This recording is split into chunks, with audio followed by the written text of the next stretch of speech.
They're live.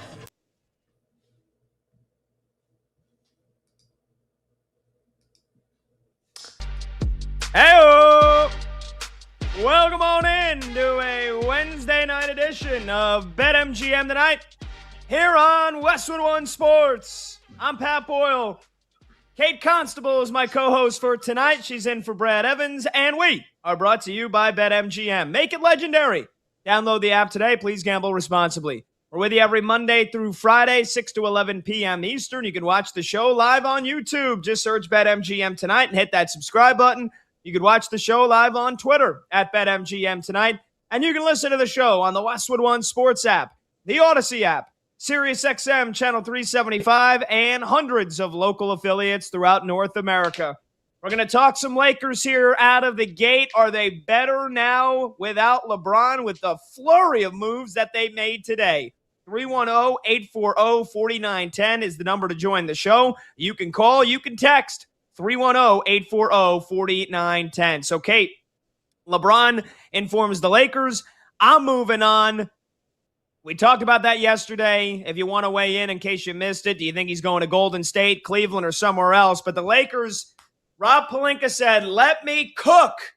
And cook he did. First, they get the big fish. They get Jazz center Walker Kessler in a trade. The Lakers send 2 unprotected first-round picks, 2 first-round swaps. Then they sign Walker Kessler to a 4-year, $130 million deal. Then they spend $131 million also in free agency. Quentin Grimes, shooting guard, good 3-and-D guy, former Knick. Got a lot of love for Quentin Grimes. They get Sandro Mamukelashvili, big guy that can shoot the 3. And then a 2-year deal for point guard Colin Sexton to presumably be the backup for Luka Doncic. They no longer have any tradable first-round draft picks for the next 7 years, and they have nearly $500 committed to their new big 3, Luka, Reeves, and Kessler. Kate, I think they're a better team without LeBron. Now, again, I don't want that to be taken as disrespect. I still think LeBron is the second greatest player of all time, but I think the Lakers, they were just not a cohesive unit.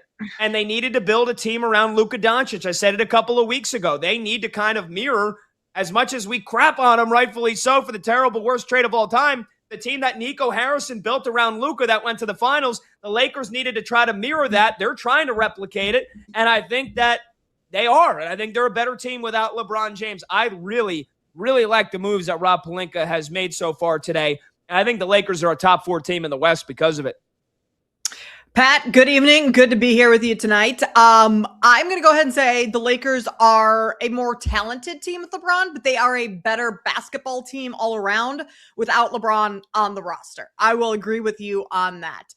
Essentially, you're right. The roster that Nico Harrison put around Luka Doncic, having those pick and roll guys, having the lob threats inside, that's what the Lakers are kind of trying to replicate here. And they've done a good job of it with Walker Kessler. I think he is a massive addition coming in here. He gives you that rim protection. He gives you the lob threat. He's a rebounder, basically that, pick and roll guy who can play a 2-man game with Luka Doncic. And this is Luka's team. It has been ever since he came over. But now with LeBron gone, everything that they're doing right now revolves around how best to suit Luka Doncic. And so far they've made, you're right. Rob Pelinka just cooked today. He wasted no time, which, okay, LeBron comes out with the announcement yesterday. He's still going to play, but he's going to move on from the Lakers. The Lakers were well aware of that. And maybe that's totally obvious to, anyone that follows how free agency and all that works. But they were ready to go the moment free agency hit with LeBron not on the roster. They had all these things already, not necessarily teed up. I'm not going to go ahead and say there's a tampering, but they knew who they wanted to go after and they jumped immediately. And I think this is a better team overall without LeBron James on the roster. Yeah, I like what you said, by the way, the wording you used, Kate. I'm going to steal it. They are a more talented team with LeBron James, but they're a better basketball team without him. They had no depth. Their bench was god awful. You're talking about their best guys coming off the bench this past year was Jared Vanderbilt and Jake LaRavia. Come on. Are we serious? So they still need some other depth pieces, and I don't think they're going to be done in free agency. Those were their main moves. I don't foresee them making another big move. Because again, like we said, they've got nearly $500 million now in total salary committed to Luka, Reeves, and Walker Kessler. Those are your three best players. But now you insert Sandro Mamukelashvili into the starting lineup. Rui Hachimura is probably gone. That's why they made that move. Windhorst said yesterday that was the prevailing rumor around the league. The Lakers were not going to re-sign Rui, and instead they were going to go cheaper and go for Mamu. So he's going to be your 4. And then the other starter, look, off the top of my head, is either going to be Quentin Grimes or it could be somebody else that they currently have on the roster right now or might get. But again, those 3, Luka, Reeves, and Kessler, that is so much of a better fit than what the Lakers were trotting out last year, where they were trying to jam Luka, Reeves, and LeBron onto the floor at the same time, and then you had that waste product, DeAndre Ayton, as your starting center. I texted in our show chat earlier, Kate. I mean, DeAndre Ayton, get ready to learn Chinese, buddy, or at least get ready to learn a different team, because I guess he's still under contract. I don't know. Is DeAndre Ayton actually going to be on this team by the time the season starts? But yeah, they're a more well-rounded unit. They needed Walker Kessler more than any of the other free agency signings they made. And that's why they're giving up 2 first-round draft picks. We look at the Kawhi trade yesterday, basically not the same because the Lakers didn't give up any players, but 2 future first-rounders and 2 future swaps. You also then, had to give up Brandon Ingram to make the salaries match and Grady Dick. The Lakers don't give up any players, but Kawhi Leonard's also 35. Walker Kessler is 10 years younger than that, and he was a position of massive need. The Lakers have not had this since Anthony Davis. They need a rim protector. Walker Kessler, top 5 in the league in blocks. He didn't play. He played 5 games last year. For anybody I don't remember Walker Kessler. The Jazz were terrible anyway. He tore his labrum. He only played 5 games. But in his first couple years in the NBA, top 5 in the league in blocks, a really great rebounder, career double-digit rebounds per game, and a career 66% from the field. That is going to work perfectly with Luka Doncic. He is now a massive lob threat on every play. The amount of pick and rolls, you mentioned it, that they're going to get into where teams are going to have to play drop coverage because they've got to respect Walker Kessler, unless you have Wemby that can just kind of do everything. But like most teams will have to play drop coverage against Luka, and then he's just going to pick you apart because he can attack. He can hit the mid-range jumpers. He can score in the paint. And if you try to double Luka or you try to blitz him, here's a lob for a guy that's 7'2", and it's just going to be Dunk City on your head all day. So this Lakers offense now has a way higher ceiling, even though, again, LeBron is not on the team. I think that's the most important thing, is Walker Kessler was the massive addition they needed, along with the shot blocking and the rim protecting and the rebounding. So, yeah, they are, without a doubt, a way better team without LeBron James, even if they're missing his superstar talent. The Lakers have for a while been trying to get that center position right since AD left, right? I forget who they brought in before DeAndre Ayton, if there was anyone. But I mean, in theory, that should have been DeAndre Ayton. He should have been able to thrive in that role. But like you said, he's just a waste of a talent. The guy is immensely talented. He just does not want to try. He just does not care. He went from being a max player, Pat, to opting into his final player option and making $8 million a year. Like, I mean, it's just the fall from grace for DeAndre Ayton is just something that needs to be studied because honestly, it's pretty impressive. But you're right, Walker Kessler, he's the guy now. I mean, it's essentially Daniel Gafford, Lively over in Dallas. Maybe not same talent-wise. I think Walker Kessler, you could make the argument he's a better player, even though he's a little still green in the league. But what he's going to be able to do, you go from trying to split the offense between 2/3 players in I guess more so 2 superstars of Luka and LeBron, to just having it run around Luka and then complementary players elsewhere. And the most complementary of all of them is Walker Kessler, because of what he is able to do down low. And I mean, not even the offense with the pick and roll and having to respect both he and Luka, but defensively, like he's your defensive anchor that's going to allow you to compete with a San Antonio Spurs and a 7'6" Victor Wembanyama. And I was going to say the likes of those. There aren't very many of those. There's only one in the league, but you get what I'm saying, of those bigger bodies down low that the Lakers just, their front court defense has just not been there the last couple of years.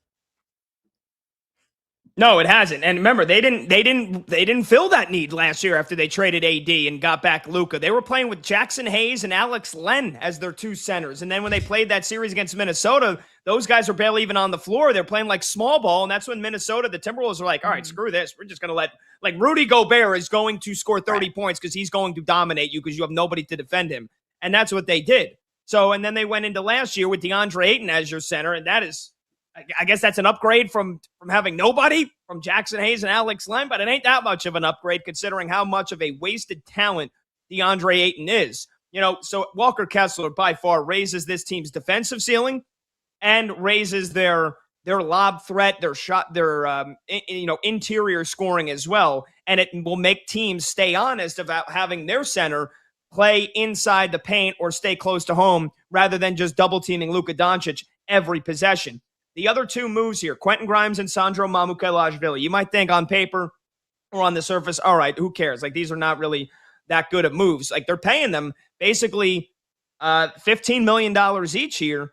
Sandro Mamukelashvili kind of got lost in the shuffle last year for the Raptors team that made the playoffs. He played 80 games. He started 13. He averaged 11 points per game, and he shot 39% from deep. He's a 37% three-point shooter for his career, but he had 1 year in the first 4 years of his career where he shot over 30% from deep. Now, all of a sudden, the last 2 years, 37% with the Spurs, and this year, 39% with the Raptors. So that's a guy that has obviously needed to learn how to adapt from the modern NBA since he came out of Seton Hall. He's 6'9", 240. It's another big body, and it's a guy that can shoot the three. That's a solid pickup for the Lakers, and that's the guy that's replacing Rui Hachimura. So again, is Mamu a better player than Rui? No, but you couldn't really afford to spend any more money. You had to get cheaper somewhere. And then they get Quentin Grimes, who, played this last year for the Sixers and shot 33% from deep. The percentage not great, but he's a volume shooter. And, you've seen when, the Sixers, who, again, can't have anybody stay healthy, when Quentin Grimes was in the starting lineup for a few games this year, he's capable of scoring 30 points when he's like the main guy, which hopefully is never the case for the Lakers. But again, that is a volume three-point shooter. That's the other big thing that the Lakers have been missing, is that they were such a streaky three-point shooting team. And when they didn't have it, I mean, my God, they were not a good offense. So you add those two guys, and I'm just double checking here. Let's see, where did the Lakers rank in terms of three-pointers made per game in the regular season? They were in the bottom half. They were in the bottom 10. So now you needed to get a shot blocker, rim protector, big center for a lob threat for Luka, and you needed three-point shooters, and check, and check. Kate, I said it in my first comment. Not only are they better without LeBron, I think they're the fourth best team in the Western Conference this year. I think this team wins 50 to 52 games, and I'll even power rank it for you here really quickly. I was looking at the standings, and I was like, wow, I didn't realize this when I did it in my head, but it's kind of identical, the standings for like the first 7 teams. But I have the Thunder 1, I have the Spurs 2, I have the Nuggets 3, and I have the Lakers 4. That's how the Western Conference finished in the regular season last year. I have the Warriors 5 if they get LeBron, and then I have the Rockets 6. So I think the Lakers are a better team than the Warriors, even if they get LeBron. I think they're better than the Rockets. I think they're better than the T-Wolves. I think they're better than the Mavericks. And I think their ceiling is getting to the Western Conference Finals this year. I mean, how excited would Lakers fans be if that is the case? I'm not so sold as you are that they are the top 4. I'll put them in my top 6, Pat. I wonder, this is the one thing where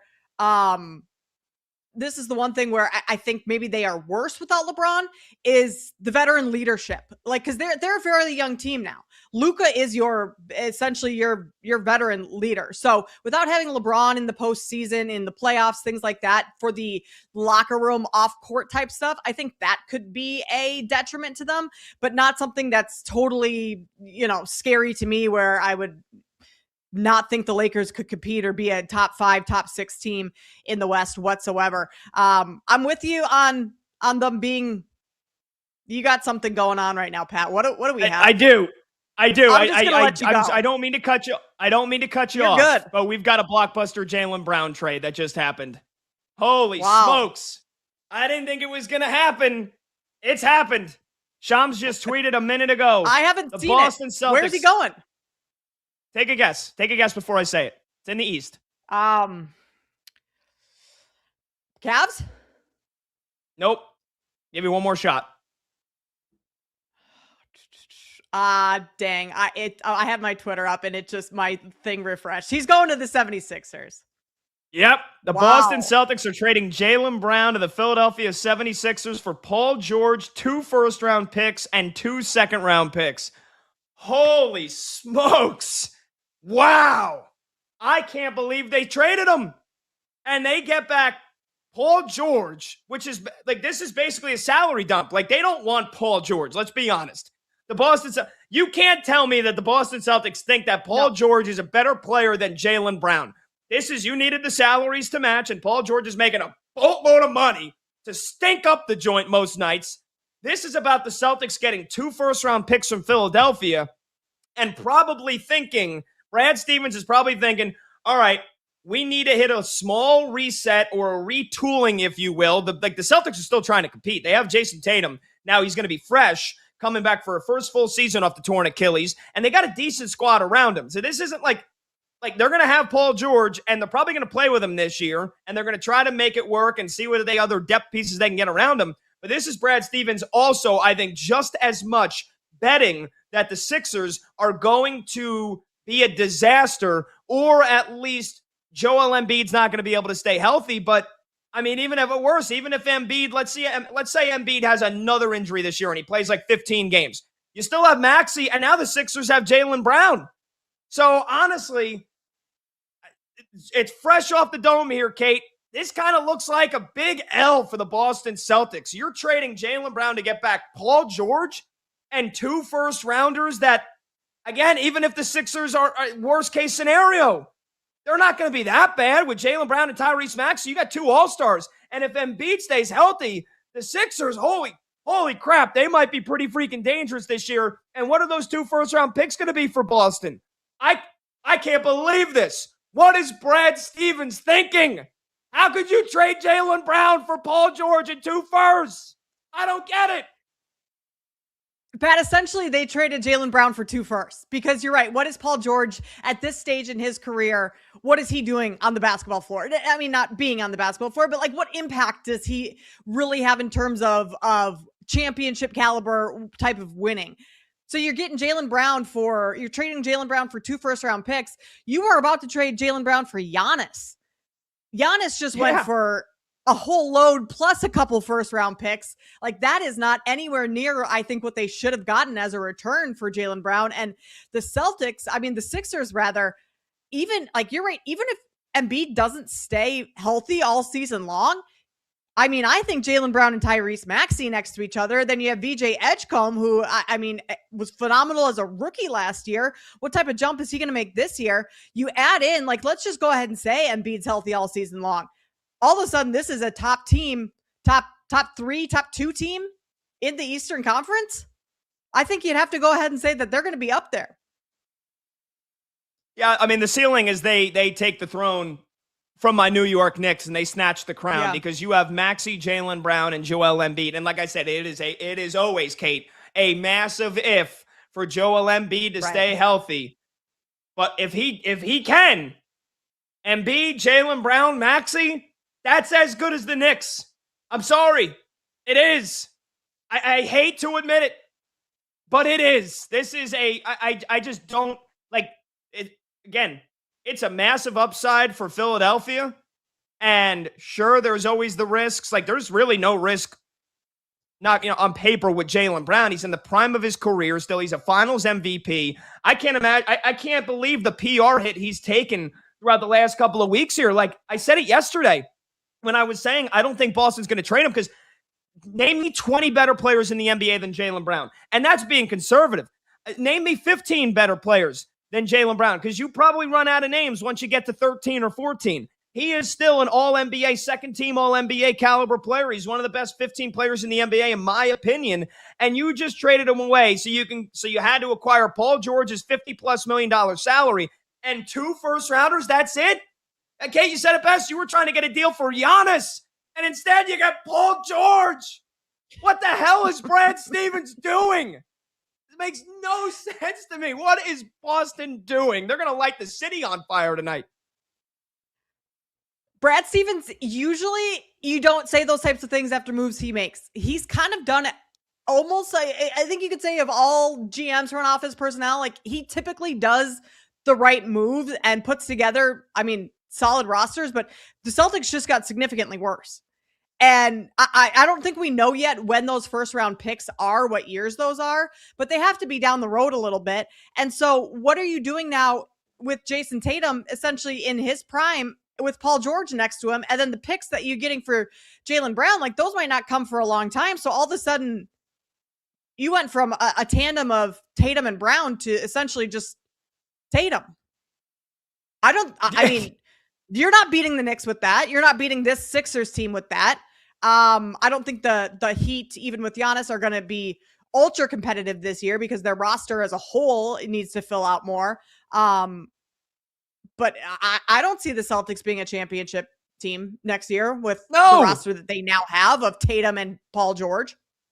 Paul George is 36. He's played 78 total games in the last 2 years. Remember, he got popped for PEDs this year that cost him 25 games, and his points per game have gone down. Like, he's not that great of a player anymore. We watched it. We saw there's no upside about there's nothing there. Maybe Paul George. Like, there's no rationalizing this trade here for the Boston Celtics. Kate, I got to ask it. Are they going to trade Tatum? Like, are they going to trade Jason Tatum and just say, screw it, we want a title, like the window's closed, here's a full rebuild? What is happening? Because you can't rationalize this trade other than that. No. Jaylen Brown for Giannis was supposed to be the deal. Now it's Jaylen Brown for Paul George. Kate, I hate to inject my Knicks fandom in here. The Knicks broke the league. The Knicks have broken the NBA. They've scrambled the Boston Celtics' brains. Like you're making a little omelet on the oven on a Sunday morning. That's what the Knicks did to the Boston Celtics brain trust. They just got rid of Jaylen Brown to get Paul George's salary and 2 first-rounders.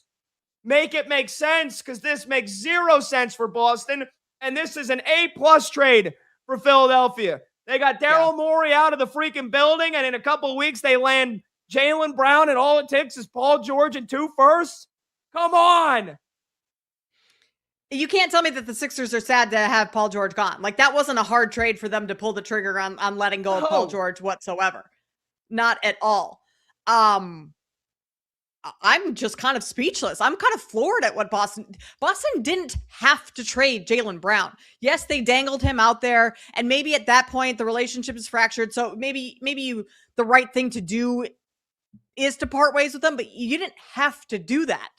And I'm not sure I would have seen Jaylen Brown sitting and demanding a trade had the Celtics decided to bring him back and just kind of run it back this year.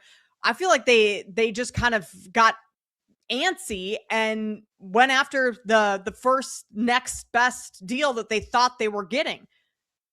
But I don't. That's a fat L that Boston just took right there. That is a fat L. That is a fat doobie-sized L right there that the Celtics just are taking in this trade. I don't get it. There's got to be a subsequent move, Kate.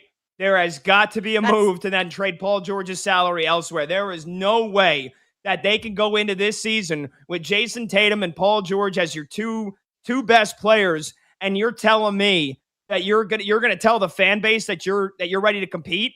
I'm joking when I say this, but like Brad Stevens better be on like security alert, high alert. Boston fans are probably going to want to kill him for this trade.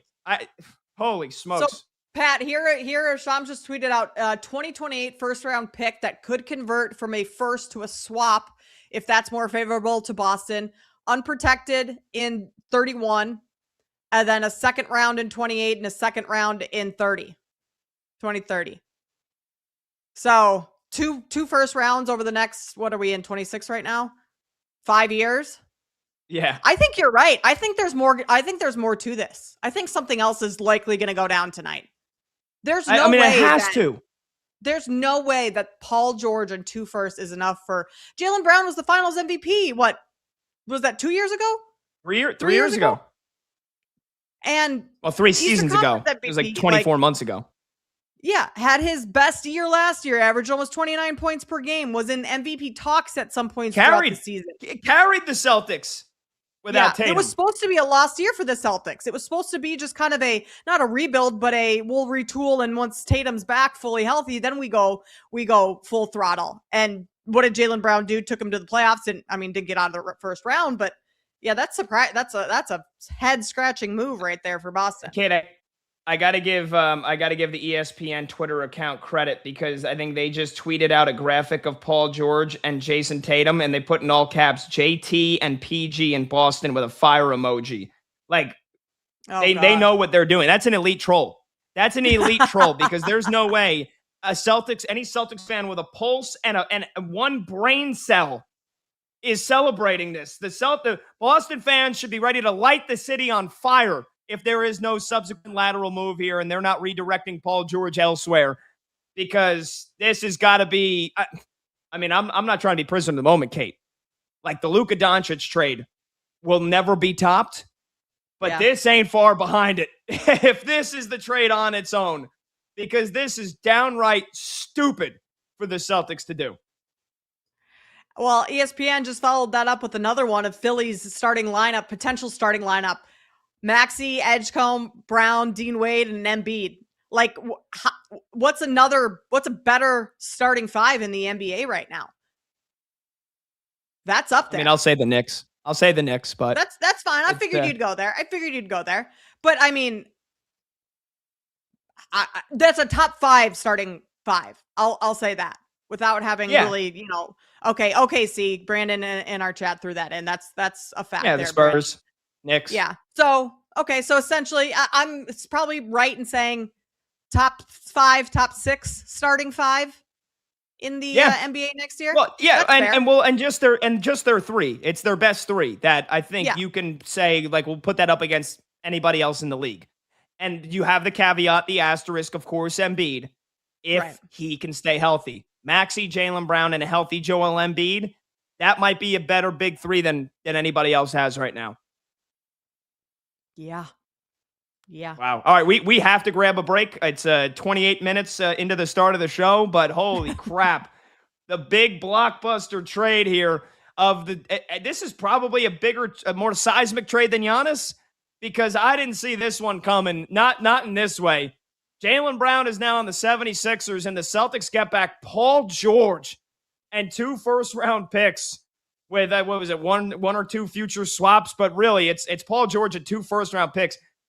What an idiotic trade for Boston if there is not another move coming. 310-840-4910.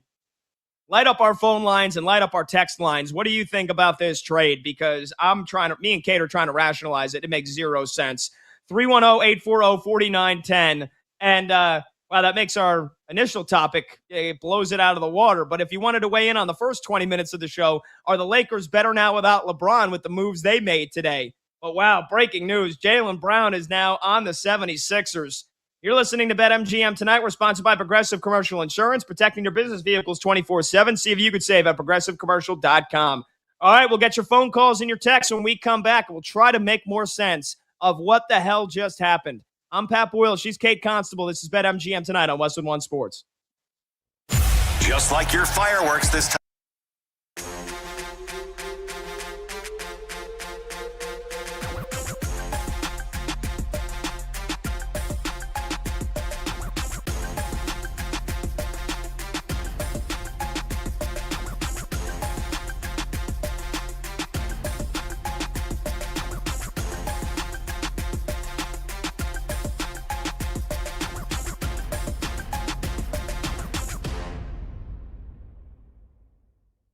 John Lynch has not been the best general manager in football over the last several years, but I will say this. I will back John Lynch fully and unequivocally if he lets Brandon Ayuk just rot on the restricted list. This is ridiculous.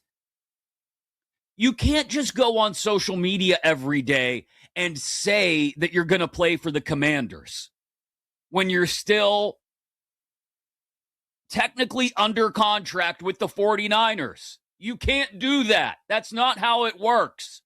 You don't get to just name what team you're playing for. You're not a free agent. I get it. The Niners don't want him anymore. As Lynch said, he's probably played his last snap for San Francisco. But unless the Commanders are willing to give me something of some consequence, I'm not just cutting this dude and letting him walk off to D.C. to play with his buddy Jaden Daniels. Oh, hell no. I'll give it to Stone Cold. No. I'm not going to just let him. No, you don't just get to go. You don't get to name your destination, Brandon Ayuk. It's getting to the point where it's kind of creepy, but more so just dumb. Just dumb. Without even the B. D-U-M. Dumb by Brandon Ayuk.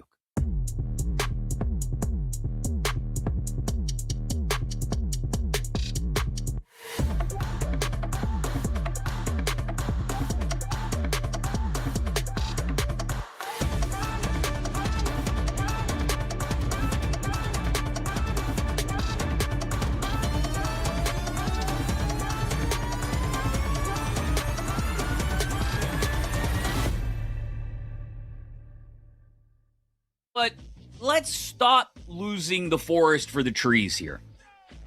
Everybody in the WNBA has a visceral hatred for Caitlin Clark, despite the fact that Caitlin Clark's arrival on the scene is what helped them push for a new CBA, a massive increase in salaries, massive viewership, which helps push those rights fees and salaries farther up.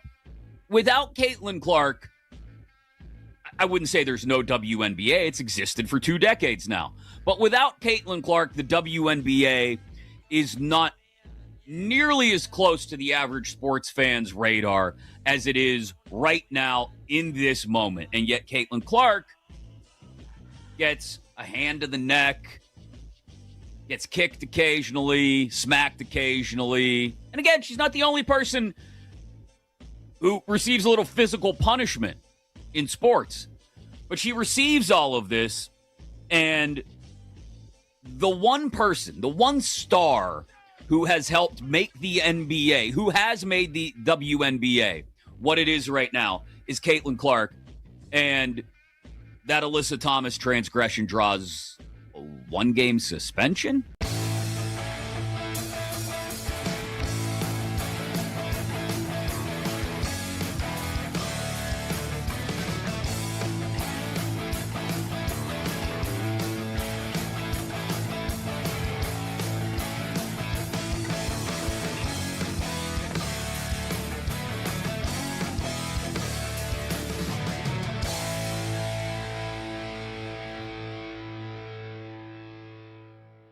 Number 1, the Detroit Lions. Absolutely. Amon-Ra, Jamison Williams. I would put those two right there, just a hair behind Chase and Higgins. Maybe right there with Chase and Higgins as the best duo behind Lamb and Pickens. If we were just doing duos, it would be Lamb, Pickens, and then it would be probably a tie at number 2 between Chase Higgins and St. Brown and Williams. But again, I'm not ranking duos. I'm ranking wide receiver groups. And you got to add in Isaac Tesla, who was a red zone machine for the Lions last year.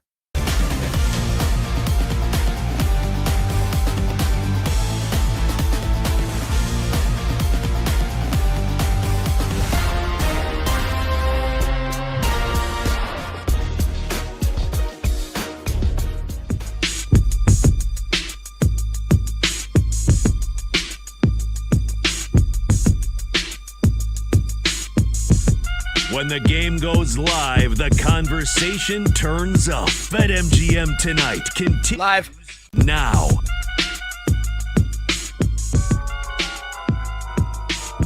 Welcome on back, BetMGM, the night Westwood One Sports. I'm Pat Boyle. She's Kate Constable. The phone number to join the show is 310-840-4910. That's 310-840-4910. We're going to get to your phone calls here in just a moment. Kate, I'm wondering, we were talking about in the break, how the hell, in case you missed it, unbelievable trade just went down in the NBA, and it makes zero sense. I don't know what the hell Brad Stevens and the Boston Celtics are doing. They've traded Jaylen Brown to the Philadelphia 76ers, and all they get back is Paul George and 2 future first-round draft picks.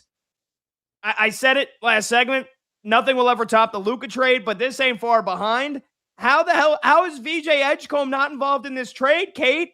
How is that all you get back is Paul George and 2 firsts? It doesn't make any sense to me.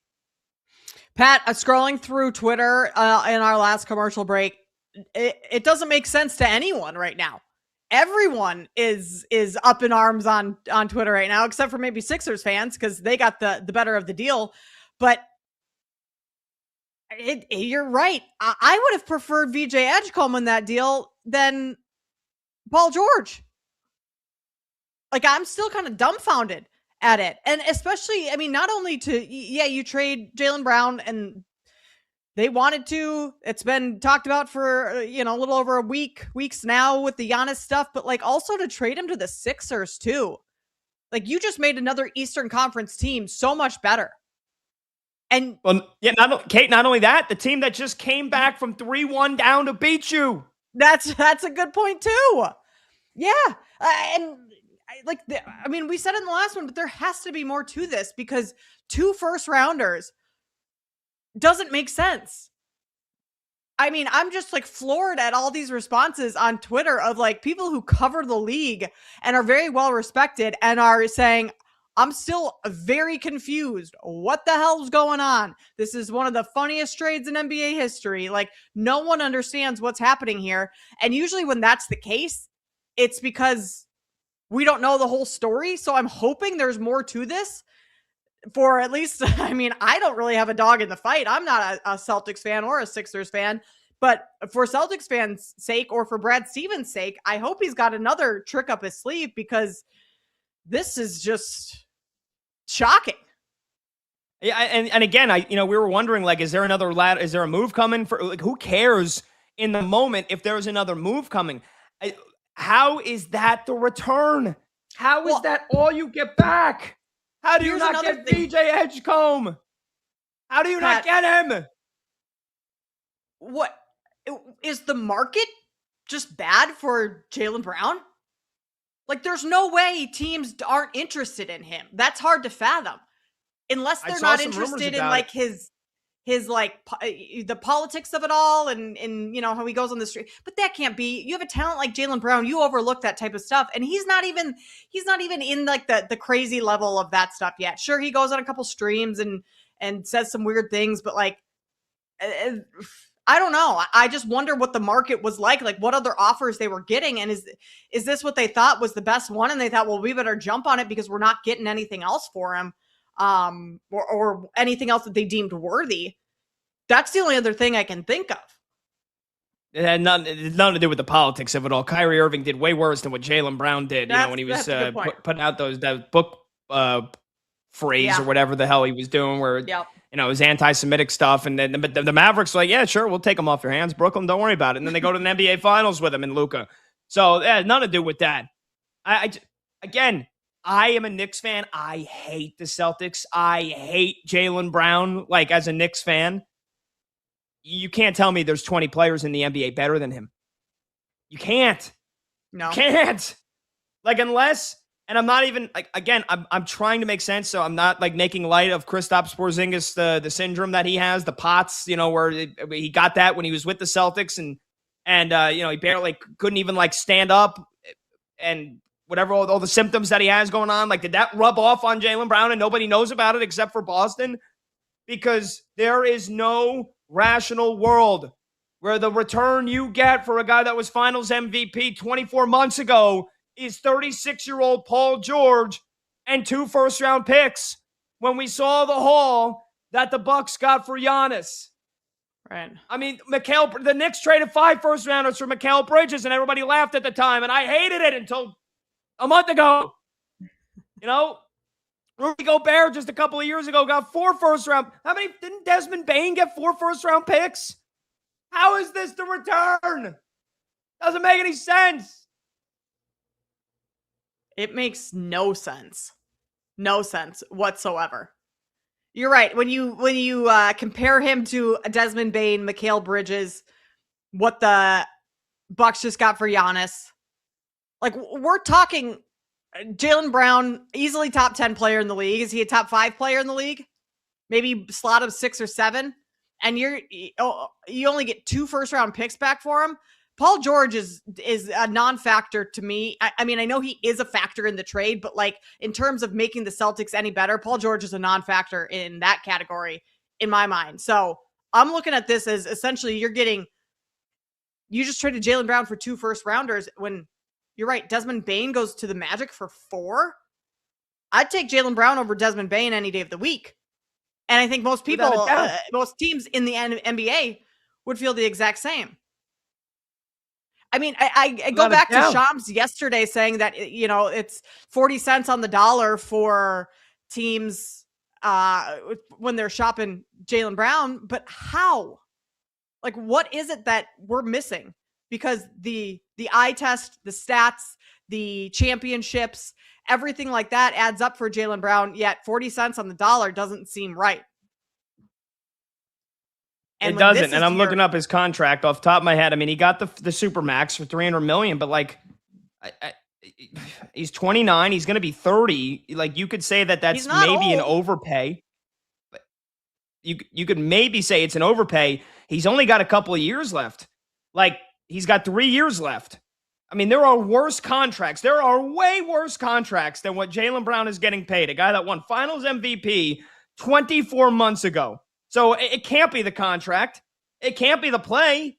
He had an MVP in the MVP conversation caliber season, carried the Celtics to the 2 seed in the East until Tatum came back. There's no injury history. I don't That's get the other thing is he's very durable. Reliable and durable. Durable is the word I was looking for. Thank you. Yes, like he plays.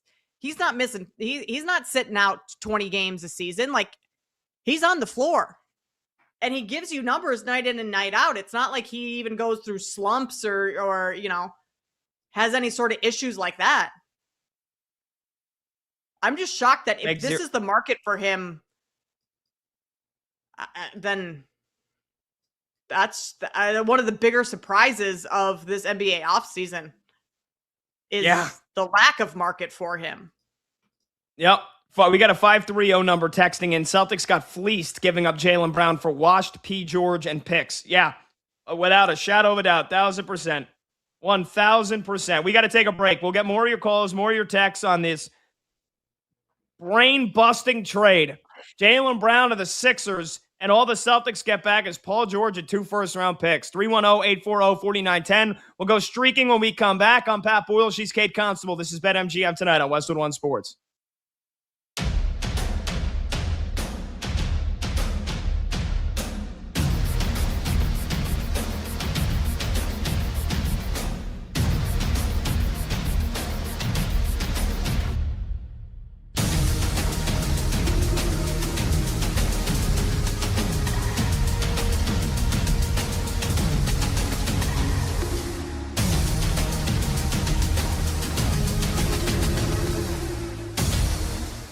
It feels like the breakup is upon us because we've been hearing about, is Jaylen Brown going somewhere for years now? I mean, go back to that potential deal with the Nets for KD. I mean, that was 3 or 4 years ago. It's like, is Jaylen Brown going to be a part of it? There's got to be something going on behind the scenes in that it can work with Brown and Tatum. We've seen it. They won a title. Jaylen Brown's a finals MVP. But it feels like, Chris, he wants to be the guy. And he can never, ever be the guy in Boston with Tatum. It's never going to happen. So if he really wants to be that dude, he's going to have to be that dude somewhere else. So, no, I'm not surprised. At this point, given all the smoke around a potential deal, it feels like something is going to happen. And you're always going to wonder, how did it get to the point that it got? Because it was kind of rocky, and they always seem to bring it back. I actually think they could run it back and still have success, but there's been so much talk about where Jaylen Brown's going to go, and so much of it is not Boston, which leads you to believe that something's really going to happen this time.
I immediately went, uh-oh, because you and I had the same thought. I went, oh boy, LaMelo. I just feel like Charlotte was kind of waiting for this moment to get something in return, and there were a whole lot of ups and downs in the LaMelo experience. And the second they felt like they got a solid return, especially on that deal, boom, gone. So. Could it work in Minnesota? Could LaMelo and Ant find a way together and catch their rhythm? Yeah, I think it could. Would I bet on it? No.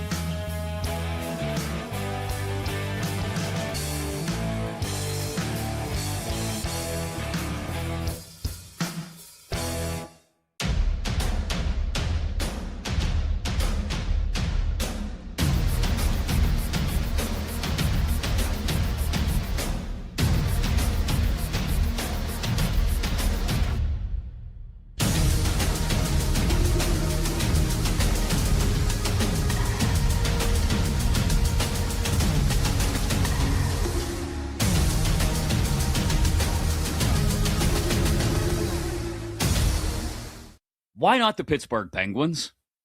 Why not? Another team with a massive amount of cap space, a team that has plenty of draft assets to trade to Dallas for Robertson's rights if they'd like, and a few young players, up-and-coming young players around. But why not Jason Robertson to be in the same lineup with Sidney Crosby as Crosby's career winds down over the next several years? Robertson comes in, becomes the face of the Penguins franchise, and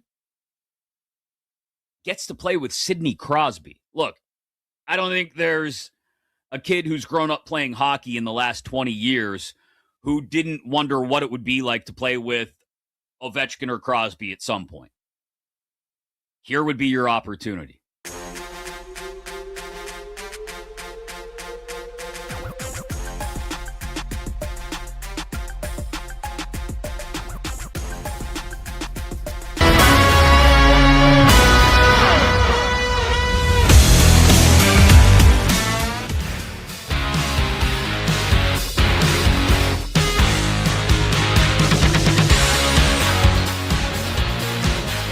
Games, loud opinions, and money time moments. BetMGM tonight rolls on.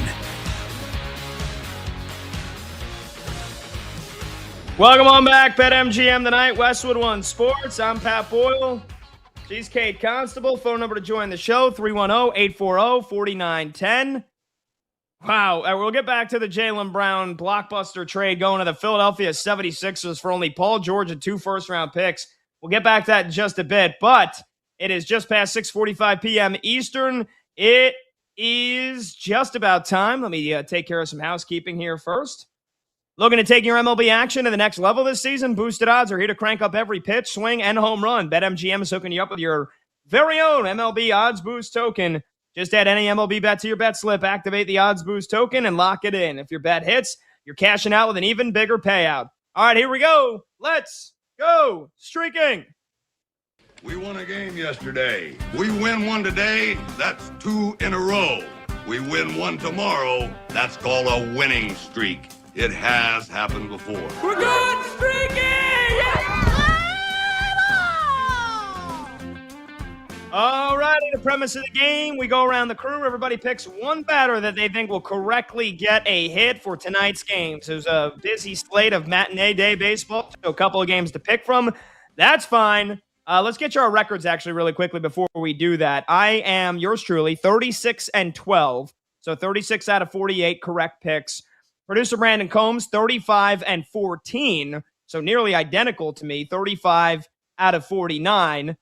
And then, let's see, we've got Kate. Kate, you're red hot. You haven't missed so far. 5 times? Oh, yeah. You've nailed all 5. Sorry to put the pressure on you. Let's see if you can stay perfect tonight. So we'll let you go last. We'll save the best for last as you're looking to remain 1,000, batting 1,000. I'll go first because I got knocked off of a nice little streak yesterday. Thanks, Juan Soto. Guy loves to walk. Can't get a hit, though. I'm going to the Marlins-Rockies game. Give me Hunter Goodman. Guy that's just continuing to turn himself into a household name for the Rockies, but more importantly, off of the Marlins starting pitcher, Max Meyer. He might be 9-0 this year, but Hunter Goodman rakes off of Meyer for his career. Small sample size, but 4 for 6 lifetime with 2 bombs. I just need a hit. Home run would be nice. But in the friendly confines of Coors Field, just give me a knock. Hunter Goodman is my pick tonight. Let's go to Combs, producer Brandon Combs. Combs, you pushed your streak to 2 yesterday with Xavier Edwards, looking to make it 3 in a row. Who are you rocking with tonight?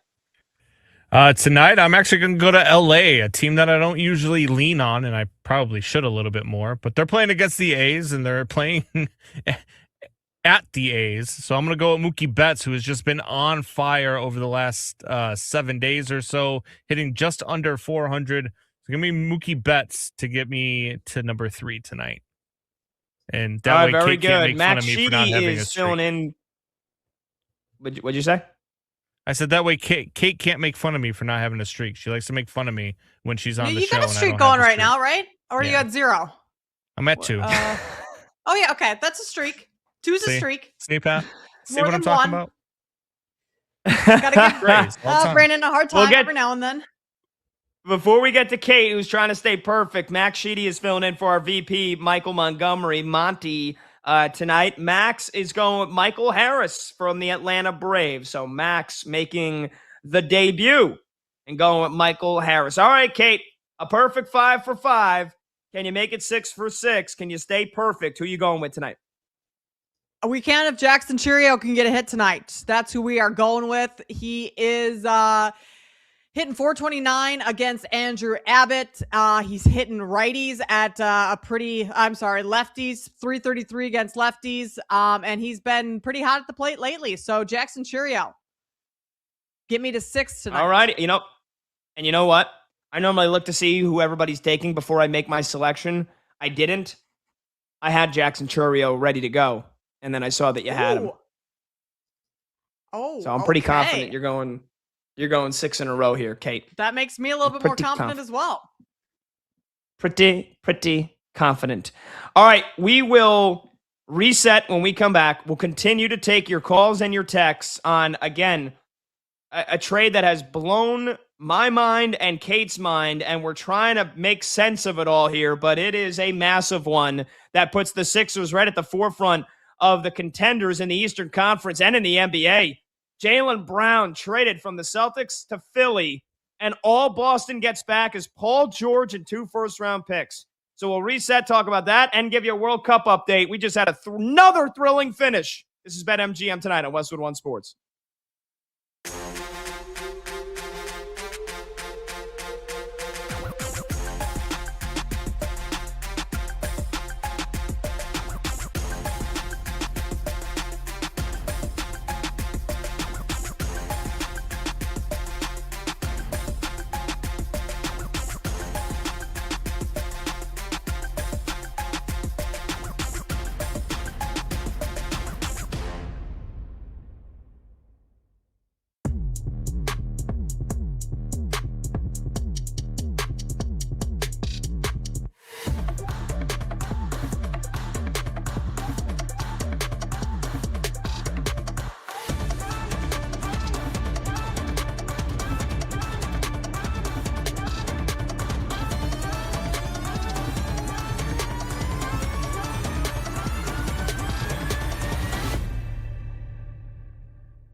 John Lynch has not been the best general manager in football over the last several years, but I will say this. I will back John Lynch fully and unequivocally if he lets Brandon Ayuk just rot on the restricted list. This is ridiculous. You can't just go on social media every day and say that you're going to play for the Commanders when you're still technically under contract with the 49ers. You can't do that. That's not how it works. You don't get to just name what team you're playing for. You're not a free agent. I get it. The Niners don't want him anymore. As Lynch said, he's probably played his last snap for San Francisco. But unless the Commanders are willing to give me something of some consequence, I'm not just cutting this dude and letting him walk off to D.C. to play with his buddy Jaden Daniels. Oh, hell no. I'll give it to Stone Cold. No. I'm not going to just let him. No, you don't just get to go. You don't get to name your destination, Brandon Ayuk. It's getting to the point where it's kind of creepy, but more so just dumb. Just dumb. Without even the B. D-U-M. Dumb. By Brandon Ayuk.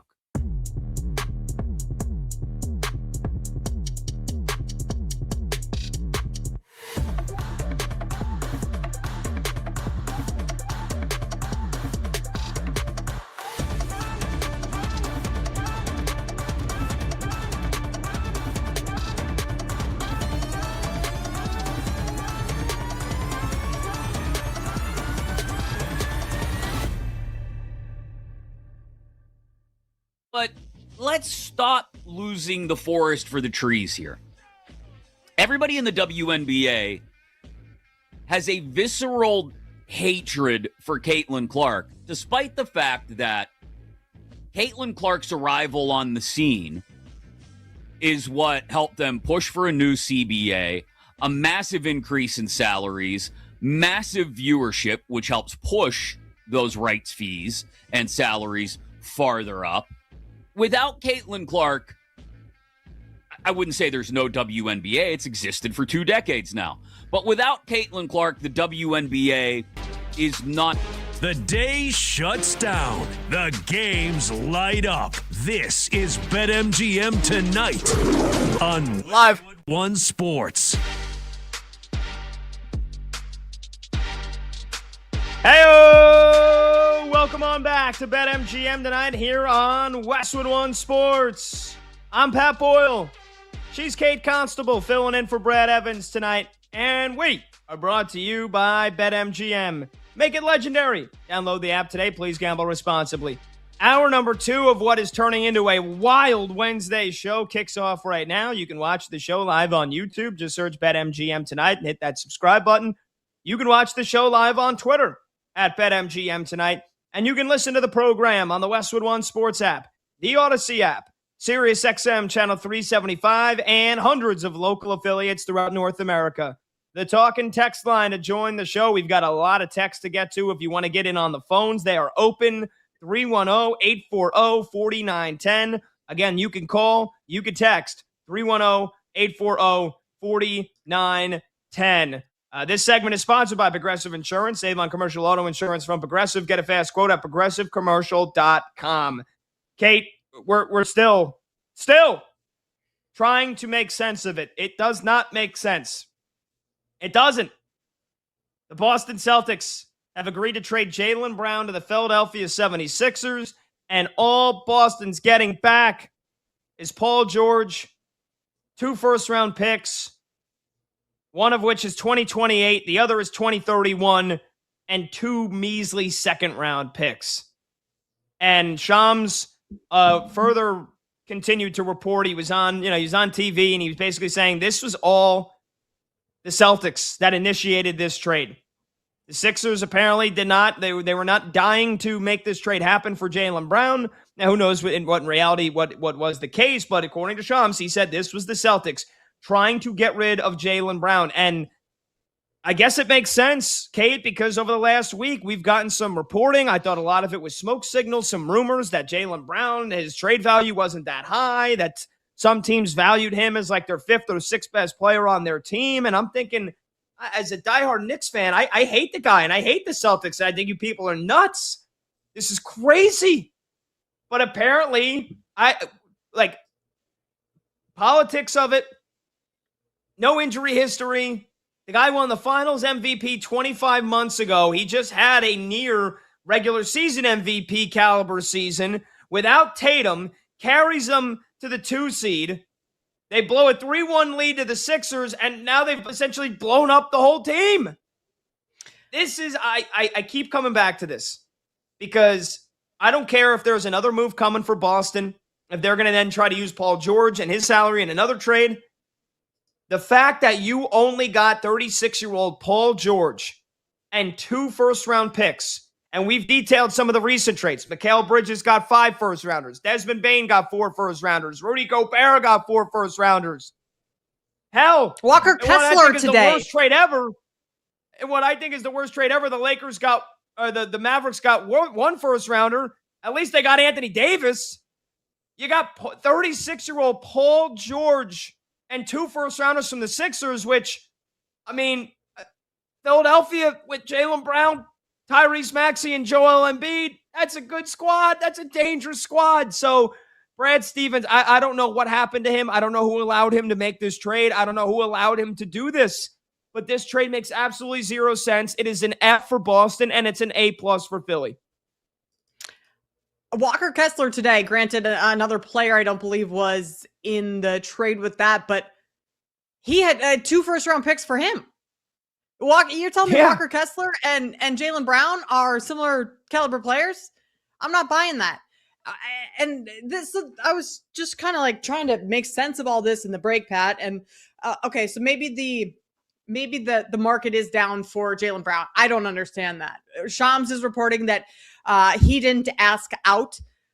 I'm wondering if this is kind of a situation where he doesn't want to be the bad guy. Kind of like Giannis never asked out for the last 3 years with the Bucks, right? Like Giannis didn't want to be the guy who was demanding a trade. He didn't want to ruffle those feathers. He wanted to be like the sweetheart of the organization. And not that that's ever been Jaylen Brown's MO or anything, but like I wonder if Jaylen Brown kind of made it so miserable being there that the Celtics were like, all right, fine, we will just move you. Jaylen Brown didn't actually go and demand or ask for a trade, but like his actions behind the scene kind of said that I don't want to be here anymore. And Brad Stevens maybe just got fed up with it and is like, fine, you don't want to be here. We're moving you. This is the best we can get. Don't understand. I personally don't understand the down market for him, but that's the best I can make of it because otherwise, we've been going over this for the last half hour. It makes no sense, especially when you put this up next to all of those players that you mentioned, Walker Kessler today, players that have gone for first round picks. And it's nowhere near what they should have gotten back for Jaylen Brown. No, it's not. And we wondered how the hell is VJ Edgecombe not involved in this trade? How is nobody else involved in this trade? Just a 1-for-1 with 2 first-round picks.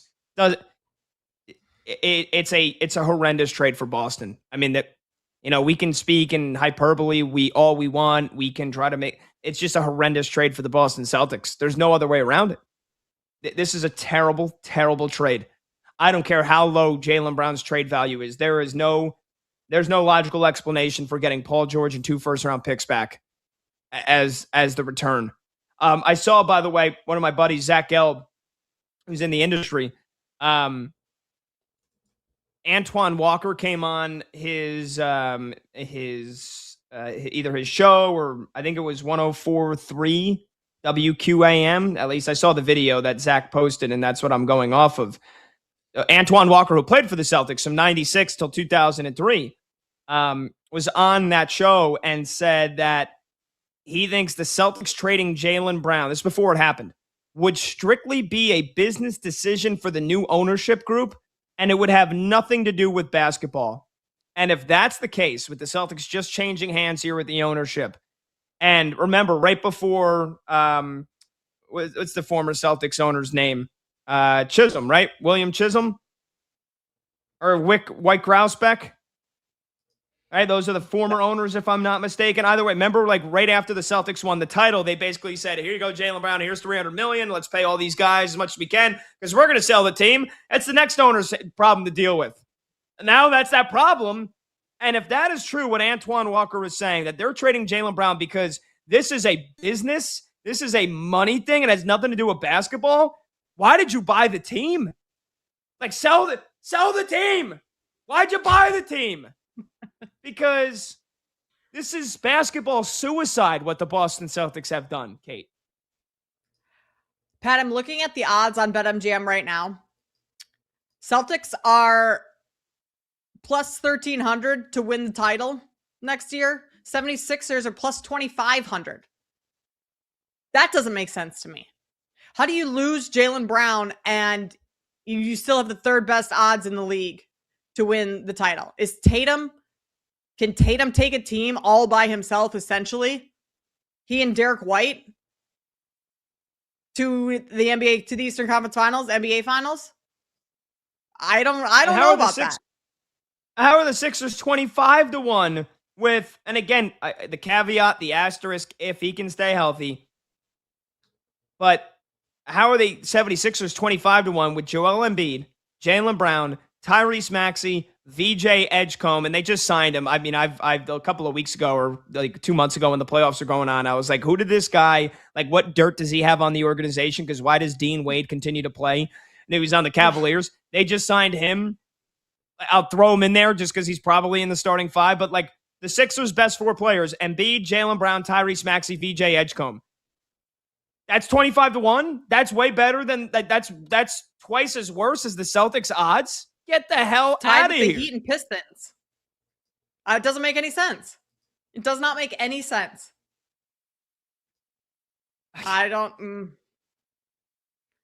mean, it's just mind-boggling. If it is a business decision, going back to your comment about the ownership, you're right. Then what are you doing in basketball?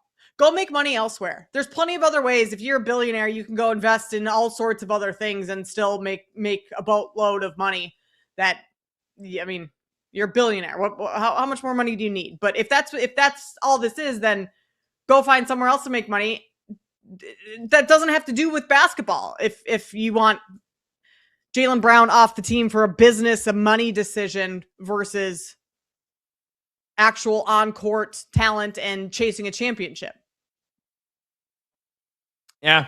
310-840-4910. We got a bunch of text messages and YouTube comments as well, so let's get to them here. And if you want to call the show, we got open phone lines right now, 310-840-4910, trying to make sense of this massive trade, Jaylen Brown to the Philadelphia 76ers, and all the Celtics get back is 36-year-old Paul George and 2 first-round picks and 2 second-round picks. But, I mean, you saw this NBA draft. I think there was one actual second-round pick that wasn't traded in the second round.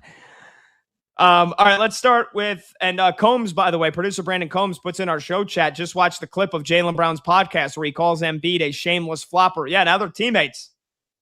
All right, we've got Derek from Baltimore texting in. The ESPN is reporting, Shams Charania is reporting that Jaylen Brown never requested a trade. They wanted to get rid of him that bad.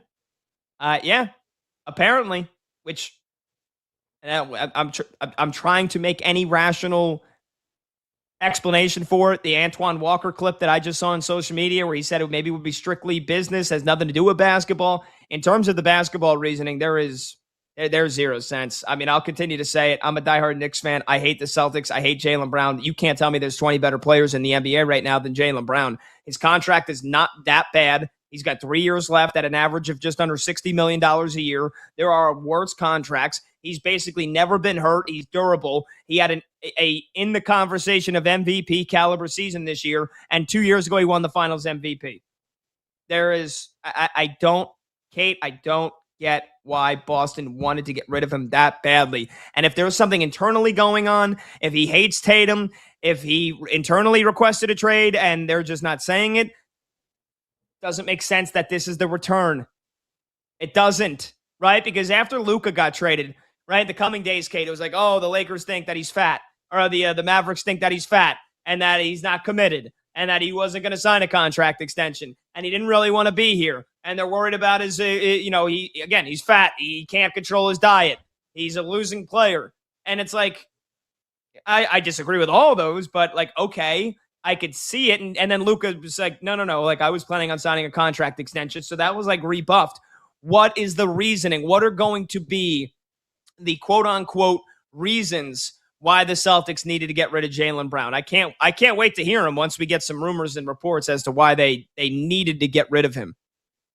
Well, that's the thing is we're going to have to wait to understand this trade until more comes out. And that could be years down the road. Like, we may not get an explanation for this prior to the start of the season in the next couple of weeks, next year. It might be when Jaylen Brown's done playing that all of a sudden we start to understand why this trade went down, because it is that mind-boggling right now. 29 years old, in the middle of his prime, 2 first-round picks, a couple second-round picks, Paul George, an aging, an aged star. He's not aging. Paul George is old for the league and has one of the worst contracts in the league for where he's at in his career right now. And that's what they get Jaylen Brown for. So I'm not sure this is something that, unless, Pat, like we've mentioned, unless there's more to this that goes down in the next couple of days in terms of trades, or does Paul George get moved, other stuff, I'm not sure we're going to know the rationale or reason behind this for a while. There has to be some reason that the market is so low on Jaylen Brown. Like, there has to be some behind the scenes thing that the public, that reporters, that all of us here are not privy to, something that, within the locker room, because it's mind boggling. What could it be though, Kate? Like, what could it be? I don't know. Like, the basketball should speak for itself. I don't care. Yeah. I mean, it's just a stupid trade. And I remember for a couple of weeks, a couple of days, people tried to rationalize the Luka trade. And it's a stupid trade. One of the dumbest trades ever. So I think people will try to rationalize the Jaylen Brown trade. And I think it's just it's a gross trade. It's a horrible trade that Brad Stevens is now going to have his name on forever. By the way, 310-840-4910. You could call, you could text. We got another text here. Adrian from Maryland, who says Denver should have jumped in the mix for Jaylen Brown if this is all it was going to take. Yeah, you're right. I mean, hell, I wouldn't have get the fact that the Sixers got it done for Paul George. You needed to match up the salaries as best as you could. I mean, hell, Aaron Gordon and Cam Johnson together, that's $55 million. There you go. Aaron Gordon and Cameron Johnson, who together are better than what Paul George does by himself. I get it's 2 players, but still, like, that's $55 million together. Aaron Gordon, Cam Johnson, 2 first-rounders. There you go. Now you got Jokic, Murray, and Jaylen Brown. That could have been possible.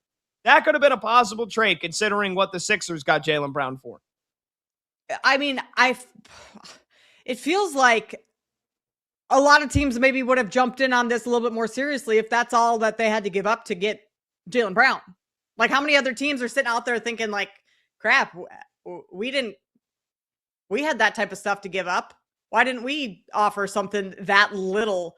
Maybe teams didn't even offer that little of trade deals because they didn't even think it was going to happen. They didn't think it was possible. The Celtics wouldn't do that. I mean, I wonder if other teams are kind of kicking themselves right now. I thought Brad Stevens was very, very smart and was a very good executive. But if you didn't scour the rest of the league, or even if you did, and this is the best deal you got back, I'm sorry. You say, no, it's not happening. And then you try to make amends with Jaylen Brown. You don't just say, like, if I'm selling my car and the car is in reality worth, let's say, $20,000. And I ask for 30, and I ask for 25, and I ask for 20, then I ask for 15, and I still don't get any bites, then I ask for 10. And I still don't get any. I'm not going to say, here, I'll give it to you for 5. I'm not doing that. That's what the Celtics have done. They just settled for one of the worst returns you could have possibly got back for a player of this caliber. Let's get another text in here. 310-840-4910. No name on this one, but it's a 443 number, and they say, the NBA is the goofiest league. Without dumb nonsense trades, no one would pay attention. The only league that's goofier is the WNBA. Yeah, I mean, look, I disagree with the overall sentiment of the text, Kate, but this is a goofy trade. And it doesn't make any sense. And I know the WNBA has been getting a lot of heat lately because of what's going on with Caitlin Clark, and seemingly the league is not standing up for her, but this is a goofy ass trade, to say the least, for the Boston Celtics. Yeah. Goofy is one way of putting this trade. Jaylen Brown kind of prides himself in being one of those players that's like me against the world. Like, everyone kind of is against me. I'm going to go prove them wrong. I'll show you. I just wonder what he thinks of this trade. Like, is he so, and he should be, like, extremely disrespected by this trade and how little the return is for him? And does that make him go nuclear this season and put up numbers that we haven't seen? I mean, that's easy for players to say, a little bit harder for them to necessarily go out and do. And I also wonder if we see him hopping on the internet in some capacity within the next 24 hours and talking about how disrespected he feels within this trade, because he's not shy about saying when he's disrespected, whether that be the U.S. national team, the Olympic team, the Nike situation, all of that. Like, he'll go out and tell you that he's not feeling all that great. So I'm wondering if we get anything of that, because you're right, goofy is one way of putting this. I'm not sure Jaylen Brown thinks this trade's goofy. I'm sure he thinks it's a little bit more disrespectful than that.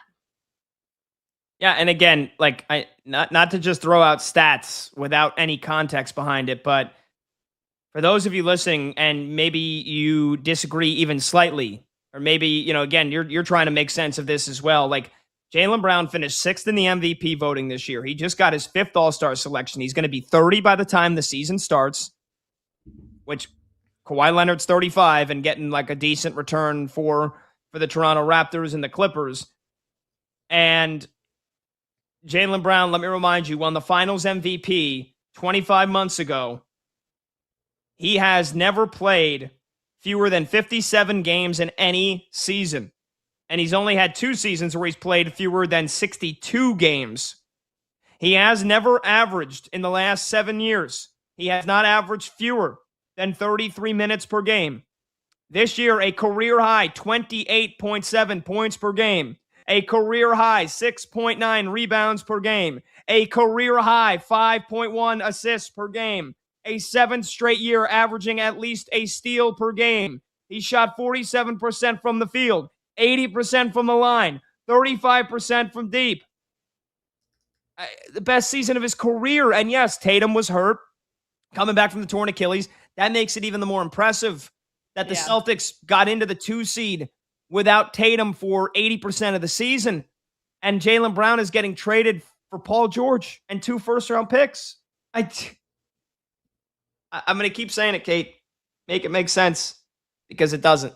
It makes 0 sense. This is, again, nothing for me will ever top the Luka trade. This is the second worst trade in the last 20 years in the NBA for me. So, Pat, the Celtics send Jaylen Brown to another team in the Eastern Conference. Not only that, another team in the division. And we know divisions don't matter as much in basketball as they do in, other sports. But does that tell you that the Celtics, they're not really like afraid of Jaylen Brown? Maybe they don't value Jaylen Brown as much as we do, because, like, just aside from what they got back for him, why do you send someone to a conference rival, a division rival, if It almost makes it feel like the Celtics are being like, okay, that's fine. You take Jaylen Brown. We still think we're better than you even without him, type of a deal. Because I mean, you brought it up earlier. The Sixers are the team that beat the Celtics in the first round this year, knocked them out. And now you're sending your second best, if you want to put Jason Tatum atop of the Celtics, your second best player in Jaylen Brown, to the team that just knocked you out. Like, maybe the Celtics don't think all that highly of Jaylen Brown, which also is just kind of wild and mind-boggling. It is. It is that they don't think that highly of him. And whether or not you think that, like, even if they don't think that highly of him, there's no way 29 other teams in the NBA think that lowly of him as you apparently do. Right. This just comes down to this is a terrible executive decision, a terrible return for a player of this caliber, no matter what kind of inside theory or rumors or strange reasonings you want to come up with it. The season he just had, the last 3-4 seasons he's had, the durability he has shown, the playoff execution he's shown. The guy's a finals MVP. Like, I can't imagine if the Knicks turned around, and Brunson is, like, even though Brown won the finals MVP, I think most people would probably say Tatum's the better player, Tatum's the more valuable player. So this is not an apples to apples, but, like, imagine if my New York Knicks in 2 years from now, Kate, traded Jalen Brunson for, I don't know. I mean, Kawhi Leonard is way better than Paul George. So I'm trying to find a comp. If the Knicks did this, I would renounce my fandom. I don't care if they just won a title, so I can't imagine what Celtics fans are feeling right now. 310-840-4910. All right, we've got some phone calls. We've got more texts. We've got YouTube comments. We'll come back. We'll take them. We'll also, before the top of the hour, we'll squeeze in some World Cup talk. USA versus Bosnia coming up at 8 p.m. Eastern at the top of the hour. We'll break down the game. We'll talk about what another incredible day at the World Cup it's already been. So we got a lot to do here. Get aboard. 310-840-4910. I'm Pat Boyle. She's Kate Constable. This is BetMGM tonight on Westwood One Sports. But let's stop losing the forest for the trees here. Everybody in the WNBA has a visceral hatred for Caitlin Clark, despite the fact that Caitlin Clark's arrival on the scene is what helped them push for a new CBA, a massive increase in salaries, massive viewership, which helps push those rights fees and salaries farther up. Without Caitlin Clark, I wouldn't say there's no WNBA. It's existed for 2 decades now. But without Caitlin Clark, the WNBA is not nearly as close to the average sports fan's radar as it is right now in this moment. And yet Caitlin Clark gets a hand to the neck, gets kicked occasionally, smacked occasionally. And again, she's not the only person who receives a little physical punishment in sports. But she receives all of this, and the one person, the one star who has helped make the NBA, who has made the WNBA what it is right now, is Caitlin Clark. And that Alyssa Thomas transgression draws a 1-game suspension?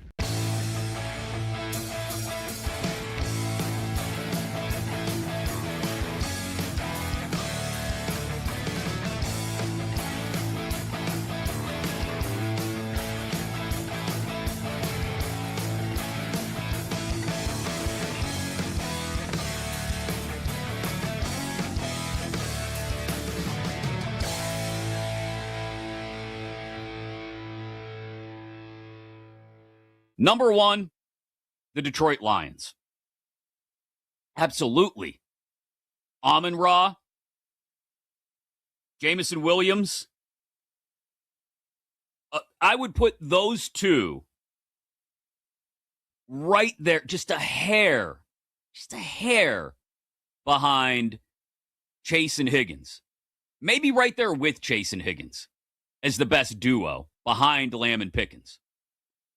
If we were just doing duos, it would be Lamb, Pickens, and then it would be probably a tie at number 2 between Chase Higgins and St. Brown and Williams.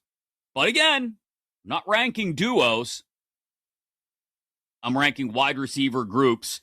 And you got to add in Isaac Tesla, who was a red zone machine for the Lions last year.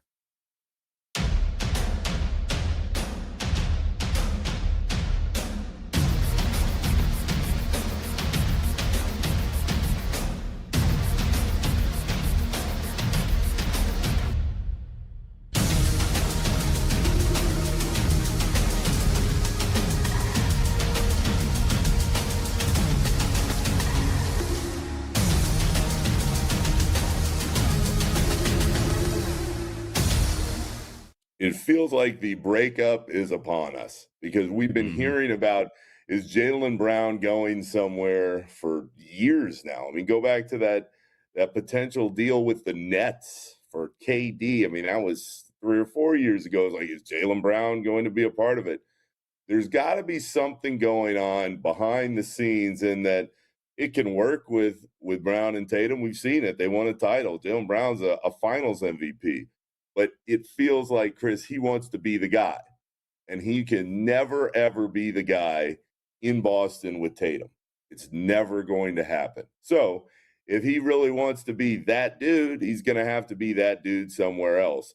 So, no, I'm not surprised. At this point, given all the smoke around a potential deal, it feels like something is going to happen. And you're always going to wonder, how did it get to the point that it got? Because it was kind of rocky, and they always seem to bring it back. I actually think they could run it back and still have success, but there's been so much talk about where Jaylen Brown's going to go, and so much of it is not Boston, which leads you to believe that something's really going to happen this time.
Late games, loud opinions, and money live moments. BetMGM tonight rolls on.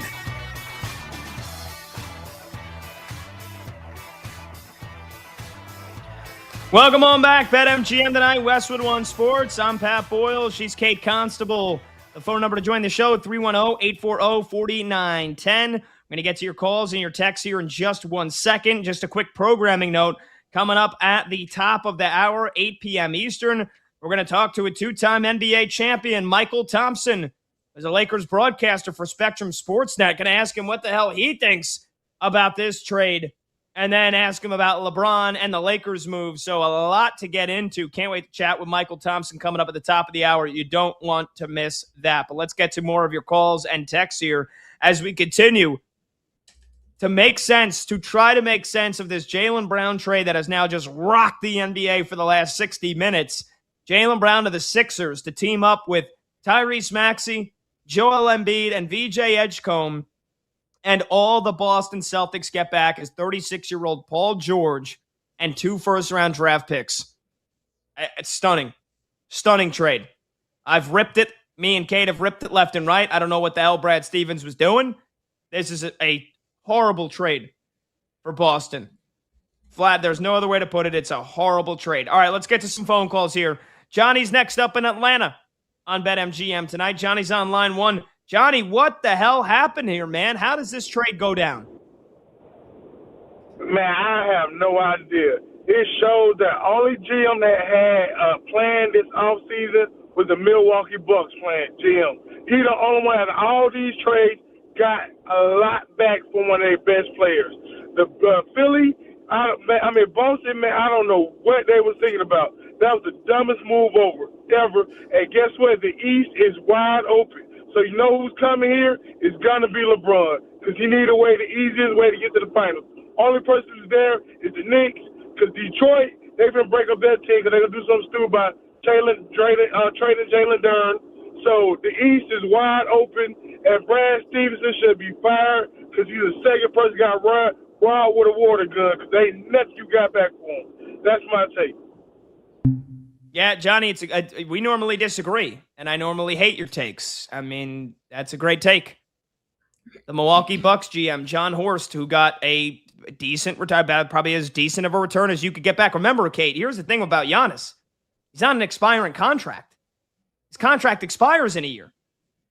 So, he's got the player option, but he was never going to opt. So I guess it changes things now for Miami because you would assume he'll stay for the player option, maybe re-sign an extension. But Milwaukee, it was pretty certain Giannis wasn't coming back. So it essentially was the final year of his deal. And he's 32. And that's the return that the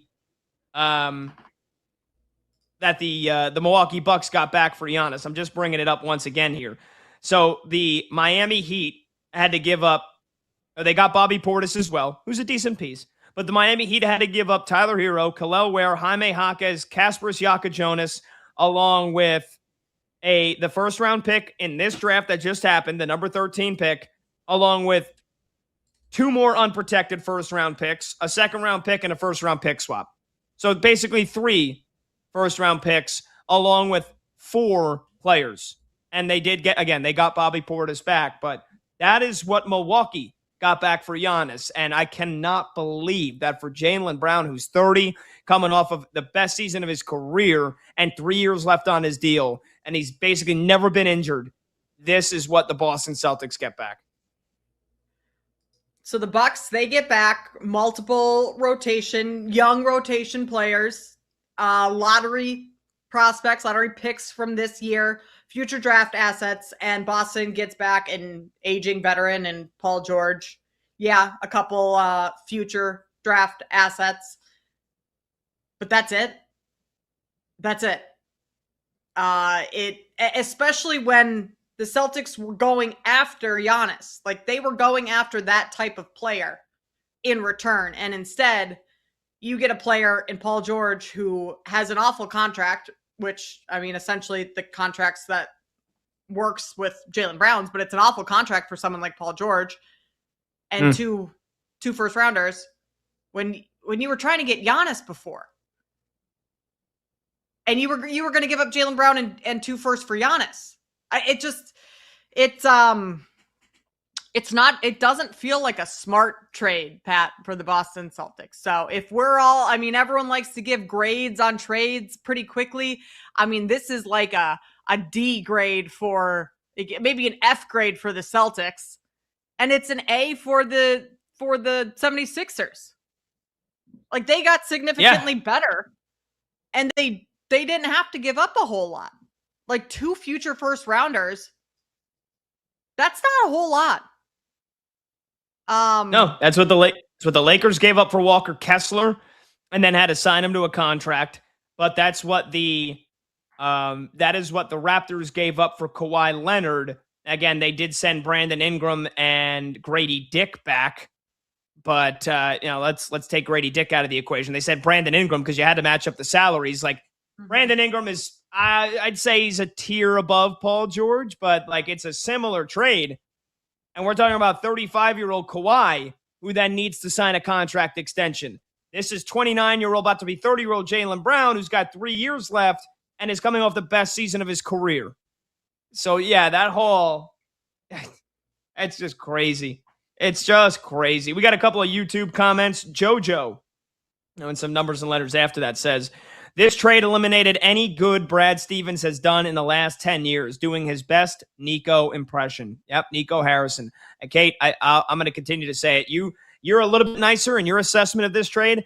The Luka Doncic trade for me is the dumbest trade I've ever seen in my entire life, and maybe the dumbest in NBA history. This is the second. Maybe not in all of history. I've only been alive for 30 years. But in my lifetime, this is the second dumbest trade I can remember. And I'm trying not to be hyperbolic, but I mean, my God. Well, it's so dumb. It's so dumb, ahead. Pat, that I am being nicer about it because I'm trying to figure out what we're missing. Like, are we going to look up in 5 years and think Brad Stevens was a genius and he knew what he was doing all along? Because with Brad Stevens' track record, like he's built some really good teams before, which is what makes this so strange. So that's my only. I'm just like trying to find the missing puzzle piece in all of this. And you're right, it's a really stupid trade, and there probably is no hindsight that's going to come of this, and we're going to look back and be like, oh yeah, okay, it all makes sense now. It's probably, I mean, that's never going to happen with the Luka trade, right? It's just a dumb trade. And so, yes, that's what this is. I'm just in the moment trying to figure out, is it really, like, were they really that dumb, or is there another piece? And the answer probably is it's really just bottom line of just a really dumb, bad trade. Yeah, I'm on Boston Celtics Reddit right now, and they're going nuts. They can't believe it.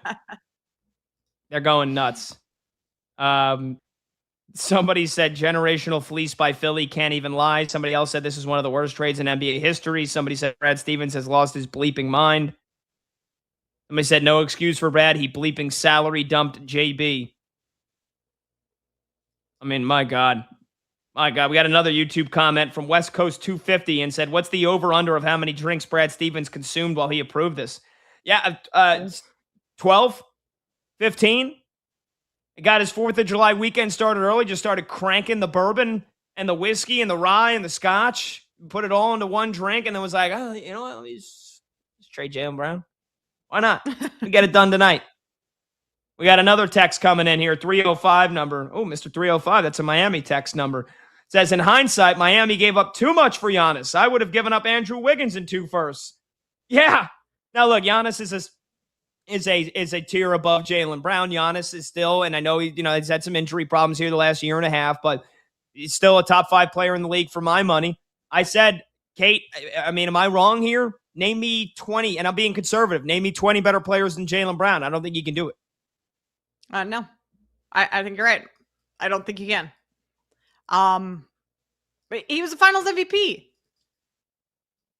Yeah, I just saw according to Shams, the Celtics were originally asking for the Sixers to include VJ Edgecombe in the Jaylen Brown trade alongside Paul George. So they wanted Edgecombe and Paul George. I don't know what the pick situation and all that is. So maybe they settled with picks because the Edgecombe wasn't going to be available. So, I mean, I guess at least they asked for Edgecombe, but I mean, yeah, if you asked and you got told no, then that's it. Then the deal is done. The trade, the deal is not, the deal is off. The trade it's not happening. Can we have VJ Edgecombe? And the Sixers go, no. Mike Yancey, who's the new president of basketball ops, he just replaced Daryl Morey, and it was formerly the GM of the Cleveland Cavaliers. I got to assume that's the one who did this deal here for Sixers for Philly. And Brad Stevens calls Mike Yancey up and he goes, "Hey, Mike, VJ Edgecombe, throw him in the deal." Mike Yancey goes, "Nah." But Paul George and 2 first rounders in 2 seconds, and Brad Stevens just goes, "Oh, all right. Well, I tried." Like, what? Yeah. What are we doing? All right, we got more text to get to. Jump aboard the phone lines as well, 310-840-4910. We'll take a couple of minutes. We'll block off 5-6 minutes when we come back to talk about USA and Bosnia, because it's coming up in less than 20 minutes. We'll give a quick preview. We'll give out our predictions, and we'll get back to this Jaylen Brown madness as he's going to the Sixers. And don't forget, we got Michael Thompson, 2-time NBA champion, coming up at the top of the hour as well to talk about it. I'm Pat Boyle. She's Kate Constable. This is BetMGM Tonight right here on Westwood One Sports.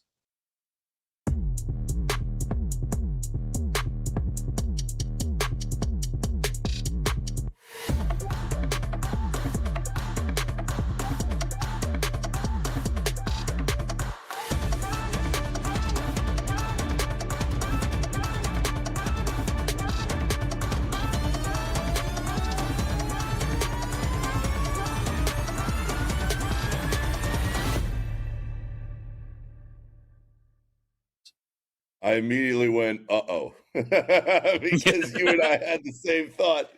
I went, oh boy, LaMelo. I just feel like Charlotte was kind of waiting for this moment to get something in return, and there were a whole lot of ups and downs in the LaMelo experience. And the second they felt like they got a solid return, especially on that deal, boom, gone. So. Could it work in Minnesota? Could LaMelo and Ant find a way together and catch their rhythm? Yeah, I think it could. Would I bet on it? No.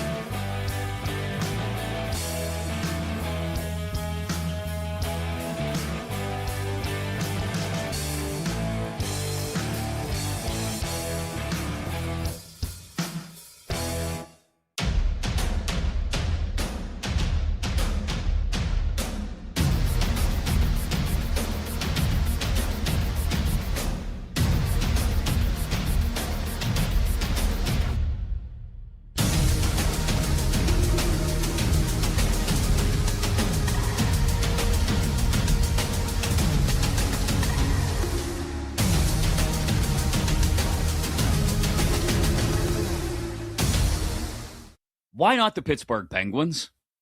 Why not?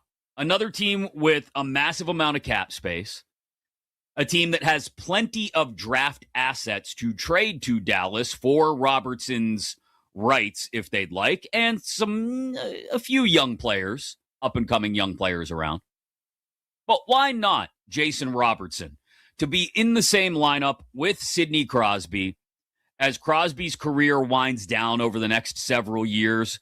Robertson comes in, becomes the face of the Penguins franchise, and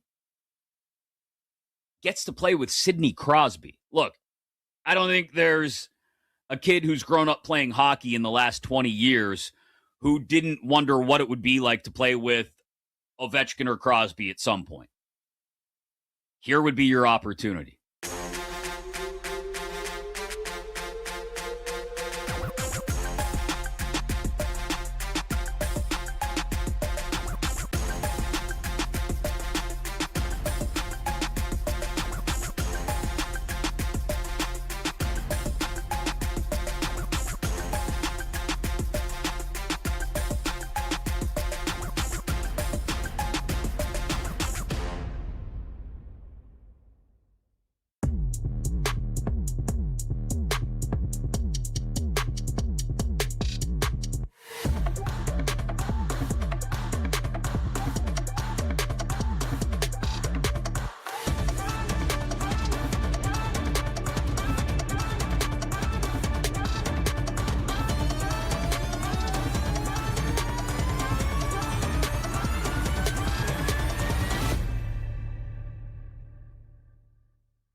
Late games, loud opinions, and money time moments. BetMGM Live. rolls on. 99. Well, Brad Stevens has more than 99 problems right now, and Jaylen Brown is definitely one of them. Welcome on back, BetMGM tonight, Westwood One Sports. I'm Pat Boyle. She's Kate Constable. The phone number to join the show is 310-840-4910. You could call, you could text. 310-840-4910. We're going to talk to Michael Thompson, two-time NBA champion, Lakers broadcaster for Spectrum Sportsnet, coming up at the top of the hour. We're going to ask him about this Jaylen Brown trade, going to the Sixers and the Celtics only getting back 36-year-old Paul George and 2 first-round picks. We're also going to ask him about LeBron and the Lakers moves that they made today, because we started the show with that before this madness took over with the Jaylen Brown trade. But we want to squeeze in a little bit of USA talk here, because massive game coming up in just over 10 minutes from now. USA playing Bosnia.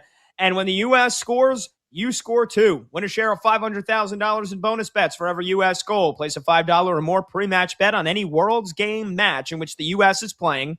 That's coming up in minutes.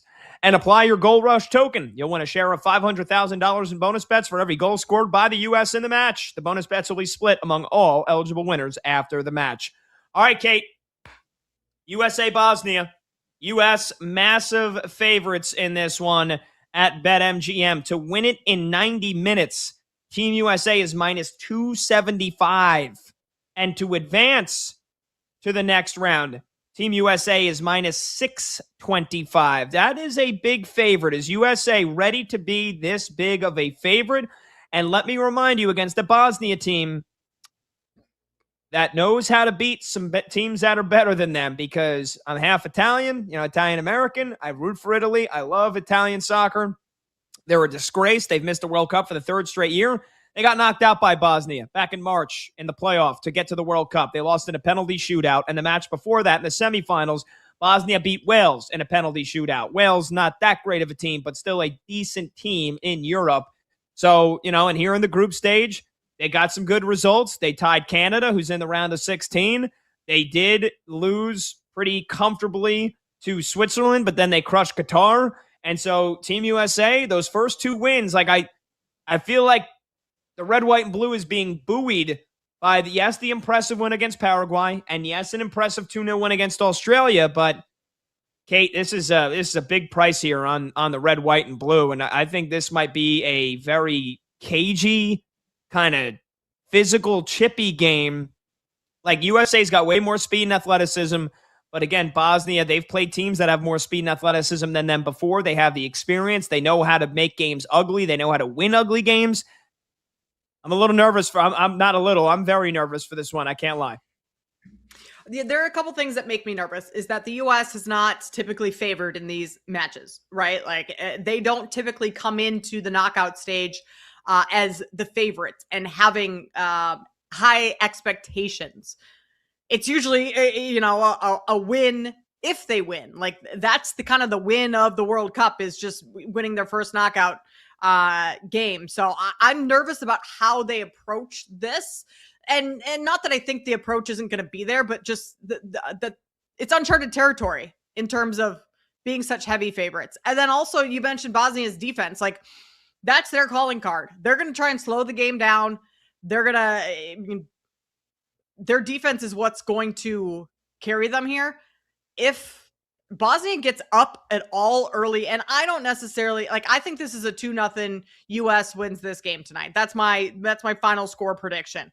But if Bosnia scores at all and the US is playing from behind, that's going to be, that's going to put them in a tough situation, because the pressure is going to build as the game goes on. They're going to be reaching for things. Do they make mistakes because that they are starting to feel that type of pressure? All of that stuff makes me a little bit nervous for the U.S. In reality, they should win this one. The numbers in terms of the odds are telling you that they should win this one fairly comfortably. But nothing is ever really comfortable for the U.S. When it comes to the World Cup. So I'm right there with you, being a little nervous for this game in about 20 minutes. All right, you think it's going to be 2-0. Yep. I think this game is going to extra time. I don't think 90 minutes. I don't think the USA is going to be able to win this in 90 minutes. So I would play the tie at plus 400. But I mean, I could be wrong. and I've been very impressed with what I've seen. It's usually not this easy. Usually not this easy. And I do think the USA would win it in extra time. I don't know if it would take penalties. I think an extra 30 minutes would be enough to break down this Bosnia team, but I'm not confident they're going to be able to win this in 90 and make it look convincing. So the starting lineup is out, by the way. You got Freeze back in goal, Matt Freeze, who started the first 2 games, and then they went to Matt Turner. In the back 4, you've got Anthony Robinson, Tim Ream, Richards, and Freeman, which I believe was the starting back line for the first 2 games. Tyler Adams and Tillman in midfield. Christian Pulisic is starting. Weston McKennie attacking center mid. Serginho Dest, and then Fo Balogun. So, full starting lineup. All the stars are in. There's nobody that's out with injury. And if I'm not mistaken, I know McKenzie and Roldan. Mark McKenzie, he played 90 minutes against Turkey, but he did not start the first 2 games, didn't play the first 2 games. He got hurt last game, but he's not a starter. And then Christian Roldan, who is hasn't played in this World Cup. So I still don't think it's going to be easy, Kate. And hopefully I'm wrong. And hopefully there's an early goal to take the nerves off in front of the crowd at Levi Stadium in San Francisco. But I'm expecting this one to be sweaty. It will be a massive, gigantic, every other word that describes that upset if the U.S. loses. Correct? Am I fair to say that, Pat? It won't be bigger than Paraguay beating Germany, but it'll be close. Will it be as big as the Celtics giving up Jaylen Brown for PG and 2 firsts? No, I don't know what England would have had to loss today for that to have happened. All right, we're going to talk to the 2-time NBA champion Michael Thompson coming up next. We're going to ask him about LeBron, the Lakers, and this Jaylen Brown trade. I'm Pat Boyle. She's Kate Constable. This is BetMGM tonight on Westwood One Sports.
John Lynch has not been the best general manager in football over the last several years, but I will say this. I will back John Lynch fully and unequivocally if he lets Brandon Ayuk just rot on the restricted list. This is ridiculous. You can't just go on social media every day and say that you're going to play for the Commanders when you're still technically under contract with the 49ers. You can't do that. That's not how it works. You don't get to just name what team you're playing for. You're not a free agent. I get it. The Niners don't want him anymore. As Lynch said, he's probably played his last snap for San Francisco. But unless the Commanders are willing to give me something of some consequence, I'm not just cutting this dude and letting him walk off to D.C. to play with his buddy Jaden Daniels. Oh, hell no. I'll give it to Stone Cold. No. I'm not going to just let him. No, you don't just get to go. You don't get to name your destination, Brandon Ayuk. It's getting to the point where it's kind of creepy, but more so just dumb. Just dumb. Without even the B. D-U-M. Dumb. By Brandon Ayuk.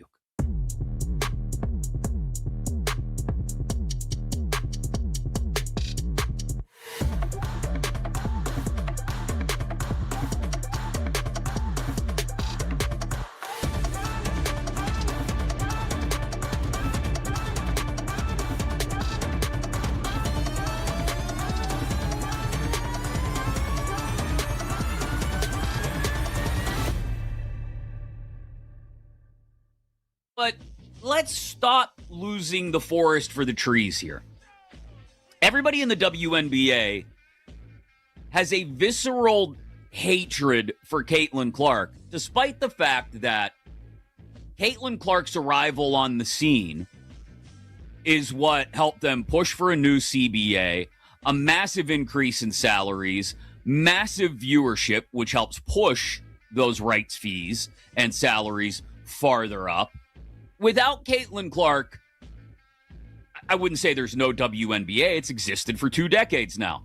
But without Caitlin Clark, the WNBA is not nearly as close to the average sports fan's radar as it is right now in this moment. And yet Caitlin Clark gets a hand to the neck, gets kicked occasionally, smacked occasionally. And again, she's not the only person who receives a little physical punishment in sports.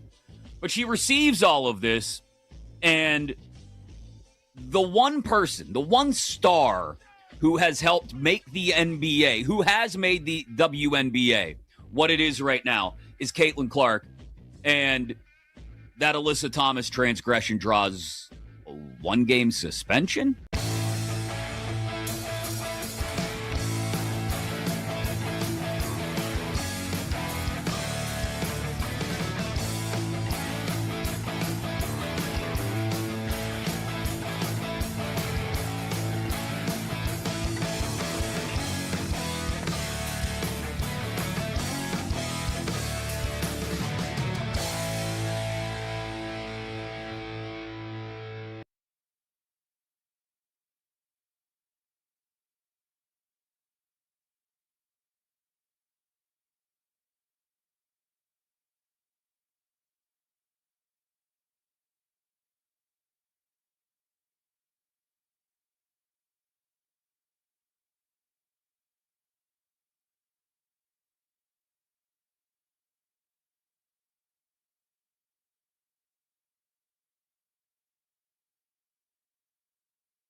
The Day Shut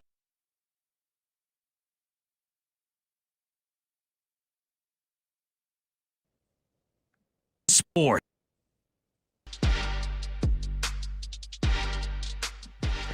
Hey-o! Welcome on back to BetMGM tonight here on Westwood Sports. I'm Pat Boyle. She's Kate Constable filling in for Brad Evans. And we are brought to you by BetMGM. Make it legendary. Download the app today. Please gamble responsibly. Hour number 3 of this incredibly wild and chaotic Wednesday night of a show starts right now. You can watch the show live on YouTube. Just search BetMGM tonight and hit that subscribe button.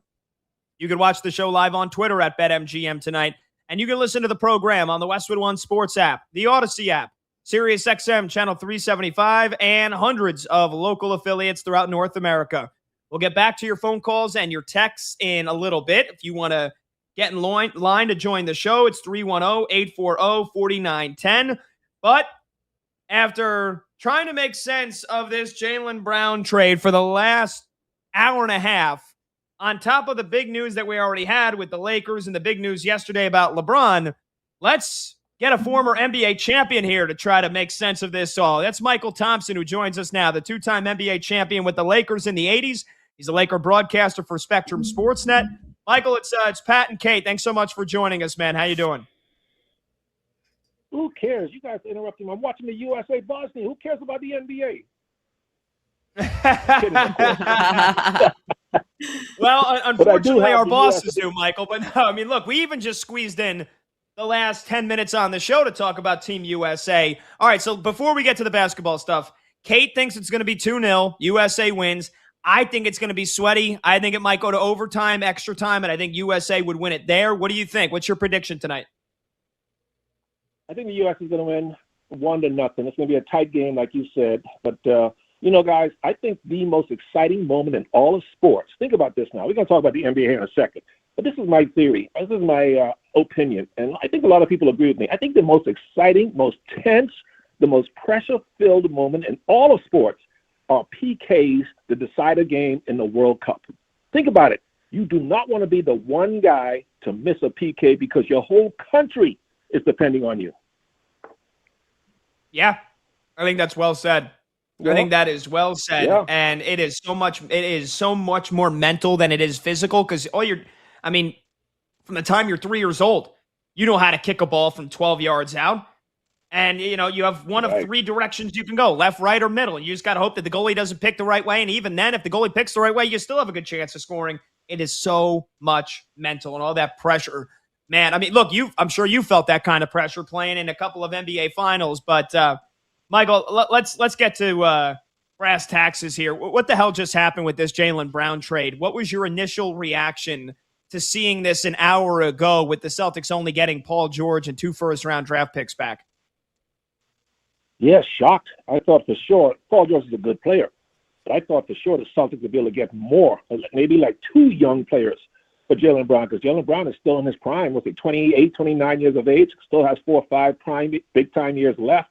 And Paul George, like I say, is a good player, but you're trading an all-NBA first or second teamer for Paul George, who I like. Who wouldn't want Paul George on the team? But, I mean, for Jaylen Brown, that seems like the Celtics sort of got painted themselves into a corner by putting the rumors of Jaylen Brown on the trade market, and they figure, well, we have to trade him now because he obviously has maybe been mentally affected by this, a little ticked off, so we have to get rid of him, and they probably got 50 cents on the dollar for him.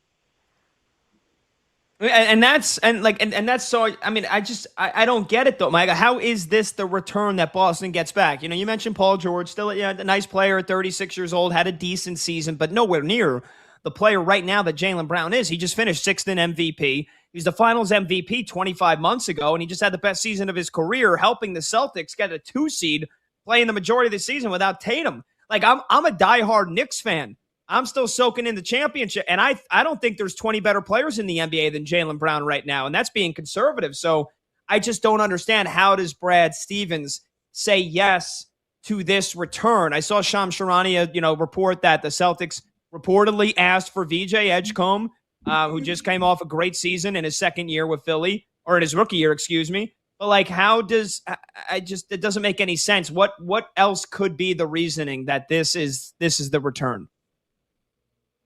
Because they had to get rid of him, and they had no choice because they sort of ruined the relationship with Jaylen. He's a very sensitive and very proud young man, and he figures, okay, if you guys don't want me around, then I don't need to be here. So I think emotionally he had maybe checked out. They felt that maybe in their conversations with him. I thought a couple of weeks ago, if they were sort of going this route or leaning in this route, they should have called Portland and asked for like a Denny Avdia and a Scoot Henderson in the first-round pick. Get 2 young guys for him or something like that. Like a lot of big moves for the Lakers this week. LeBron James announces that he's going to be moving on. Where does LeBron rank for you amongst all-time Laker greats? Oh, he's right up there. Obviously, to me, the greatest all-time Laker ever will always be Magic Johnson, number 1, Kobe Bryant, number 2. Now, a lot of people like switch that around, and that's fine. If you pick Kobe, number 1, Magic, number 2, I'm not going to call you crazy. So 1, 2, 3 are Magic, Kareem, and Kobe, with Jerry West being number 4. But LeBron James is right there in the starting 5. He's right there with the other greats. So that's how great he's been in his 8 years. He delivered a championship. He broke records, set records, and broke records while he was here. So even though he only put in 8 years as opposed to 10 or 15 years like some other people, he's right up there in the top 5 of Laker legends ever. Do Lakers fans treat the bubble title like a normal title? Sure, they do. It's a regular title. It's a legitimate title. It's just sort of like a kind of a sterile title because it wasn't done in front of the fans. You've seen how much they matter in front of the fans just when you watch the New York Knicks this year and the Warriors over the years, and even the Lakers when Kobe was here in front of the fans. It means more to win it in front of your fans, no question about that. But it is a legitimate title, but just that the fans don't feel as connected to it because they weren't there to witness it. We're talking to Michael Thompson here on BetMGM tonight, Westwood One Sports. I'm Pat Boyle. She's Kate Constable. Michael Thompson, the 2-time NBA champion and a Lakers broadcaster right now for Spectrum Sportsnet. Michael, I know the news didn't break until yesterday, but was this something that was pretty much known here with LeBron that he was going to move on. I mean, I can't imagine Rob Pelinka and this new retooled Lakers front office went into free agency last night only hours after being informed by LeBron. So do you have any insider knowledge as to how long the powers that be with the Lakers knew that LeBron was going to move on? I don't think anybody had any idea which way LeBron was leaning. I thought he was going to stay because he's so entrenched here now with his home, his little girls in school here. And I thought he really enjoyed playing with Luka and Austin Reeves when he was healthy, when everybody was healthy. They had a good thing going. LeBron was the third option with Luka and Reeves on the floor, which was fine because that helped conserve LeBron's energy, and he didn't have to carry the team every night. And that role really seemed to suit him well as towards the end of his career, where that could even extend his career, playing with two guys who can carry the load night in and night out, where he wouldn't be required or have to do it, but yet he could step up in big moments and carry the load, but not to over 48 minutes. So I thought it was a perfect setup for him to finish out his career here because Luka and Austin Reeves do all the heavy lifting, and every now and then LeBron can chip in and take over from time to time. So I thought he was going to come back and give him one more run here with a healthy Luka and a healthy Reeves, because if those two guys were healthy in the playoffs, I think they might not have beat the Thunder, but they would have given the Thunder a much better series, especially since the Thunder didn't have Jalen Williams. Michael, very calculatedly, LeBron announced that he was ready to move on from the Lakers after Bronny signed a new contract. Is Bronny going to be playing for the Lakers this season? I think so. J.J. Redick and the staff like him. You can see the improvements in Bronny. He's a good, solid role player now. You can see the confidence level growing year by year with him. Bronny's not a good player. He just gets an unfair break because he's LeBron's son, and everybody expects a lot more from him. But if you watch his progress over the last couple of years, when he gets in the game, he's a good defender. He's a good playmaker. So I think when his father's gone, if the Lakers give him a legitimate shot and put him in the rotation, he could be a solid contributor to the Lakers. We're talking to Michael Thompson, the two-time NBA champion with the Lake Show, right here on BetMGM tonight, and he's a Lakers broadcaster for Spectrum Sportsnet. Michael, so now moving on, Kate and I both agreed to start the show that we think the Lakers, they might not be more talented without LeBron, but we think they're a better overall basketball team.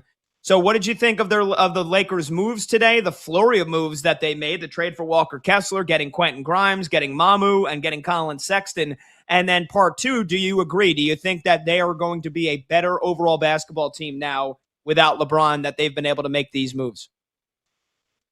I think they'll be good. They're not the favorite means, but they'll be a solid playoff contender this year, somewhere in the top 6, top 7. I think they'll be.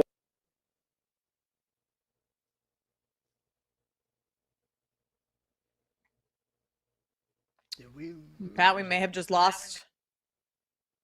Let me call Michael, him you back. still there? I think we lost him. Let me call him back. All right, so it looks like Michael Thompson dropped. Sorry, I thought I had an opportune time to take a little bite of food, and I did not. So, yeah, it looks like we lost Michael Thompson for a second. We're going to try to reconnect with him and just asking him about what he thinks of the Lakers' moves today. Kate, that was a little bit of a conservative answer from Michael. He said, I think they're going to be good, maybe 6th, maybe 7th. I don't know. I think they're going to be the 4th best team in the West. I really, really like the moves, but 7th I don't know. I mean, that's interesting. I think they can be better than 6th. The 7th is deep. I mean, 7 you're playing in 7. Yeah. I think they're better than a play-in team. I mean, if you can be a playoff team with LeBron, you can be a playoff team. Hey, Michael, with you back? Kessler. Yeah, I'm back. All right, sweet. Yeah, so I was just asking what you think of the Lakers' moves. You think 6th or 7th best team in the West? I mean, that's not that great, in my opinion. So is it? Do you just not think maybe that Luka and Reeves with the rest of these new players can carry them? You think it's not great, but it's not bad because you got to look at how solid and how balanced, how deep the West is. Obviously, the top 2 are Oklahoma and San Antonio. That goes without saying.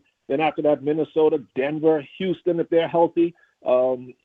Phoenix is going to be improved. So You can't just say you're automatically a top 4. You got to work for it and earn for it. So if you can finish 6, anywhere from the top 6, you got a chance to make a move and make some noise in the playoffs. But the West is deep, so you just can't be a homer and say, yeah, now the Lakers are the 3rd best team in the West. I don't see that right now.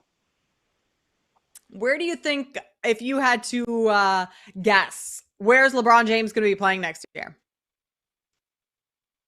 I would guess if LeBron really wants, and obviously he does, to try to compete for that 5th ring, his best places to go, the closest teams to getting to the finals next year are in Cleveland, going back to Cleveland, or go to Miami and team up with Giannis and Bam Adebayo and the good shooters that Pat Riley's now putting around the big 2 in Miami. If you add LeBron back to the Miami mix, I think that puts Miami in the top 4 in the East.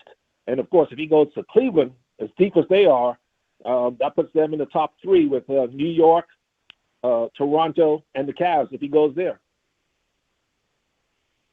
Yeah, I mean, and look, and I would even throw in, and I hate the Sixers. I would even throw in the Sixers now that they have Jaylen Brown, Maxey, and if Embiid, always the caveat with Embiid is if he could stay healthy. But just specifically talking about Michael Thompson, 2-time NBA champion with the Lakers, Spectrum Sportsnet Lakers broadcaster. Also, Michael, what do you think? Just to take it back to the moves the Lakers made today, the trade and then the extension. What do you think Walker Kessler does for both the offense and the defense and some of the shortcomings the Lakers had the last few years? Well, he's not that athletic as far as speed, but he is a long, big target. So Luka likes big, tall guys he can sort of lob to. He's not as quick on the lob as DeAndre Ayton or Jackson Hayes was last year, but he is a big target in the paint. He's a good rim protector, and that's what the Lakers need. And last year is a guy who's a solid and consistent rim protector, so we know he can do that. So the defense will definitely improve with Walker Kessler on the floor. How much does he raise their defensive ceiling? Because the Lakers have been kind of fishing for a really good, strong center defensively for what seems like several years now. Is he that player for them this year going forward? Yeah, he is a good rim protector. Nobody's Victor Wembanyama, but he's a good shot blocker, good shot changer. And when you have that kind of guy in the paint, you saw how effective that can make your defense just from watching San Antonio, the way they can protect the rim with Wembanyama, and even sometimes with the backup center. I'm escaping my name right now. What's the big fella's name in San Antonio? Backs up Luke Cornett. Luke Cornett, yeah. Sorry about that, Luke. So if you can protect the rim the way the Spurs do, or even come close to that, which Walker Kessler will provide the Lakers, that'll improve their defense a lot. Because you're right, we don't have a bunch of Gary Paytons or Klay Thompsons or that kind of defender, or Michael Cooper's on the perimeter defending, or even like the Oklahoma City Thunder have Alex Caruso. But they have guys out there who are winning defenders, and now you have a guy who can protect the basket in case the defense breaks down. That gives you a huge improvement and a lot of confidence in your perimeter defenders too. One more for you, Michael. Do you think there's any other moves the Lakers are making this free agency, or do you think basically today is going to be the majority of the moves that Rob Pelinka and the Lakers front office makes? Yeah, it looks like they've completed their moves. They haven't told me anything, but they've done a good job signing players. And if they do anything, it'll just be minor stuff to fill out the roster. But I'd be surprised if anything else big comes down the pike here. Okay. Well, Michael, we appreciate your time so much, man. Go enjoy USA. Still scoreless, but go enjoy that game, and we appreciate your time. Thanks so much for joining us. Yeah, this USA defense, man, this goalie already had to make 2 saves. They got to pick it up. That's right. All right, Michael. Thanks so much, man. There you go. Michael Thompson, Thanks, the 2-time NBA champion with the Lakers in the 80s and the current Lakers broadcaster for Spectrum Sportsnet. You can find him on Twitter. By the way, great Twitter handle, Kate, for Michael Thompson. Champagne and nuts. Have you ever had champagne and nuts? It's a fantastic combo. I have not. I've had quite a bit of champagne.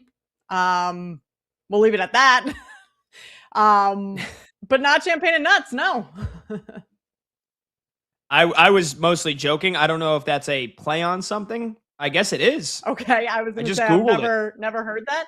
Cocktail So nuts Google are AI always out at parties and, fancy things.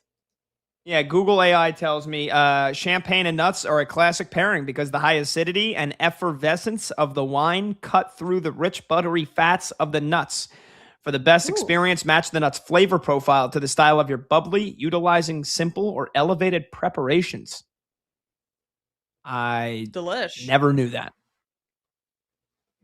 Yeah. Maybe That's what Michael. maybe I'm not Thompson teaches living us. the high life like Michael Thompson lives. Yeah, I'm probably right there with you. I think he's been to a couple more champagne and nuts type parties than I have. Well, hey, now I got a good, if next time I host people over, me and my girlfriend will put out some champagne and just a bowl of nuts and say, hey, Yeah, there you sorry, go. you guys have never had this before? My pinky in the air. I'm sorry. I thought you guys, had some class. All right, we'll take a break. 310-840-4910 is the number to join the show. 0-0. Weston McKennie looks like he just had a brilliant chance for a header in the box, but didn't get good contact on it. Or Weston McKennie, is the one that teed up the cross. And it actually deflected off the Bosnia goalkeeper and then went off one of the other Team USA players' heads. So it was like basically pinball, and it results in an opportunity, but a missed opportunity. So USA and Bosnia scoreless, 18th minute. We'll get you an update when we come back. We'll talk about the wild World Cup games that happened earlier today. This tournament just keeps on giving, baby. And we'll also continue to take your phone calls and your texts on the Jaylen Brown trade. It is a massive one. It's a stunner. It makes zero sense. Paul George is the return for the Boston Celtics along with 2 first-round picks as Jaylen Brown forms a big three in Philly with Tyrese Maxey and Joel Embiid. 310-840-4910. I'm Pat Boyle. She's Kate Constable. This is BetMGM tonight on Westwood One Sports.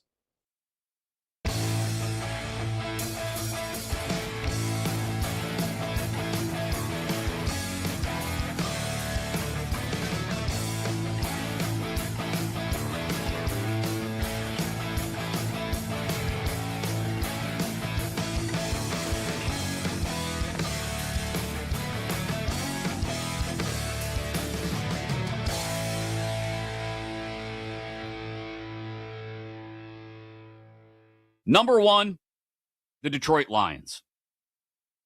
Absolutely. Amon-Ra, Jamison Williams. I would put those two right there, just a hair behind Chase and Higgins. Maybe right there with Chase and Higgins as the best duo behind Lamb and Pickens. If we were just doing duos, it would be Lamb, Pickens, and then it would be probably a tie at number 2 between Chase Higgins and St. Brown and Williams. But again, I'm not ranking duos. I'm ranking wide receiver groups. And you got to add in Isaac Tesla, who was a red zone machine for the Lions last year.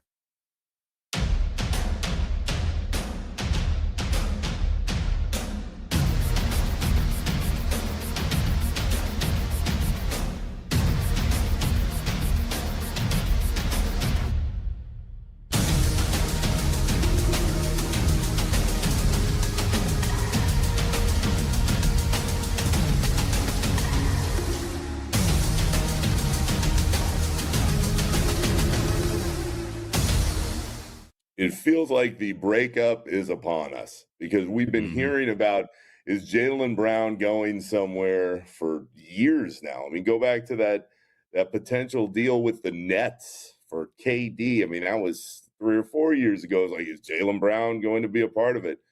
There's got to be something going on behind the scenes in that it can work with Brown and Tatum. We've seen it. They won a title. Jaylen Brown's a finals MVP. But it feels like, Chris, he wants to be the guy. And he can never, ever be the guy in Boston with Tatum. It's never going to happen. So if he really wants to be that dude, he's going to have to be that dude somewhere else. So, no, I'm not surprised. At this point, given all the smoke around a potential deal, it feels like something is going to happen. And you're always going to wonder, how did it get to the point that it got? Because it was kind of rocky, and they always seem to bring it back. I actually think they could run it back and still have success, but there's been so much talk about where Jaylen Brown's going to go, and so much of it is not Boston, which leads you to believe that something's really going to happen this time.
I immediately went, uh-oh, because you and I had the same thought.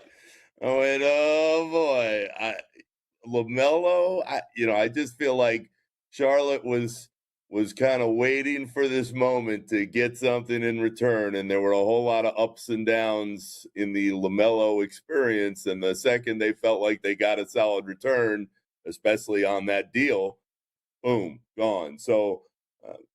Could it work in Minnesota?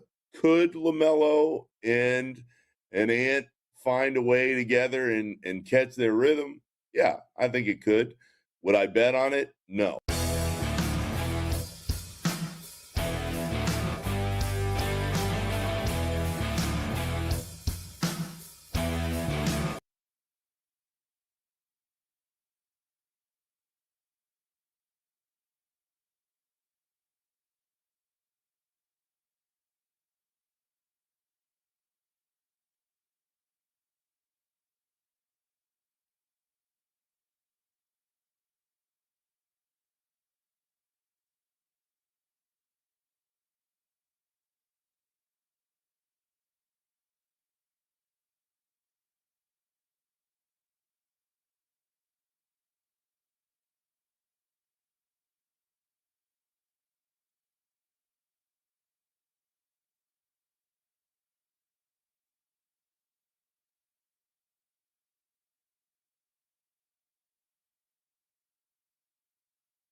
All right, welcome on back. BetMGM tonight, Westwood One Sports. I'm Pat Boyle. She's Kate Constable. The phone number to join the show, 310-840-4910. They're exiting the hydration break. 25th minute, 0-0, USA and Bosnia. We've had a couple of nervy moments for both sides so far. USA has dominated possession, but in terms of the chances, it's been about even. USA is winning possession 78-22. But Bosnia's got the only shot on goal so far, and it was a pretty big one. It required a big save from Mr. Freeze, the USA goalkeeper. Meanwhile, USA 2 shots, neither of them on target, but USA does have 3 corner kicks. They have completed 91% of their passes. Bosnia has only completed 53%. And again, possession way in favor of Team USA, but still scoreless. That's the only thing that matters, Kate. So overall, I know we're doing a show here, but from what you have watched so far, are you more nervous, less nervous, or about the same from before the game started? Well, I was about to be really nervous, Pat, because I just noticed that my computer had stopped charging and was about to die here. So we got it all plugged in. That really made me nervous. We're good to go now. I'm also a little bit more nervous in the US game. I've got it over on my laptop in the corner here, and just peeking over every now and then.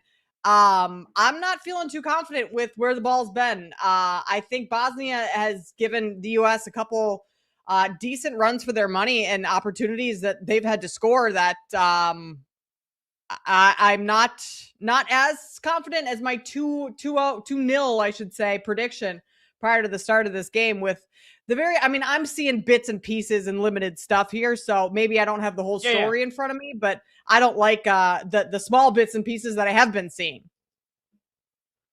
Yeah, no, and that's fine. And look, we're doing a show. So, obviously it's different. When I was, when the Knicks were in the NBA Finals, Kate, you weren't on the air with me for any of the games, right? No, I wasn't. I wish I was. That would have been entertaining to watch you just sweat during these games and try and do a radio show. Yeah. So I was like, talking with Combs, talking with Randy Merkin, talking with Brad, and I was like, guys, listen. Most other years, we got to do a show. You don't want to be talking all about a game that somebody can just easily turn off our show to watch or to listen to elsewhere. I was like, well, I'm a diehard Knicks fan. Like, we're gonna do a watch party. Like, I can't pretend like it's not going on and to try to talk about the NFL in June while the Knicks NBA Finals games are going on. So it was like literally watch party, talking about the game nonstop, breaking down the game into commercial breaks, adding on, taking calls, taking texts. This is not that level. Maybe if USA gets to like the semifinals, then maybe we treat it like a big time watch party. So I don't blame you. I mean, I'm not watching every single second, but I'm peeking over as much as I can. It's the possession is in USA's favor, big time. But other than that, the chances created, it's even, if not slightly in favor of Bosnia. They've had the more quality chances. So, yeah, I expected it to be sweaty. I said 1-1 going into overtime or extra time, and then I think the USA will win it. But so again, I wouldn't be surprised you don't see a goal for the first half. I wouldn't be surprised if we don't see a goal until at least the hour mark. Pat, your soccer knowledge, I'm a casual, I'll watch during World Cup type of soccer fan. But the US in their first two games in group play, they scored early. Like, they put the pressure on their opponent early. Yep. They took the pressure off themselves early. So, they haven't done that, obviously, this game quite yet. We're 28 minutes in, but that's not concerning to you at all. You're still kind of just, this might be, scoring late in the second half type of thing for both of these teams. Yeah. And wow, we got a potential penalty. The referee has waved it off. I thought when I just watched it here, I thought Fo Balogun from the USA just drew a penalty there. He shook the Bosnia defender out of his cleats, and the Bosnia defender kind of grabs his arm and pulls him down. And VAR has to take another look at this because actually, all right, it looks like he might have gotten a sliver of his shin guard as he tried to go past him. I don't think that's going to be a penalty. I think they're going to check it, but I can't imagine this is going to be a penalty. That is very, very soft if that's a penalty. When I first saw it on the naked eye, I thought that could be a penalty. Now that they showed the replay, definitely not a penalty. And it's not going to be one. I know there's a lot of folks that... Go ahead. These guys are professional actors. Soccer players. Yes, they are. They are great actors. That they can sell so much. Talk about flopping in the NBA. My goodness, they need to make some. Do they have flopping rules in soccer? They do. You should get a yellow card if they call it simulation, right? The Brits and I guess the European folks and the other soccer fans, they always got some fancy term for it. He's been given a yellow card for simulation. Instead of saying flopping. Yeah, like you can technically get a yellow card if you flop. Most of the time a ref won't give it. But yeah. I mean, look, and that's just like we had the whole debate with SGA. Like, it's the art of selling a call. And so yeah, at times does it look ridiculous? Sure. And I think it's gotten better. Like I've seen a lot of really bad flopping. I watch a lot of, Premier League soccer throughout the year too. And USA scores. USA's got a goal.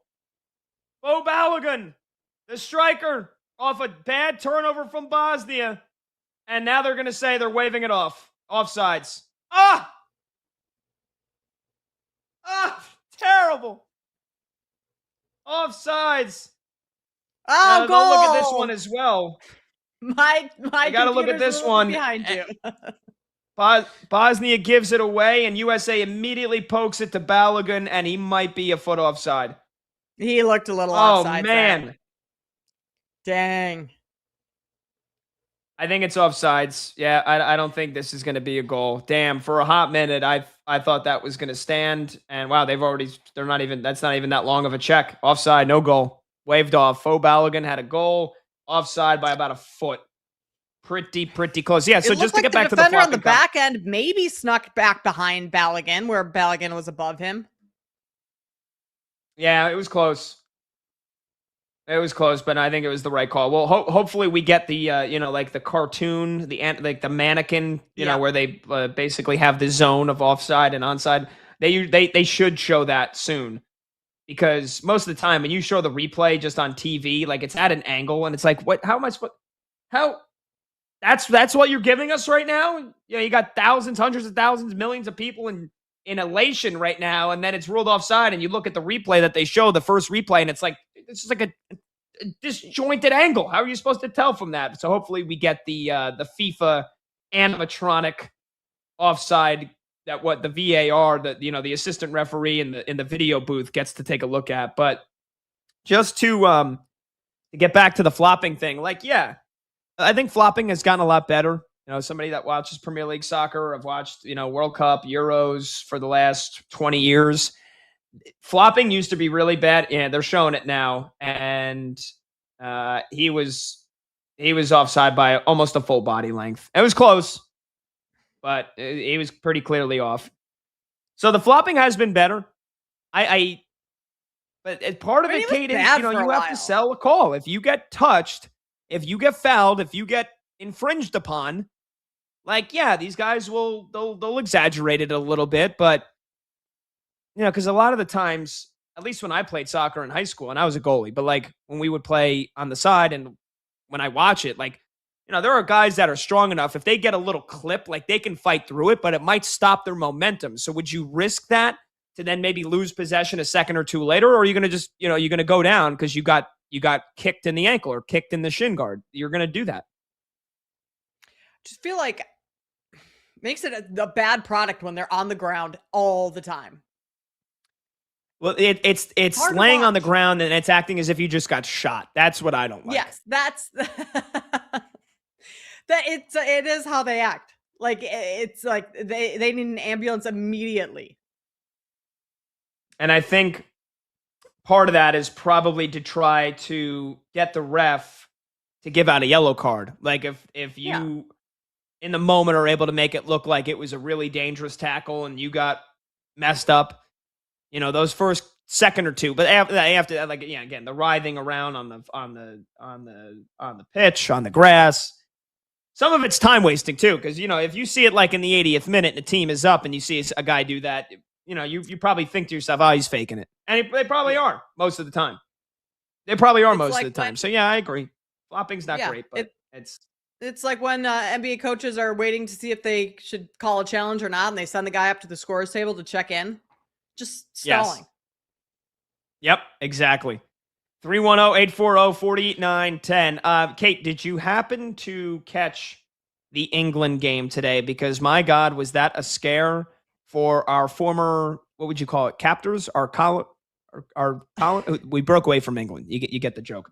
That was quite the scare from DR Congo, who scored 7 minutes in, and England still trailed into the 75th minute when Captain Harry Kane got the tying goal and then scored the game winner in the 86th minute. Did you think, based off of watching that, are England lucky to advance? Should Mexico, who they're going to play next, be favored now in the next round? What did you think of England coming back? I mean, I think England was lucky to advance. They did not play very well at all. They played with their food quite a bit. And I mean, ultimately, got to advance.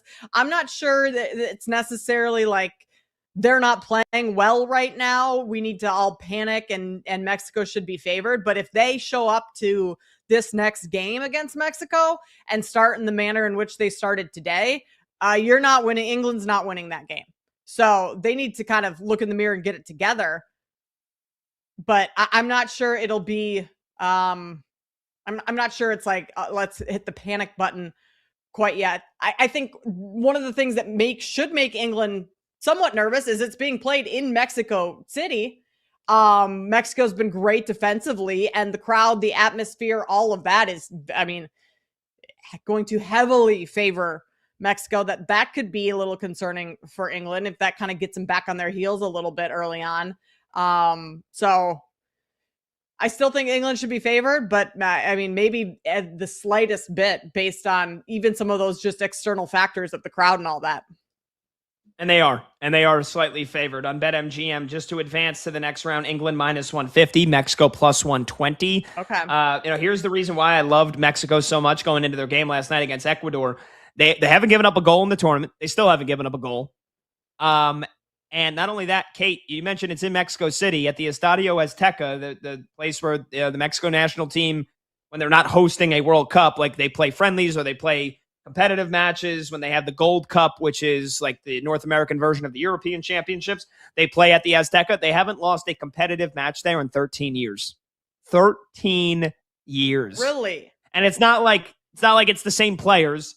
It's the fact that stadium in the city where the elevation is double Denver, right? Mexico City elevation is 7,350 feet.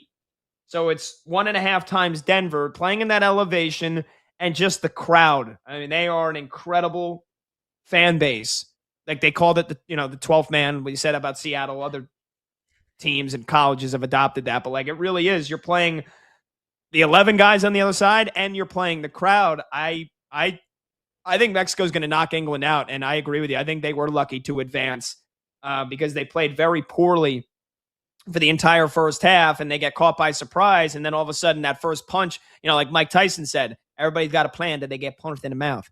And then you get punched in the mouth, and all of a sudden you're the big favorite that's trailing. And every single minute that passed, every opportunity that went wasting, it's the pressure grows. And I give their manager, Thomas Tuchel, a ton of credit because I think his substitutions helped them win the game. He subs in Anthony Gordon, who ends up getting both assists for Harry Kane. And he took out the right back, Jed Spence, who was getting abused by the guy from DR Congo who scored the goal. And he moved midfielder Declan Rice to right back. And DR Congo had no attack after that. They were gassed. And then, on top of it, Harry Kane and England's attack really started to click. But I think their manager, Thomas Tuchel, I tweeted it as a joke. He should be knighted for the moves he made because it helped them win the game. Pat, did you see the viral clip of fans going crazy in Mexico City that looks like it should be like New Year's Eve celebrations on steroids? Is that right outside the stadium? I don't know if it's right outside the stadium. I think it's downtown. I don't know if the stadium is downtown, but I think that's like their midtown Manhattan, if you will. Okay. Or their downtown Chicago. And it looked like an AI video. It did not look real. It really and whatever drone they used, brilliantly captured all the fireworks blowing off. And it looked like it was 1 million people just going absolutely bonkers. So yeah, that did look like it was like New Year's Eve, and it looked like it was fake. It looked like it was AI, but it was real. And that's why this World Cup has been so special. Yeah, and that's probably why they haven't lost. Repeat that. They haven't lost in 13 years in that stadium? They haven't lost a competitive game at the Estadio Azteca in 13 years. Wow. All right. I'll change my tune there. Mexico's winning tomorrow. England is done. I hear that. Now, I don't know off the top of my head how many competitive games they've actually played there. It might only end up being like 10. I don't know. I'd have to double check, but I did see the stat that they haven't lost a competitive game in 13 years.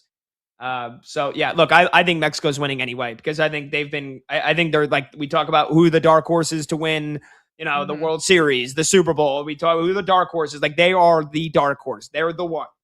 They're the one. They haven't given up a goal. They've got contributions from everybody. It's a different goal scorer every time, although Quinones and Raul Jimenez are their main guys, and their defense is rock solid, and they're playing at home again. So if they have to play in the States for the quarterfinals, which I think they would, then maybe I would say, all right, I would pick against them. I'm not picking against them against England. Especially not with what I saw with England barely squeaking by. And credit to the DR Congo. They were a great side. They were passionate. They played attacking football. They were really, really good. But England should not have needed to sweat that out as much as they did. 310-840-4910 is the number to join the show. We're nearing halftime. It's still scoreless. We'll get you an update when we come back. More of your calls, more of your texts on the other big topics of the day. The Jaylen Brown trade to the Sixers and the Lakers making a flurry of moves a day after LeBron moves on. I'm Pat Boyle. She's Kate Constable. This is BetMGM tonight on Westwood One Sports.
Why not the Pittsburgh Penguins? Why not? Another team with a massive amount of cap space, a team that has plenty of draft assets to trade to Dallas for Robertson's rights if they'd like, and a few young players, up-and-coming young players around. But why not Jason Robertson to be in the same lineup with Sidney Crosby as Crosby's career winds down over the next several years? Robertson comes in, becomes the face of the Penguins franchise, and gets to play with Sidney Crosby. Look, I don't think there's a kid who's grown up playing hockey in the last 20 years who didn't wonder what it would be like to play with Ovechkin or Crosby at some point. Here would be your opportunity.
John Lynch has not been the best general manager in football over the last several years, but I will.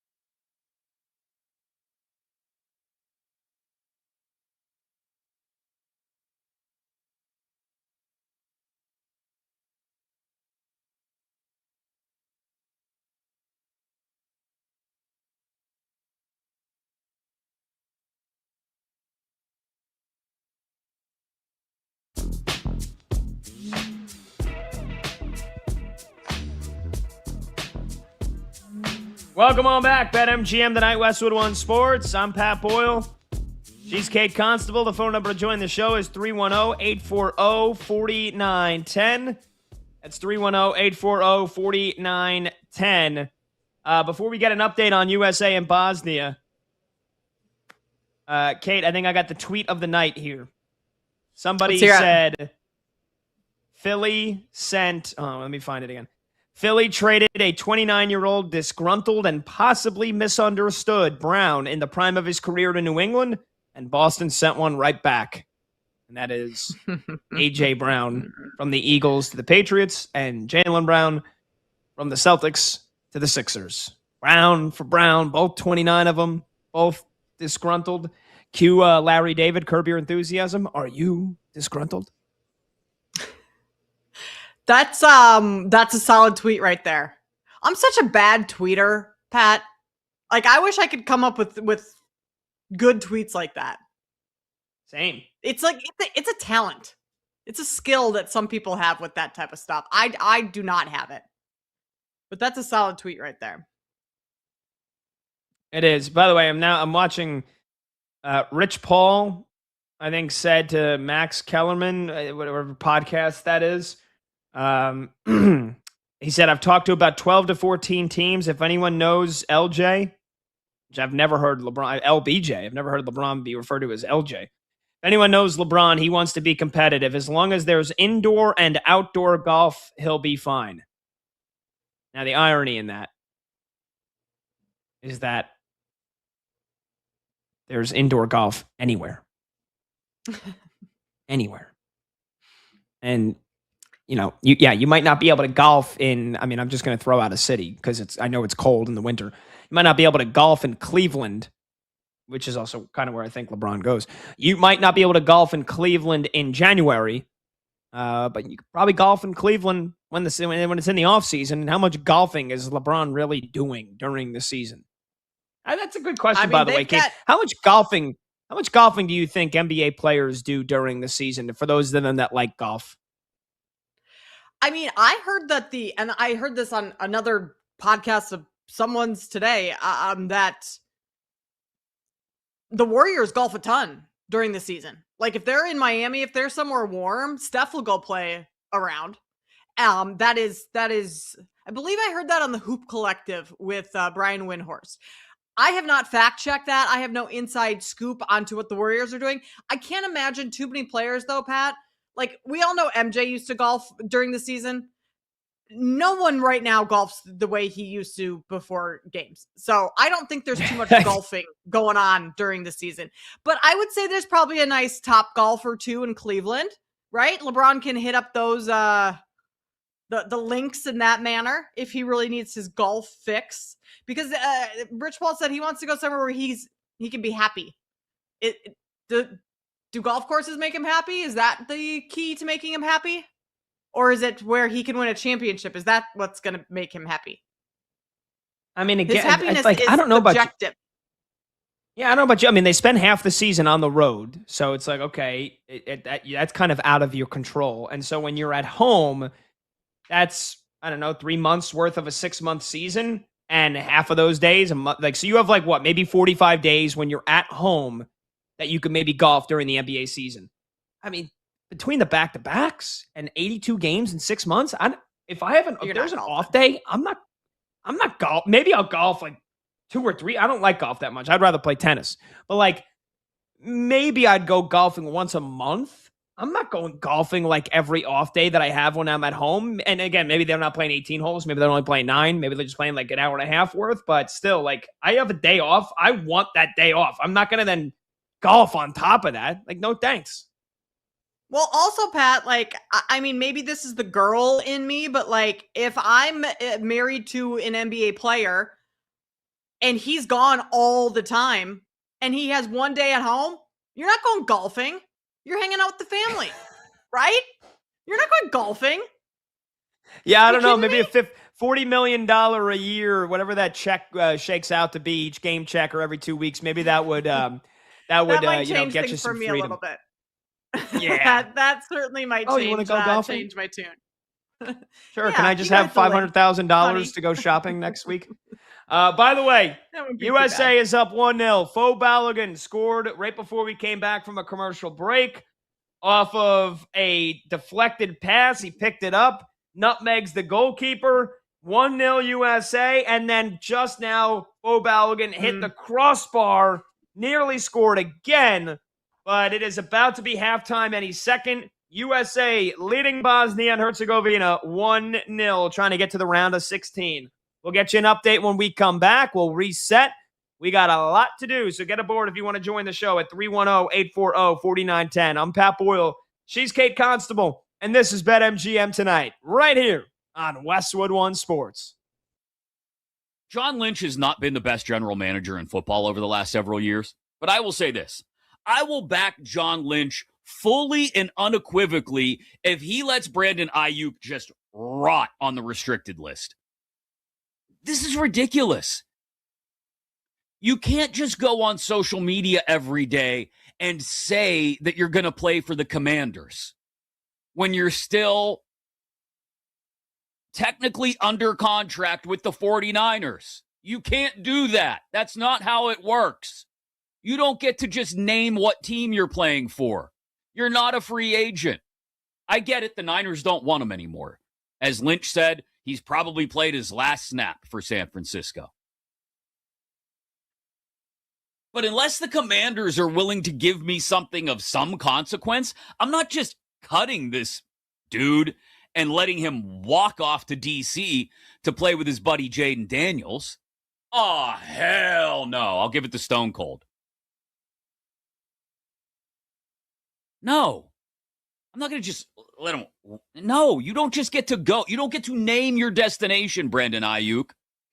It's getting to the point where it's kind of creepy, but more so just dumb. Just dumb. Without even the B. D-U-M. Dumb by Brandon Ayuk.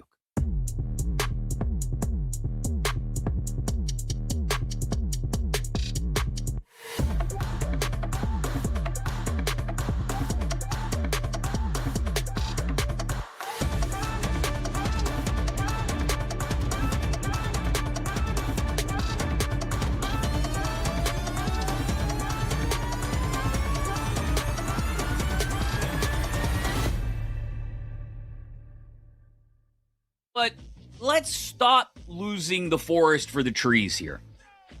Everybody in the WNBA has a visceral hatred for Caitlin Clark, despite the fact that Caitlin Clark's arrival on the scene is what helped them push for a new CBA, a massive increase in salaries, massive viewership, which helps push those rights fees and salaries farther up. Without Caitlin Clark, I wouldn't say there's no WNBA. It's existed for 2 decades now. But without Caitlin Clark, the WNBA is not nearly as close to the average sports fan's radar as it is right now in this moment. And yet Caitlin Clark gets a hand to the neck, gets kicked occasionally, smacked occasionally. And again, she's not the only person who receives a little physical punishment in sports. But she receives all of this, and the one person, the one star who has helped make the NBA, who has made the WNBA what it is right now, is Caitlin Clark. and that Alyssa Thomas transgression draws a 1-game suspension?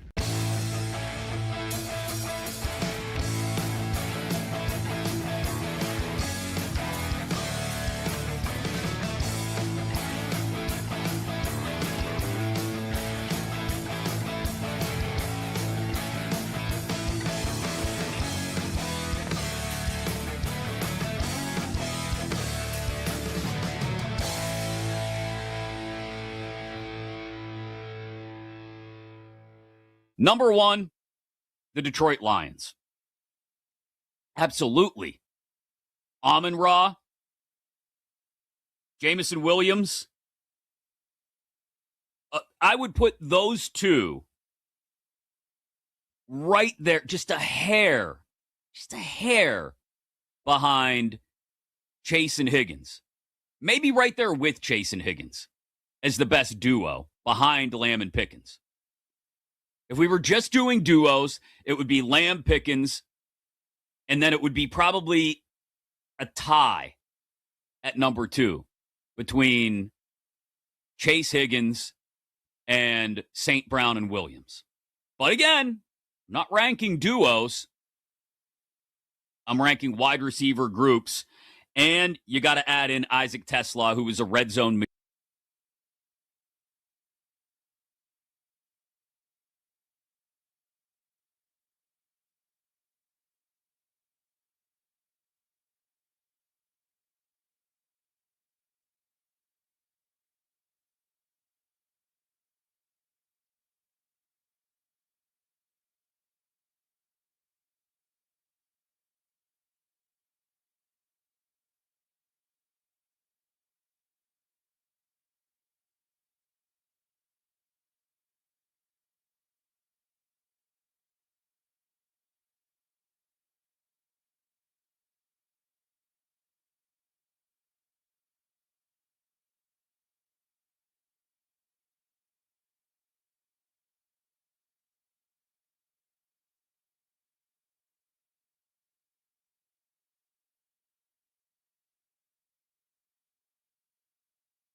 Welcome on back to BetMGM tonight here on Westwood One Sports. I'm Pat Boyle. She's Kate Constable. And we are brought to you by BetMGM. Make it legendary. Download the app today. Please gamble responsibly. Hour number 4 of this July 1st show kicks off right now, and you can watch the show live on YouTube. Just search BetMGM tonight and hit that subscribe button. You can watch the show live on Twitter at BetMGM tonight.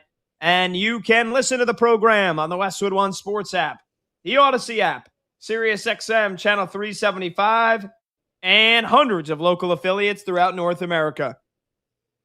Crazy show so far. In case you missed it and you're just joining us, blockbuster, brain-busting trade in the NBA that went down at about 6:15 p.m. Eastern, right in the middle of our first segment. The Boston Celtics are trading 2024 Finals MVP, 5-time All-Star Jaylen Brown to the Philadelphia 76ers, and all they're getting back is 36-year-old Paul George, 2 first-round picks, and 2 second-round picks.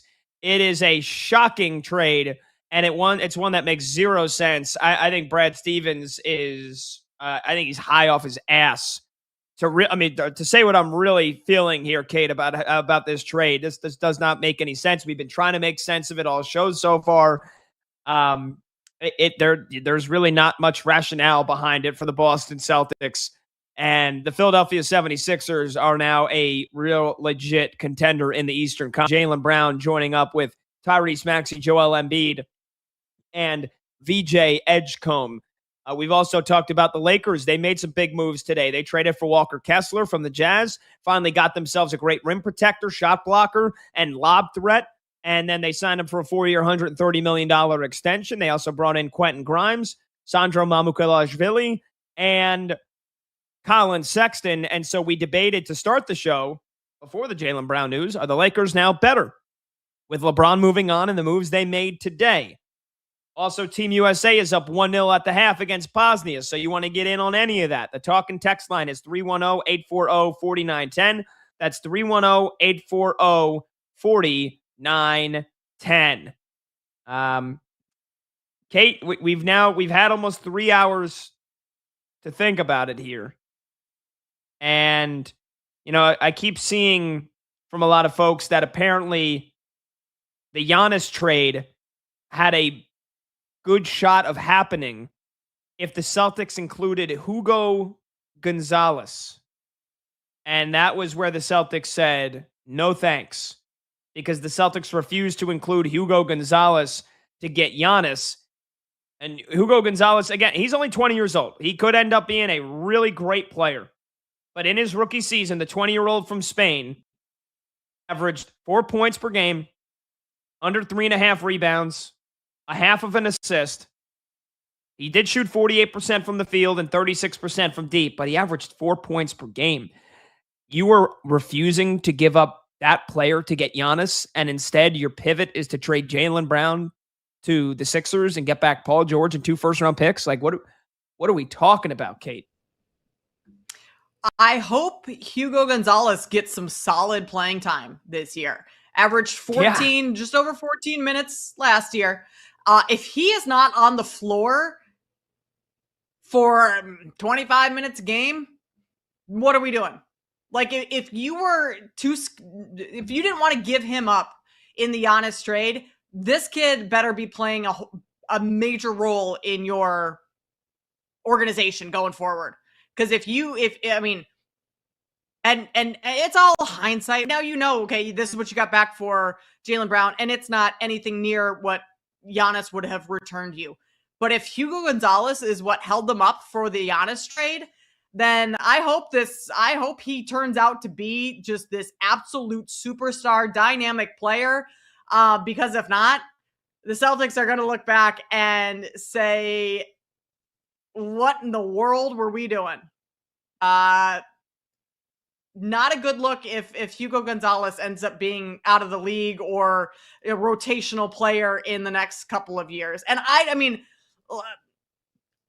don't know what Hugo Gonzalez is going to turn into. I just hope he turns into something, because the Celtics essentially passed on Giannis to keep him. Yeah, he better turn into an all-star. Yeah. I don't want, like you said, this year, 25 minutes a game. Yeah, like that's probably fair. 10 points per game at the bare minimum.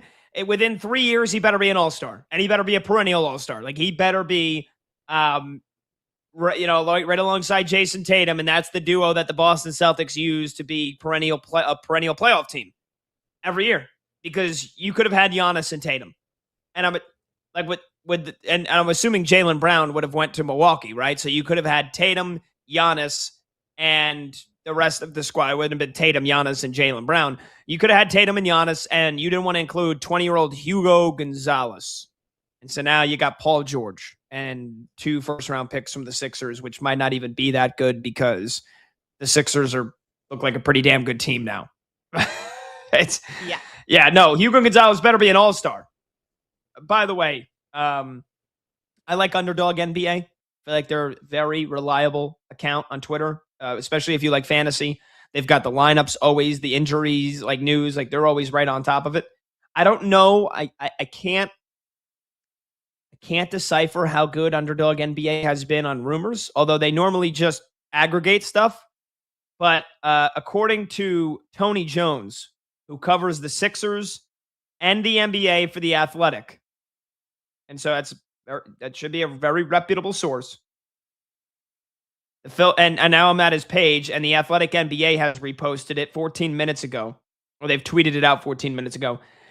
The Philadelphia 76ers have expressed interest in acquiring LeBron James, a source tells Tony Jones, and at T Jones on the NBA. So if you thought the Sixers might be good after this Jaylen Brown trade, can you imagine? And I don't know if they're able to use the non-taxpayer mid-level exception on LeBron James, $15 million. But whatever space they got left before they get to the second apron, if they can acquire LeBron, and you've got Jaylen Brown, LeBron James, Tyrese Maxey, VJ Edgecombe, and Joel Embiid, that's the best team in the Eastern Conference. And that team can win a championship this year. And again, Kate, you know I'm not BSing and I'm not being hyperbolic because I'm a diehard Knicks fan, and it would break me. As much joy as I got from a Knicks championship this year, joy to last me a lifetime, there would be more pain and torture than if a year later the Sixers win a title with LeBron and Jaylen Brown. It would be worse. It would undo the Knicks championship for me, honestly. Undo it. That's too All right, far. it wouldn't. Pat. You can't. It wouldn't You undo can't it. undo it. But I get what you're saying, and I don't think. I mean, the Sixers have not been a team whose name has been thrown around in the LeBron James sweepstake, but up until now, Jaylen Brown wasn't on the 76ers. Can you golf in Philly in the winter? No. The answer to that, no. But I'm sure they have some great courses, in the fall and the spring. That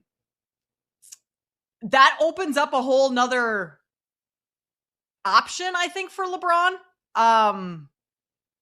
It felt like it was between the Warriors and the Cavs, and that's just based on all the reporting from the people that cover the league and speculation and all of that. But I mean, if LeBron wants another championship, and who wouldn't, right? Like, we can't necessarily blame LeBron for wanting to go somewhere to win a championship. That's the goal of playing sports.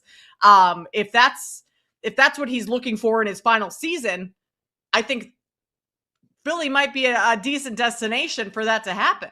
Again, also, I mean, as we always say, like, assuming Embiid stays healthy, but even if Embiid can't stay healthy throughout the entire season, LeBron James, Jaylen Brown, Tyrese Maxey, and Edgecombe, like, that's a pretty solid four right there.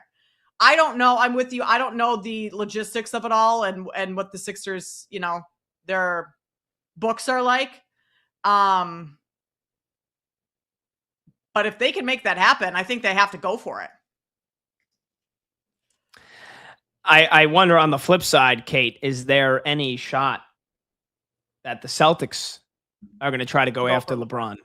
There's no shot. There's no chance. Why do you say no chance? Why would they? And why would he ever go to Boston? That's maybe why. Maybe it's not. Why wouldn't they? Why wouldn't the Celtics go after LeBron? Why would LeBron ever go to Boston? Especially after this trade. He likes Jaylen Brown. I don't know how what his personal friendship level is with either Paul George or Jason Tatum. He's not going to Boston. He got a better chance of winning going to Philly. There's no chance he's going to Boston. Oh, he'd have a significantly better chance winning going to Philly than to Boston next season. I mean, Boston is, especially with, I guess Mitchell Robinson, your boy, is now a Boston Celtic. Yeah, that's true. But it's Tatum, it's Derek White, it's Pritchard, it's Mitchell Robinson. Who am I missing? I was looking at a tweet that is definitely like Centel. My point being Tatum. that Boston is not a championship team right now, in my opinion. Yeah, Tatum, it's Derek White, it's Tatum, Derek White, Paul George, Sam Hauser. Tatum, Derek White, Sam Hauser, Peyton Pritchard, Paul George, Mitchell Robinson, Hugo Gonzalez, the great Hugo Gonzalez, Luka Garza, Baylor Shireman, Namiya Shikita. Like, yeah, that's it got worse in every sense of the definition. Unless there is another move coming, but we debated that. Like, are they redirecting Paul George? It does not matter because the return that you got for Jaylen Brown is a disgrace. It's a disgrace. Yes. Bottom line, yes, it's a disgrace. It's an even bigger disgrace when you could have had Giannis and what the Bucks got back for Giannis and what Walker Kessler went for today. and what Desmond Bain went for a couple of years ago, and Mikal Bridges. Kawhi Leonard. How old's Kawhi Leonard right now? 35?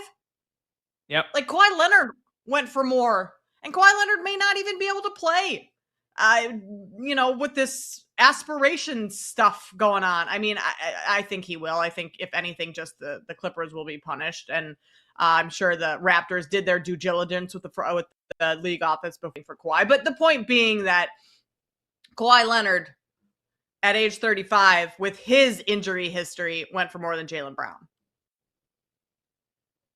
Yeah. 310-840-4910. All right, second half has started, Kate. Now it's, can the How are we feeling, USA... Pat? Look, I didn't think they would score in the first half. They got a late goal in the first half, and they got the lead. Part of me deep down thought that maybe Bosnia would score first, and the USA would have to come back. Just like we saw England have to do, like we saw Belgium have to do. We got to talk about that game, by the way.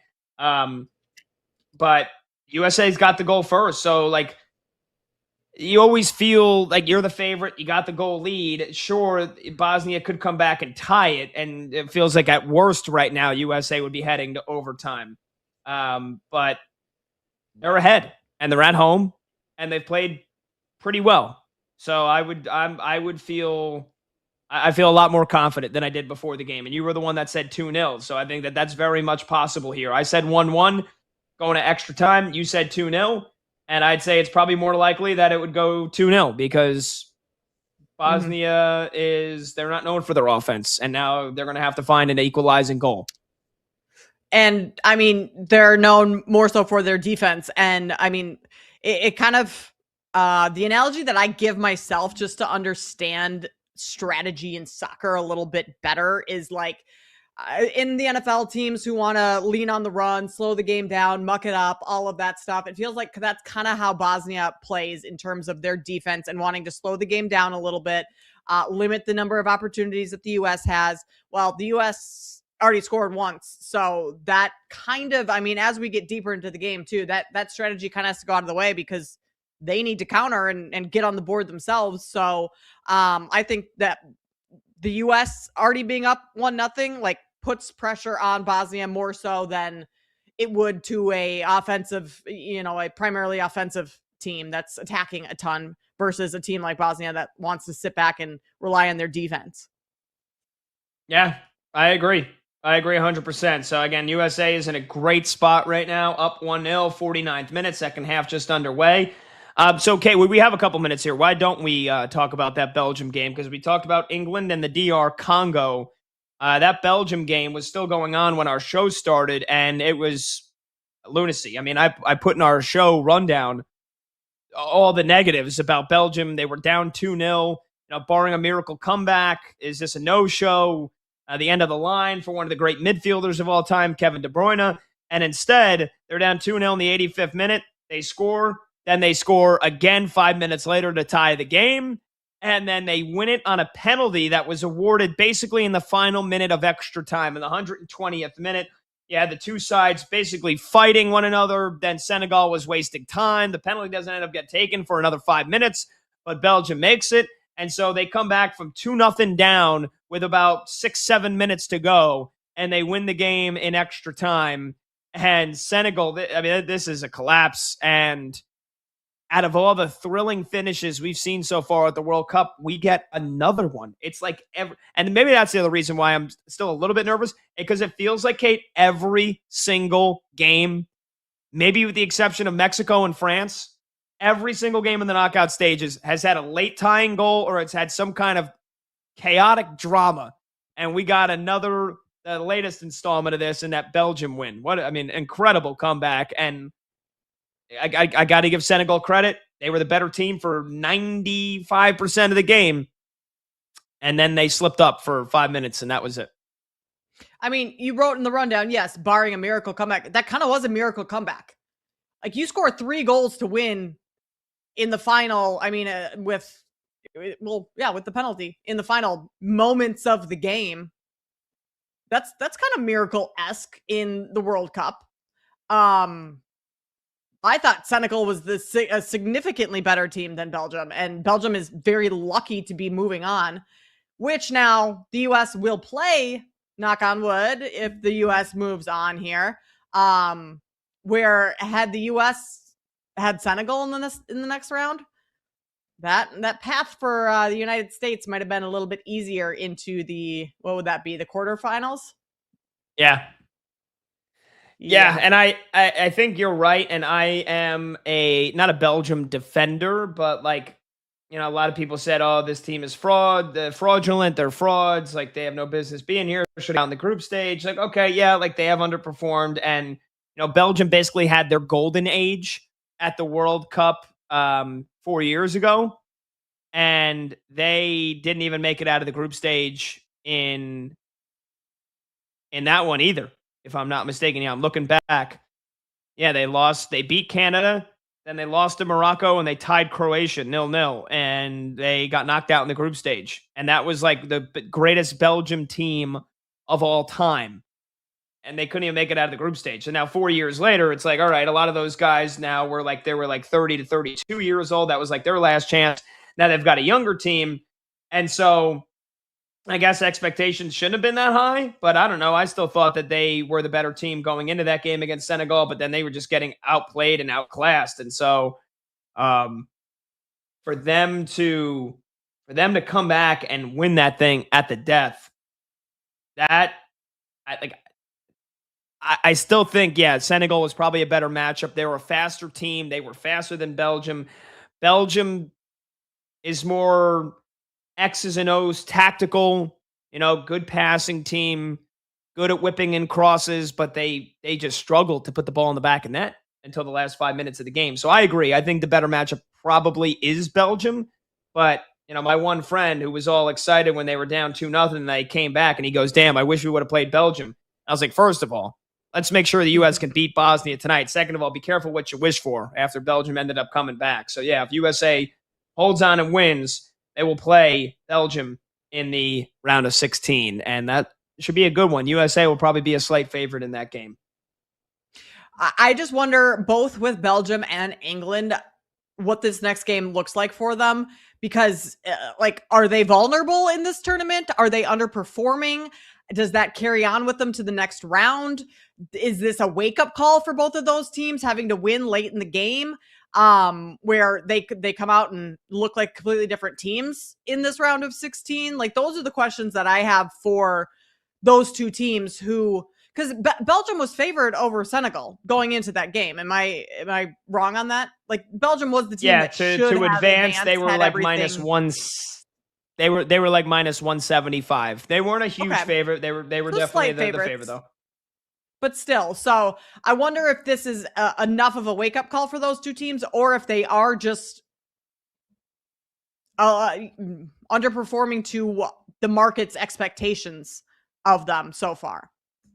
I think for Belgium, it was definitely underperforming according to the expectations. For England, I think it was more so of a wake-up call, and I think that their starting lineup needs to be much different for the next round against Mexico. I honestly, though, Kate, I was kind of hoping that England was going to win convincingly, because then they probably would have been a bigger favorite against Mexico, and I think Mexico wins. So then I was honestly hoping that Mexico was like you could bet Mexico. Decently sized underdog, get more value on it. But now it's, England's -150 to advance, Mexico's +120. So it's England is a very slight favorite in that game. But either way, I still think I don't think they're going into Mexico and winning that game. And I'll hold my hat on that stat that Mexico has not lost at the Azteca in 13 years. 310-840-4910. Phone number to join the show. We'll get more of your Jaylen Brown trade phone calls and texts when we come back. 310-840-4910. Get you an update on Team USA. They're up 1-0 right now in the 55th minute against Bosnia. I'm Pat Boyle. She's Kate Constable. This is BetMGM Tonight right here on Westwood One Sports. Number one, the Detroit Lions. Absolutely. Amon-Ra, Jamison Williams. I would put those two right there, just a hair behind Chase and Higgins. Maybe right there with Chase and Higgins as the best duo behind Lamb and Pickens.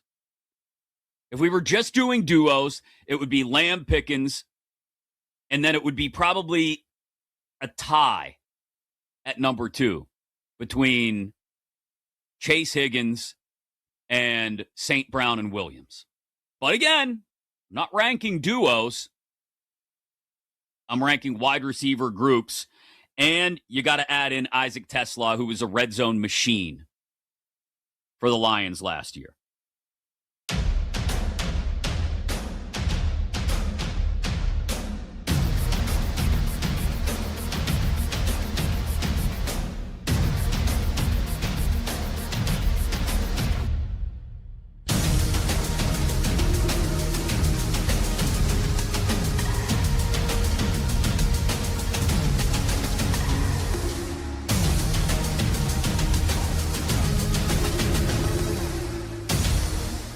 It feels like the breakup is upon us because we've been hearing about, is Jaylen Brown going somewhere for years now? I mean, go back to that potential deal with the Nets for KD. I mean, that was 3 or 4 years ago. It's like, is Jaylen Brown going to be a part of it?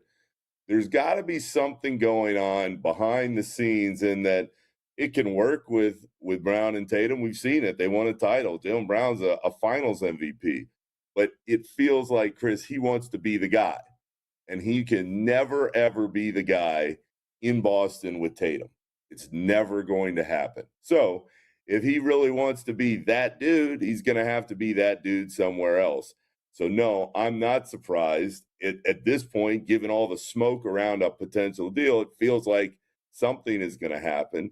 And you're always going to wonder, how did it get to the point that it got? Because it was kind of rocky, and they always seem to bring it back. I actually think they could run it back and still have success, but there's been so much talk about where Jaylen Brown's going to go, and so much of it is not Boston, which leads you to believe that something's really going to happen this time.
I immediately went, uh-oh, because you and I had the same thought. I went, oh boy, LaMelo. I just feel like Charlotte was kind of waiting for this moment to get something in return, and there were a whole lot of ups and downs in the LaMelo experience. And the second they felt like they got a solid return, especially on that deal, boom, gone. So. Could it work in Minnesota? Could LaMelo and Ant find a way together and catch their rhythm? Yeah, I think it could. Would I bet on it? No.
Welcome on back, BetMGM tonight, Westwood One Sports. I'm Pat Boyle. She's Kate Constable. The phone number to join the show is 310-840-4910. Again, that's 310-840-4910. You can call, you can text. I saw another good tweet, by the way, Kate, as we are, I want more. I feel like there needs to be more coming through the way here. With this Jaylen Brown trade, going to the Sixers for Paul George and 2 first-round picks. By the way, there is a lot of people pretending like the Celtics got better with this trade. I can't believe it. I'm astounded. I told you there would be contrarians, Kate. Who? I mean, I don't want to give them any attention, but just people on Twitter. Well, one of them is one of them is a young kid that works at WFAN, and he covers the Knicks, and he does a good job, and he knows ball, and his name's Chris Persianen, and he's tweeted a couple of times like, oh, the Celtics got better. The Celtics are better today. Now, again, he used the Mitchell Robinson signing as reasoning for it, but like basically saying that the Celtics are better for trading Jaylen Brown, and there's just no shot. There's no shot. And I got, the analytics, one analytics nerd. Oh, if you look at his, their plus minus box, when Jaylen Brown is on and off the floor, and he's a volume shooter, and his true free field goal percentage shut up. Shut up. That's why I hate when all the nerds get involved when it comes down to the MVP and the races when they're very close. But then you get all these analytics nerds to explain why Jokic is the MVP or why so-and-so is the MVP. It's like, shut up. So you got some of those people in the mix as well. Here's something that I know we're going to talk a little tennis here, Pat, but here's something we could talk about later on. A poll that I just saw. Who's better, Tyrese Maxey or Jaylen Brown? Is it by far Jaylen Brown? Or is it closer? Is it 60-40 or is it 70-30? I would say it's 60-40. Okay. By the way, sorry, did you want to continue with that? No, that's all. That's all. Sorry, I'm a little distracted because USA just got a red card. Uh-oh. Fo Balogun, the goal scorer, the striker, gets a red card for, there was a ball that was a long ball sent over. I only saw the replay. I saw the back end of the replay. It bounced over, and there was a Bosnia player that had positioning for it, and Balogun, who scored the goal, tries to go and get his foot in between the Bosnia player's legs, and instead his cleat he didn't really step on, but his foot lands on the back of his leg, and then as they continue running, his foot kind of comes down on the back of his ankle. And they did a VAR review and everything. It wasn't like the referee made the call. A video assistant referee, suggested that they go take a look at it and suggested a red card. And so Fo Balogun has just been given a red. Not only is he out for the rest of this game, and the USA has to play with 10 players, he is going to be out for the next round if USA is able to hold on and win. This is a massive loss for the next round. But on top of that, USA's down to 10 men. And they're up 1-0 in the 66th minute. But Bosnia now has a man advantage, and the playing field has just been leveled. And this is like the worst thing that could have happened. And Bosnia gets a shot on goal immediately, but it's right at the goalie Freeze, who makes the save. This is worst case scenario.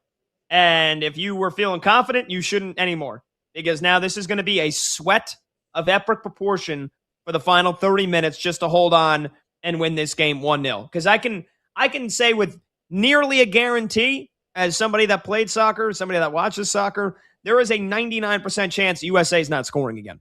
So it's can they keep Bosnia from scoring? And you're down to 10 men for 30 minutes. That's not easy. And Bosnia's already had a chance on goal. Yeah. Yeah. That's certainly worst case. I mean, terrible for any player on the U.S. to get a red card and be out the next round and for them to be playing one down. But for it to be that player of all players who doesn't he have 3 of our, what do we have now? 7? I know he scored 9 2 against Paraguay. I forget Right, off the top of my head if he scored against Australia or Turkey. I don't believe, but like for our lead goal scorer to be out now. Yeah, let me double check. So Australia was an own goal, and then Freeman and Paraguay, Balogun had 2. So actually, let me see. Did he score against Turkey? He did not. So yeah, 3 goals, leading goal scorer, out for the rest of the game. USA down to 10 men. No matter, like, this goes to, if Bosnia comes back and ties this, they just had another shot on goal, a weak one, but another shot on goal. Even if Bosnia comes back and ties this and it goes to extra time, you don't get the man back. You're down to 10 men for the rest of the game. He can't take a penalty if it were to go to a penalty shootout. And even if USA holds on and wins and gets to the next round to play Belgium, he's out, automatic suspension for that game as well. Terrible. Wow. But borderline brutal call, but soccer has made such a big emphasis on the studs of the cleats coming down on a player's ankle, the back of a player's ankle. And so I guess by the letter of the law, then that's probably what they were saying, that it probably should be a red card. But, in the circumstances and in the context of the moment, that is a brutal time to give somebody a red card. What I didn't see this, and I haven't even seen a replay of it yet, but was it intentional, or even if it's accidental, they still will give you a red card and it doesn't matter? It's just, it is what it is. It doesn't necessarily have to be intentional. If it's just a severely mistimed tackle and it studs on the guy's ankle or on the back of his ankle, then yeah, you're going to get a red card. They're just showing it right now. So he landed. All right, I'm like, it's just 4 seconds behind you, so I'm going to keep watching. Oh, yeah, you'll see it. They just called for the hydration break, so you got the little mini 3-minute timeout here, and they show the replay of the goal first, I think, and then they show the the replay of the challenge of the tackle, and it's definitely not intentional. It was just mistimed, but it was, it's like a ball that was bouncing towards them. I mean, look, it was a bad tackle. It was a bad tackle. Oh yeah. I think that's just tough. That's just cool to get a red card like that when it's clearly not intentional. Yeah. I think these next, I know we've already played a couple minutes since that red card was given out, but these next 5-10 minutes are going to be crucial in terms of how the U.S. responds to this. You're already down 1 man, but there's no hanging your head at all here. No. Look, they gotta finish out the game. They gotta finish out this game because you're down 10 men for the next 30 minutes, and if Bosnia scores and ties it up, you're playing down to 10 men for an hour because then you have 30 minutes of extra time. So you're gonna end up, if Bosnia ties this and sends it to extra time, you're gonna end up playing half the game with a man down. You can't afford that scenario. You have to hold this out. And part of me thinks maybe they will actually continue to play, not attacking, like they're not going to risk getting caught out on a counterattack, but like you got to get a second goal. I think maybe the wrong strategy would be to try to just go into a defensive shell and play not to lose. Even though you're down a man, maybe they still can score another goal. Maybe you get a penalty. Maybe you get something, a corner or a free kick that you could score off of. But I'm hoping in the moment it would be very easy to say, all right, let's park the bus. Let's play not to lose. Let's play in a shell, and let's just put everybody on our defensive side and try to keep Bosnia from scoring. It's easy to do that in the moment, but hopefully USA continues to remain as, smartly aggressive and get that second goal, because then it probably would be over. If the U.S. loses because of this, to have the type of team that they have this year, or this World Cup, to have played how they have through those first 2 games, the Turkey game, obviously. I mean, that didn't matter much. And then to be up in the first round of the knockout stage, be favored in it, and then have something like this happen and lose, that would be a brutal way to go out. Yes, it would. 310-840-4910. That's the phone number to join the show. You can call, you can text. USA is down to 10 men. Fo Balogun, the goal scorer, sent off with a red card. 1-0 USA, 72nd minute. We'll have an update for you when we come back. And we'll also talk a little tennis. Wimbledon's heating up. Kate, you know I love me some tennis, so we had a pretty eventful day. No gigantic upsets like we did yesterday, but we nearly had one to our girl Coco Gauff. We'll talk about it when we come back. 310-840-4910. I'm Pat Boyle. She's Kate Constable. The phone number I already gave out the phone number. This is BetMGM tonight, right here on Westwood One Sports.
Why not the Pittsburgh Penguins?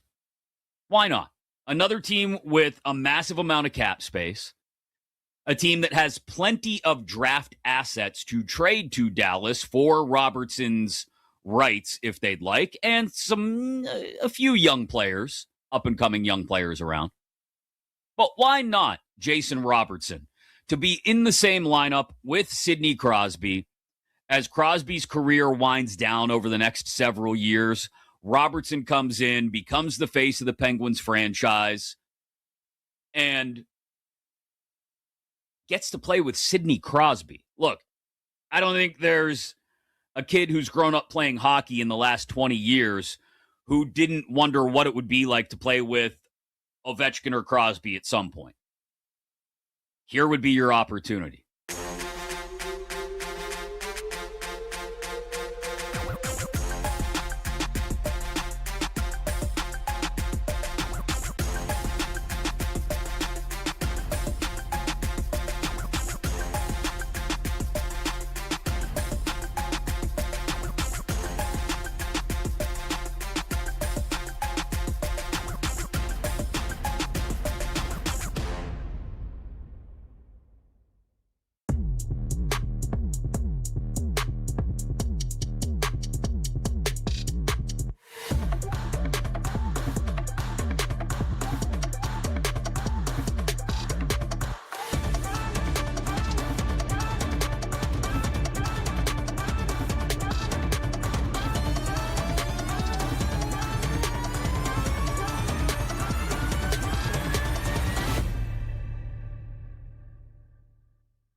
Welcome on back, BetMGM tonight, Westwood on Sports. I'm Pat Boyle. She's Kate Constable. And Kate, Christian Pulisic has a goal, but he's ruled off sides. And let's see, is this going to get overturned? No.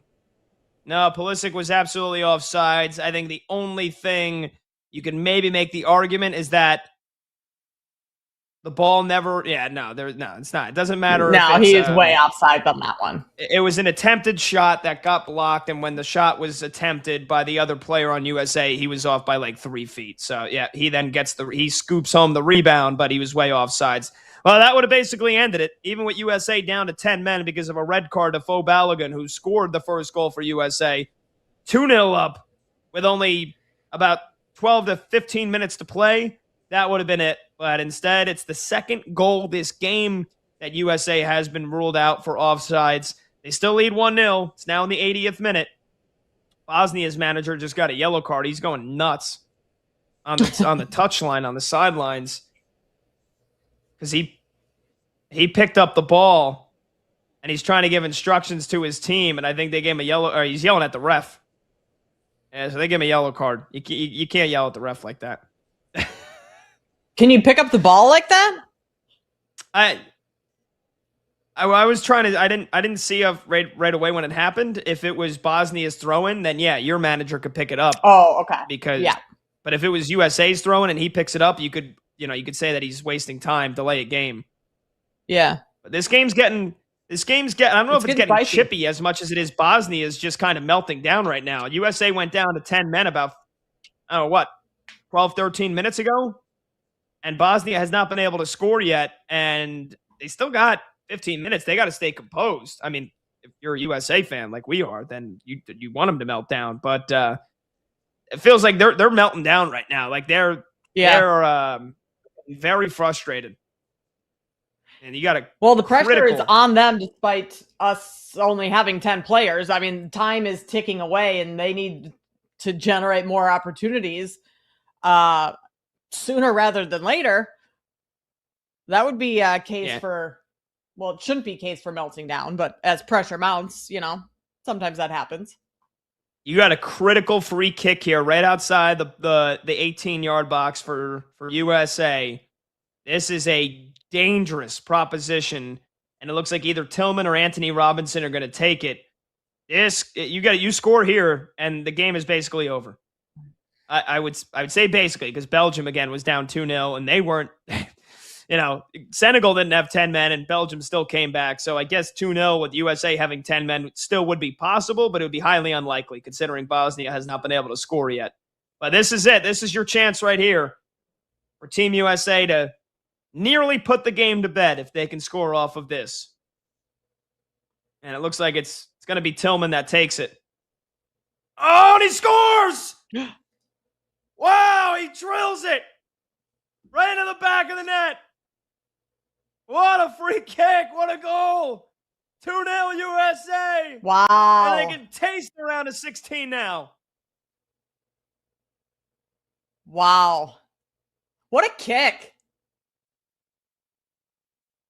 I mean, he just curled that in right into the side of the net.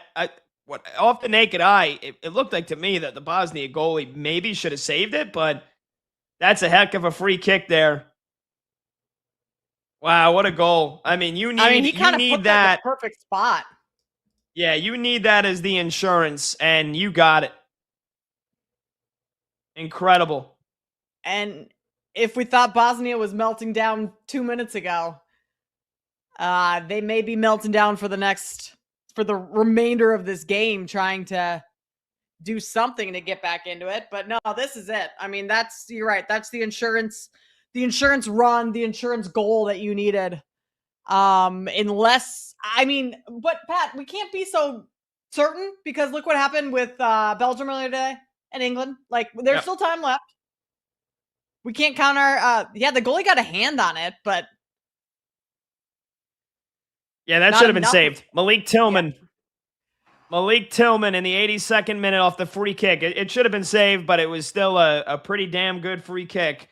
And with the USA down to 10 men, you needed something to save your bacon. Otherwise, you would have been suffering and sweating for the remainder of the game. And Malik Tillman, they get a free kick, and he just curls it right in. And that should just about do it. Again, there's probably going to be, because of that red card and the stoppage that it took for that. I mean, Kate, we're maybe looking at 7 minutes. I was going to say of extra time. If I had to make a guess, we're probably going to get 7 minutes of extra time. So there's probably about 14 minutes of real time here to still see this thing out. But how about this? USA's last win versus a European team, December of 2021, against none other than Bosnia and Herzegovina. So trying to beat them again, get through to the round of 16 to play Belgium. And again, guessing there's going to be about 7 minutes of real time of extra time. So you got about 13 minutes, in my opinion, to go here in this one. But wow, that is a hell of a goal. And Kate, we wondered if Team USA could handle the pressure, could handle the expectations, playing at home, being priced as a massive favorite. I don't care what players and coaches tell you. Oh, they don't care about what the sports books say, or they don't pay attention to the outside noise. Like, you've had 5 days, right, to get ready for this game. I guarantee you, at one point or another, somebody on the team or somebody, one of the coaches said, "Wow, like we're basically being priced as massive favorites to win this game." And then that sets in. You could try to ignore it all you want. You can't. These guys are on social media, so the pressure and the expectations of being this big of a favorite to win at home, and there's still a couple of minutes left, but so far they have delivered, and they've delivered in somewhat convincing fashion. It's a hell of a performance. Hell of a performance with a man down too. That situation, pressure's on you. All these players know exactly who's favored in all these games. If anyone tells you they don't look at that stuff, that's BS. Everyone knows. So to go into it with that pressure on as well, and being one of the first U.S. teams in the World Cup in a very long time to be favored in a knockout round game, I think the U.S. has handled that pressure pretty well. I don't think they'd be up 2-0 if they didn't, or they weren't. I would agree. So now it's, again, you want to shut this thing down. Now they're just going to go into a shell here, but you don't want to let one goal squeak in. Number to join the show, 310-840-4910. That's 310-840-4910. Kate, I haven't even given my take yet on Mitchell Robinson.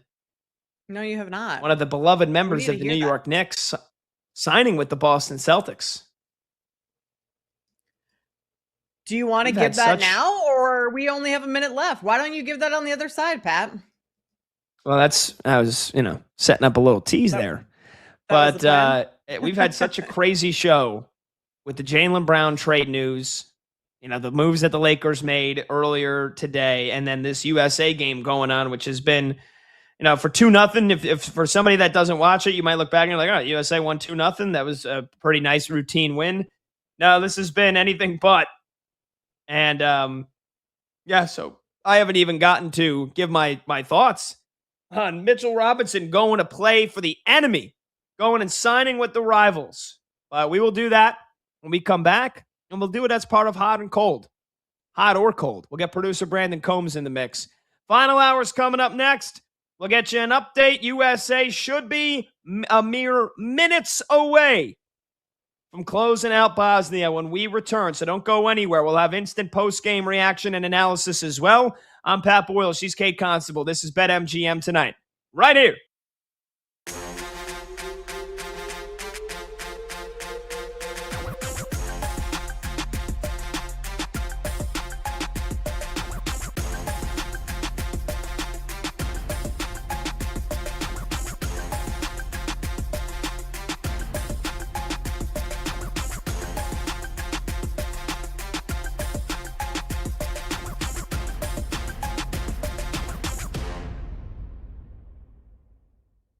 John Lynch has not been the best general manager in football over the last several years, but I will say this. I will back John Lynch fully and unequivocally if he lets Brandon Ayuk just rot on the restricted list. This is ridiculous. You can't just go on social media every day and say that you're going to play for the Commanders when you're still technically under contract with the 49ers. You can't do that. That's not how it works. You don't get to just name what team you're playing for. You're not a free agent. I get it. The Niners don't want him anymore. As Lynch said, he's probably played his last snap for San Francisco. But unless the Commanders are willing to give me something of some consequence, I'm not just cutting this dude and letting him walk off to D.C. to play with his buddy Jaden Daniels. Oh, hell no. I'll give it to Stone Cold. No. I'm not going to just let him. No, you don't just get to go. You don't get to name your destination, Brandon Ayuk. It's getting to the point where it's kind of creepy, but more so just dumb. Just dumb. Without even the B. D-U-M. Dumb. By Brandon Ayuk.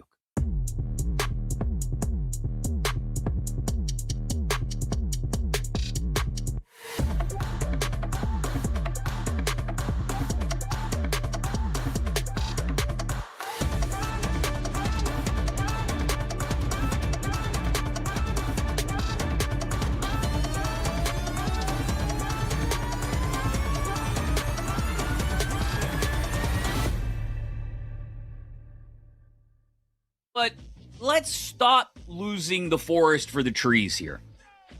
Everybody in the WNBA has a visceral hatred for Caitlin Clark, despite the fact that Caitlin Clark's arrival on the scene is what helped them push for a new CBA, a massive increase in salaries, massive viewership, which helps push those rights fees and salaries farther up. Without Caitlin Clark, I wouldn't say there's no WNBA. It's existed for 2 decades now. But without Caitlin Clark, the WNBA is not nearly as close to the average sports fan's radar as it is right now in this moment. And yet Caitlin Clark gets a hand to the neck, gets kicked occasionally, smacked occasionally. And again, she's not the only person who receives a little physical punishment in sports. But she receives all of this, and the one person, the one star who has helped make the NBA, who has made the WNBA what it is right now, is Caitlin Clark. And that Alyssa Thomas transgression draws a 1-game suspension?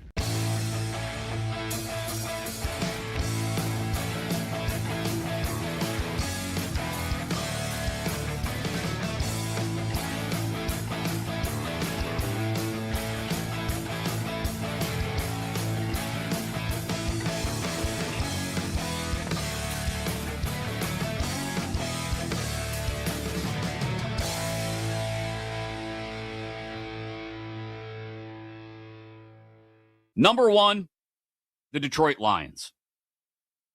Absolutely. Amon-Ra, Jameson Williams. I would put those two right there, just a hair behind Chase and Higgins. Maybe right there with Chase and Higgins as the best duo behind Lamb and Pickens. If we were just doing duos, it would be Lamb, Pickens, and then it would be probably a tie at number 2 between Chase, Higgins, and St. Brown and Williams. But again, not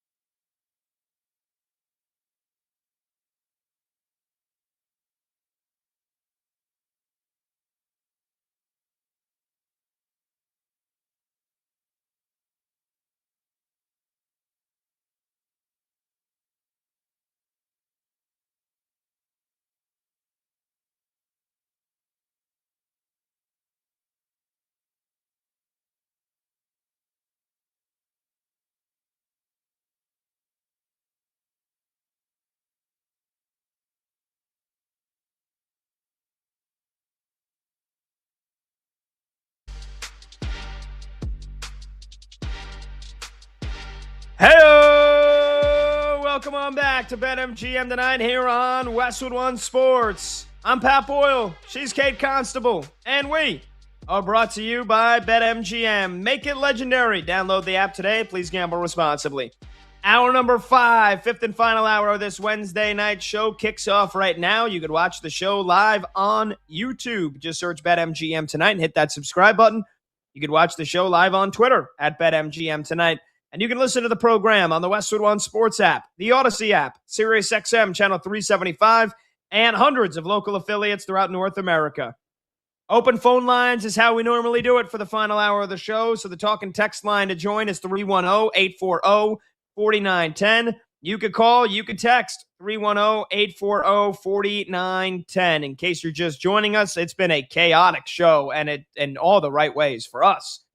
Chaos in the NBA. Jaylen Brown traded from the Boston Celtics to the Philadelphia 76ers. Boston gets back 36-year-old Paul George, 2 first-round picks, 2 second-round picks. Me and Kate have been racking our brains the entire show, trying to figure out how the hell Brad Stevens was able to make this trade, why the Celtics desperately wanted to get rid of Jaylen Brown, why that's the return, and why, and how.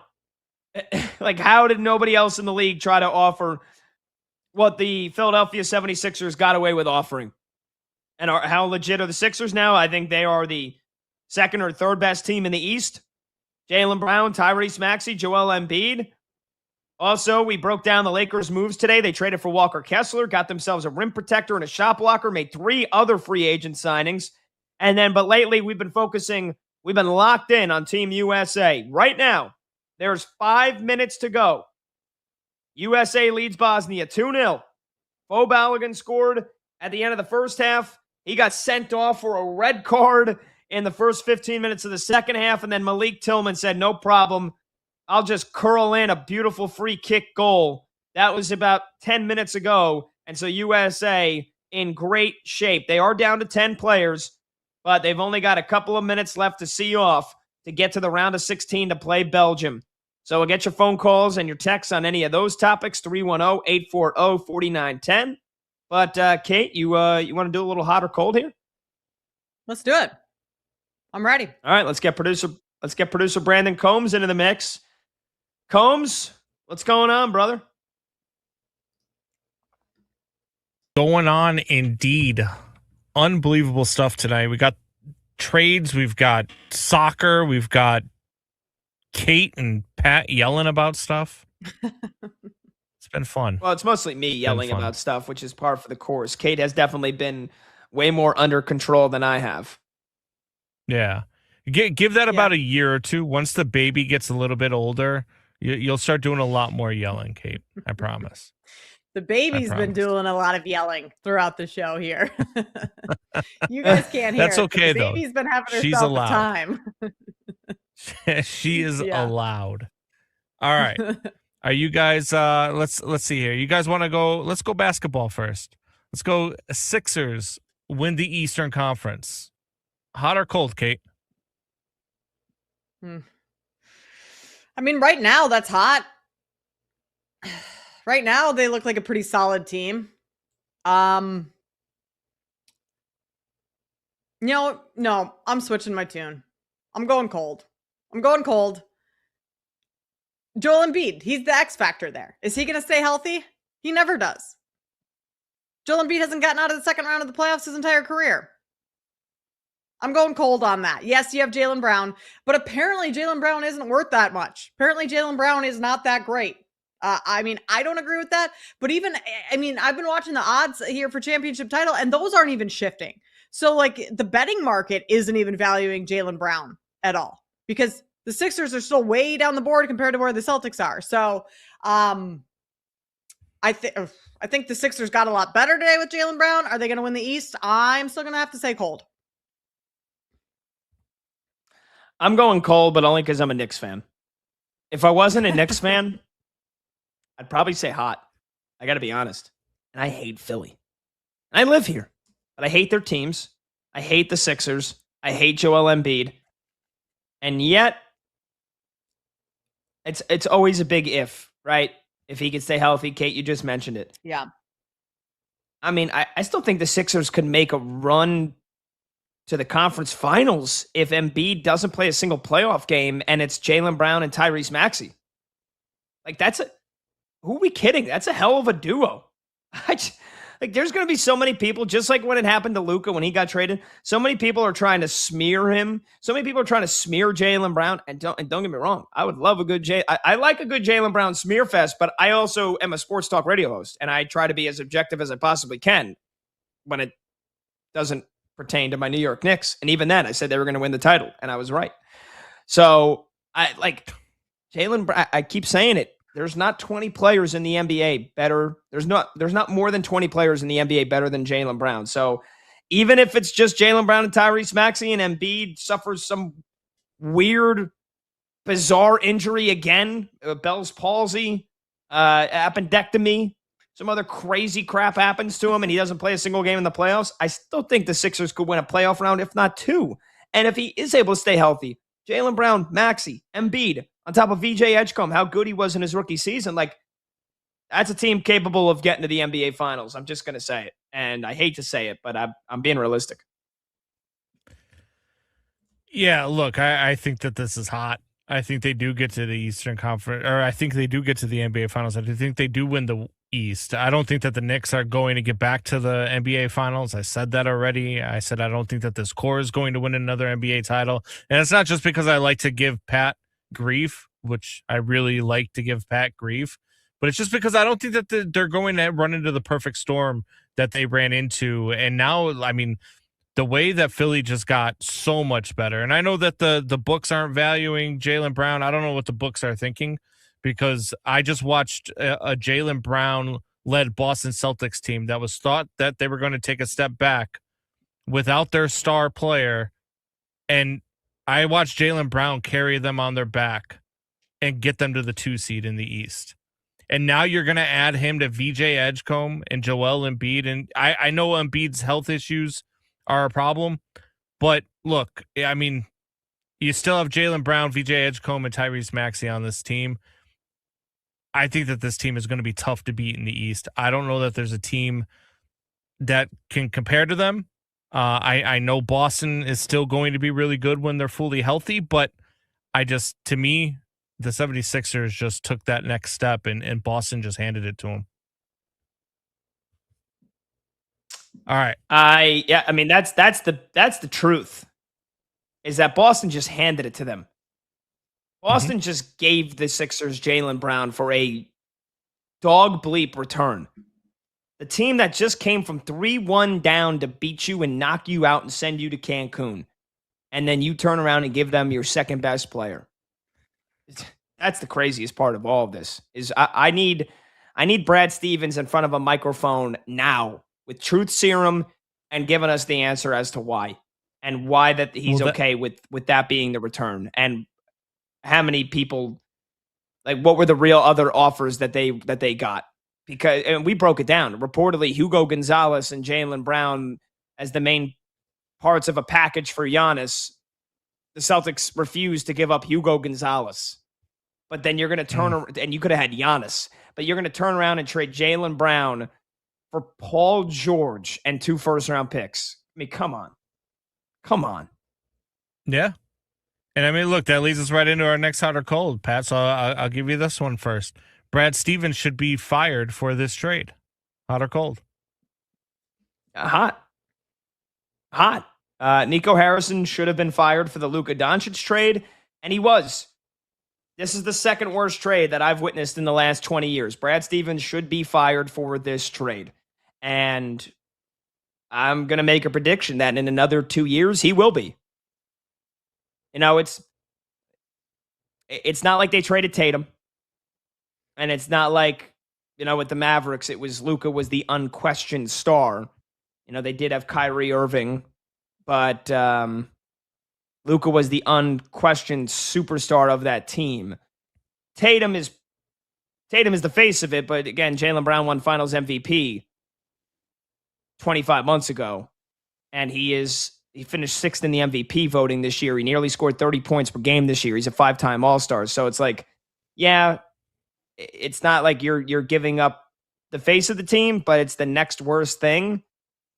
And so I think in 2 years from now, if this goes sour for Boston and this goes in the wrong direction, then yeah, he probably will be fired. But he should be fired just off of the return that they got. The return is awful. But I'm going to say cold. Do we know that Jaylen Brown didn't request a trade, like behind the scenes? Because what if Jaylen Brown just wants out and won't come out and say it himself, but that's what he went to the front office to do, and they're like, fine, we have to move you because you're going to ruin the locker room. You're going to be disgruntled all season long. It's not working now, especially since they maybe ruined some of that by dangling him for Giannis, but if it's Jaylen Brown either being a poor teammate going forward and kind of just ruining the construction of that team or trading him, I mean, I kind of wonder if Brad Stevens' hands were tied a little bit because it's such a uncharacteristic move of him. Cold. I'm going cold. So, Kate, let me ask you, you have a GM of your team, right? Like, I mean, we would be killing him in Chicago, which I'm sure they're probably going to be killing him in Boston. Yeah. We would be killing him here in Chicago as a GM. If you give a player away for nothing of that caliber, like, isn't it better to just hang on to him? Be like, all right, look, we're gonna hang on to you. Somebody's going to somebody's going to get desperate at the trade deadline next year, right? Yeah. Yeah. So that's why for me, like, I don't think he had to pull the trigger. I think there's obviously something underlying because I've seen Boston Celtics fans for the last, 3 or 4 months talking about how they want Jaylen Brown out of Boston, and I couldn't understand it for the life of me. Look, I know he's been a mouthpiece online and all this other stuff, but if you would have told Boston fans, all right, fine, we'll get rid of Jaylen Brown, but all you're getting back is Paul George and a couple of draft picks, I bet you they would have said, all right, we'll keep him then, and let's see what we can get for him at the deadline. Because you've got to get something as opposed to getting nothing. And essentially, look, that's what this team got, because even these first-round draft picks that they're going to have are not going to be good first-round draft picks because they're going to be late first-round draft picks because the Sixers are going to be good. So you essentially gave him up for nothing. You got nothing in return for Jaylen Brown, who is probably at his peak, probably a top 10 player in this league right now. I just don't understand all these reports that there was no market for him, though. And maybe as you get closer to the trade deadline, if Brown's having the same type of year he's been having and is a top 10, 20 player, maybe there is more of a market. So that's where the malpractice is even greater. But like, I just don't understand this. There's no market for Jaylen Brown. At that point, if there's no market for Jaylen Brown and you're not going to get a top-end player in return, and essentially what you got here was more of just the draft picks anyway, like you guys said earlier in the show, why wouldn't you have traded him to a worse team then to get better draft picks in return? You know what I mean? Like if there's no market, let's trade him to, you know, wherever. Whoever the worst team in the league is, pick one of the worst 3 teams in the league. You're going there, and I'm going to get their first round draft picks. Well, that's the thing. I don't know if I agree on paper, but like if the Sacramento Kings, why would they want to trade Jaylen Brown if they know they're going to be terrible this year? They're going to want to tank. Well, because most owners heading into a season would be like, all right, let's sell the tickets, and then we can just flip them at the deadline. Most owners would do that, especially in the NBA. Yes, I know the Jazz didn't. You know, the Jazz basically shut down all their players, traded for Jaren Jackson Jr. and shut him down nearly immediately. And then fans, maybe that's just their Jazz fans are brain dead. People in Salt Lake City that like the Jazz are brain dead people because they continued to show up to their games. And I know because I was watching some League Pass games. I watched like a Nuggets Jazz game one night in February and like the arena was packed. I was like, who's stupid enough to do this? Maybe the ticket prices were so cheap at that point. I don't know. It was like $20 a ticket that you could sit like the 7th row. I don't know. I didn't bother to dig too deep into it, but like I do remember for a fact there were still people showing up to Jazz games in like February and March. Yeah. Well, the NBA owners are. What'd you say, Kate? Not a whole lot to do in Salt Lake City. That's true. I've never been there. I shouldn't say that. Maybe it's just me. Maybe it's just because I'm a Chicago sports fan. I'm jaded by bad GM moves because it happens so often here. Very fair. Yeah. All right. Let's say the other side of this trade. Let's talk about the Celtics are a play-in team. Kate, hot or cold? Cold. I still think the Celtics are top 6 in the East. You still have Jason Tatum, Derek White, Joe Mazzulla, I think is a great coach. It's still I don't think it's a championship roster by any means, but I think it's still a good enough roster to be top 6 in the East and not have to be in the play-in at all. I'll say cold on that one. I'm going hot because let's do it. Let's rattle it off team by team. You tell me if the Celtics, Kate. You tell me if the Celtics and injuries happen every year, but let's pretend this is 2K. Injuries are turned off here, and the team on paper is going to be the team that plays the majority of the games. Are the Celtics better than the Knicks? No. Are the Celtics better than the new and improved Philadelphia 76ers? I know this. I know BetMGM says that they are. They have got better odds to win a title. What do you think? Do you think the Celtics are a better team than the Sixers? No, I'll say Sixers are better than the Celtics right now. I think that's fair. Are the Celtics better than the Miami Heat, who just got Giannis? Yes. Okay. Are they better than the Detroit Pistons, who they did not have a better regular season record than last year? I think they're kind of like right in line with the Pistons. I'll for the sake of this say the Pistons are better. Okay, so that puts them in 4th. The Raptors just got Kawhi Leonard. And then you've got the Hawks, who finished the year 20-5. You've got the Cavaliers. And you've got the Orlando Magic, who did finish 8th, but then ended up getting to nearly got to the second round of the playoffs. So I think you could easily find the Celtics as the 7th best team in the East this year. I think they're going to be a play-in team. Now, again, this could change. They could make some moves. But if they're going into the season, and it is Jason Tatum and Paul George and Derek White as their 3 best players, and Mitchell Robinson, who they just added, and Hugo Gonzalez, the great Hugo Gonzalez, who couldn't be traded, and Sixth Man of the Year Peyton Pritchard. I think that could easily be the 7th best team in the Eastern Conference, and they could be a play-in team. Well, Pat, they have Hugo Gonzalez. X Factor, Hugo Gonzalez. It's funny that you said let's do the 2K thing, because I saw a tweet that got put out that they put the trade into 2K. This same trade, and it got turned down. I saw that too. I saw that. 2K did not allow the trade to happen. I'll throw one out. I'll throw one better at you there. Are they? I think the Washington Wizards might be better than the Boston Celtics. A lot of that depends on how legit DeBonsa is in his rookie year. Mm-hmm. He would have to have a Cooper Flag type rookie season. And then maybe. We have Trae Young, would have to stay healthy. Anthony Davis.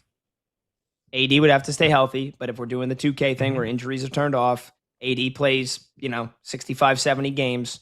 AD and DeBonsa, if DeBonsa's Cooper Flag, I think Trae Young's a losing player, but I do too. At least he'll have a ton of assists.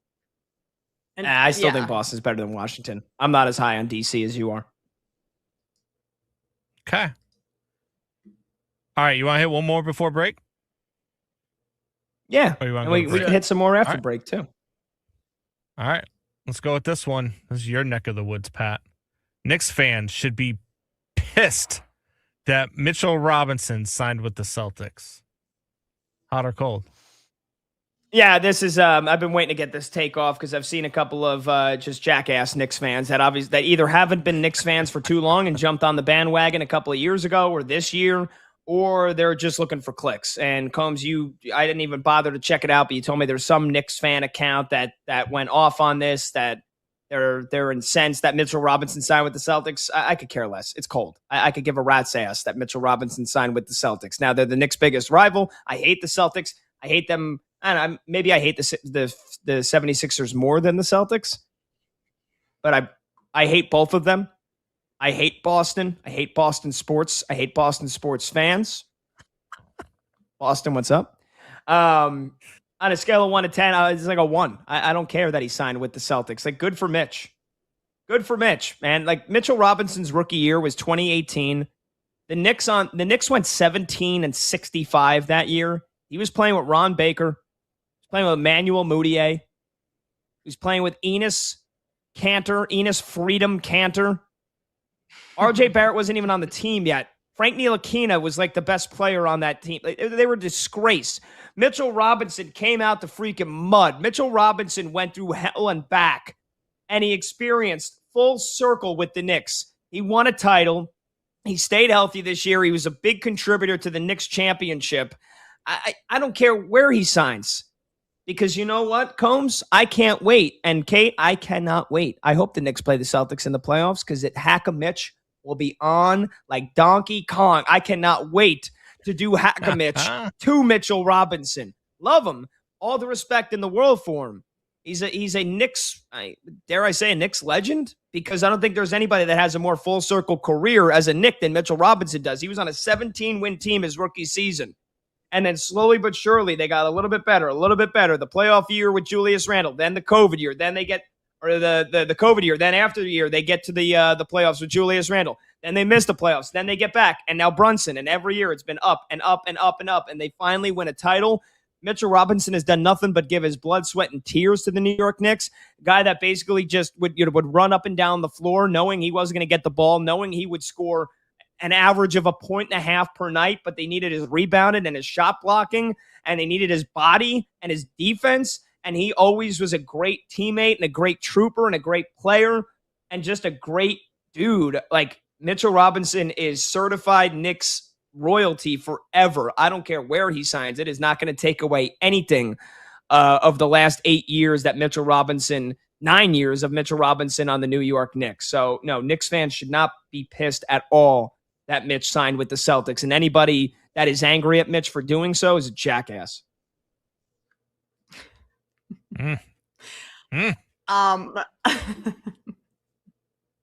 I mean, Kate, do you disagree? You're a jackass.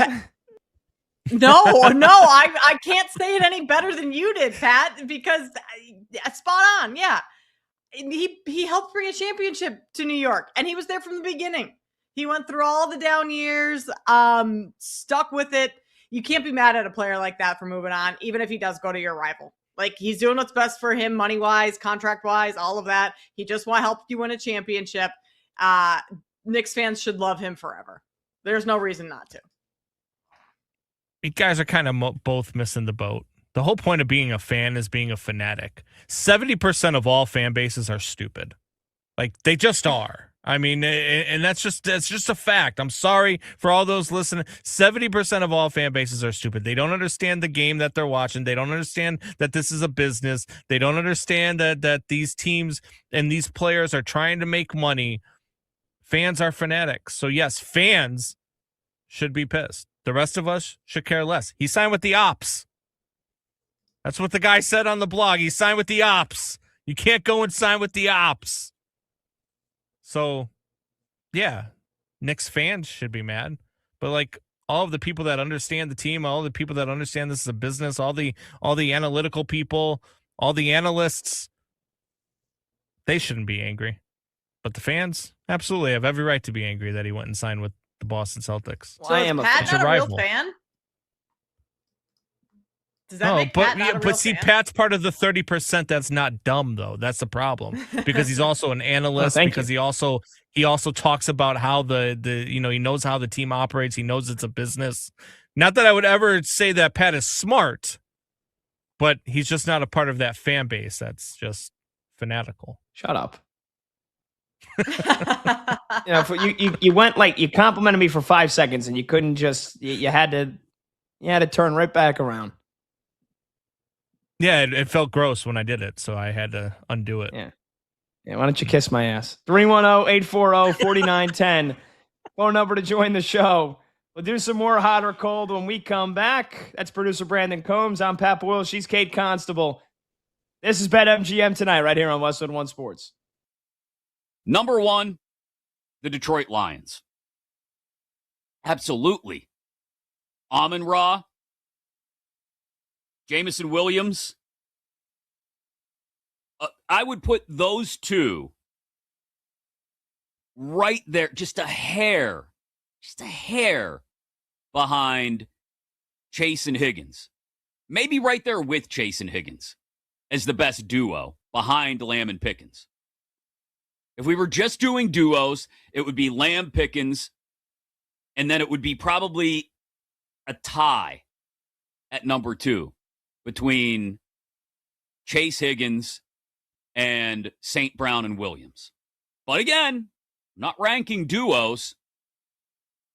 I'm ranking wide receiver groups. And you got to add in Isaac Tesla, who was a red zone machine for the Lions last year.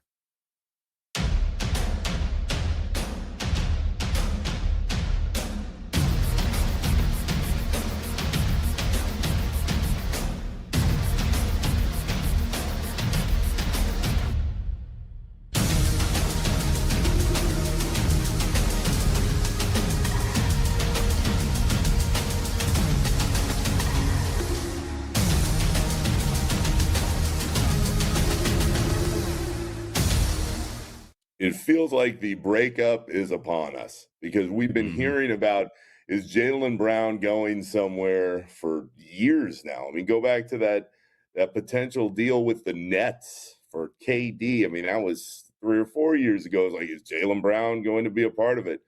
There's got to be something going on behind the scenes in that it can work with Brown and Tatum. We've seen it. They won a title. Jaylen Brown's a finals MVP. But it feels like, Chris, he wants to be the guy. And he can never, ever be the guy in Boston with Tatum. It's never going to happen. So if he really wants to be that dude, he's going to have to be that dude somewhere else. So, no, I'm not surprised. At this point, given all the smoke around a potential deal, it feels like something is going to happen.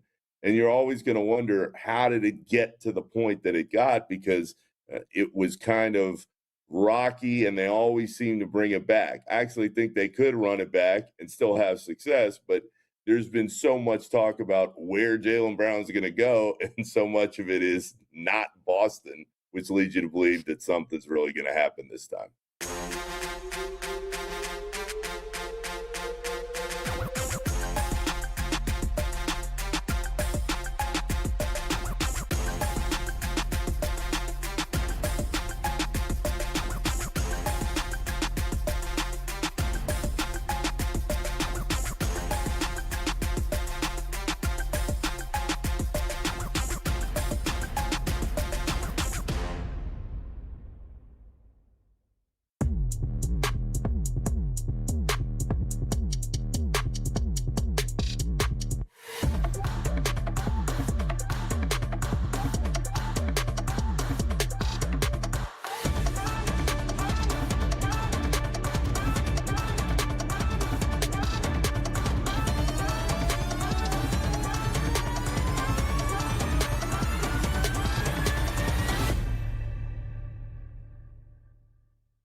I immediately went, uh-oh, because you and I had the same thought. I went, oh boy, LaMelo. I just feel like Charlotte was kind of waiting for this moment to get something in return, and there were a whole lot of ups and downs in the LaMelo experience. And the second they felt like they got a solid return, especially on that deal, boom, gone. So. Could it work in Minnesota? Could LaMelo and Ant find a way together and catch their rhythm? Yeah, I think it could. Would I bet on it? No.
Welcome back to BetMGM tonight, right here on Westwood One Sports. I'm Pat Boyle. She's Kate Constable. Phone number to join the show is 310-840-4910. That's 310-840-4910.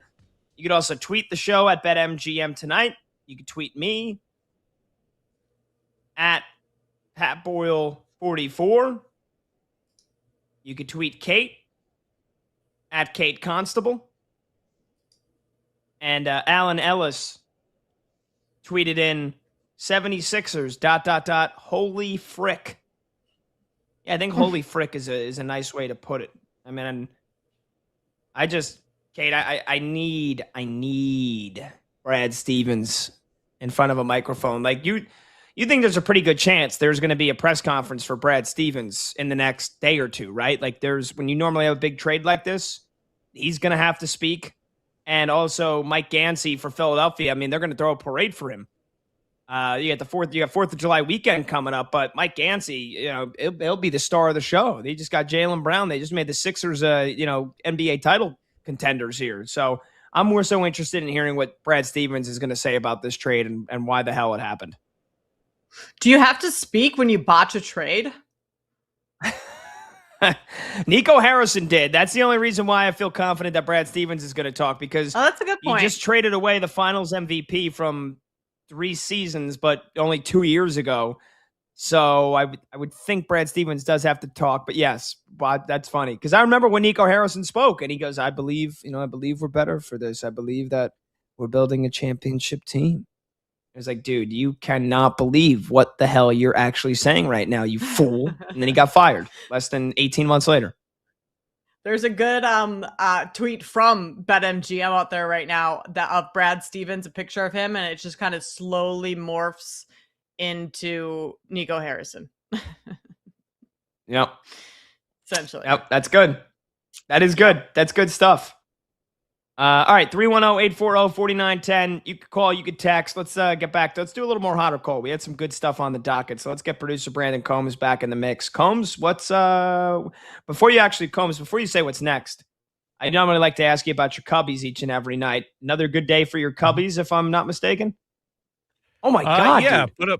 put up 23 runs today. So yeah, it was a good day. 23!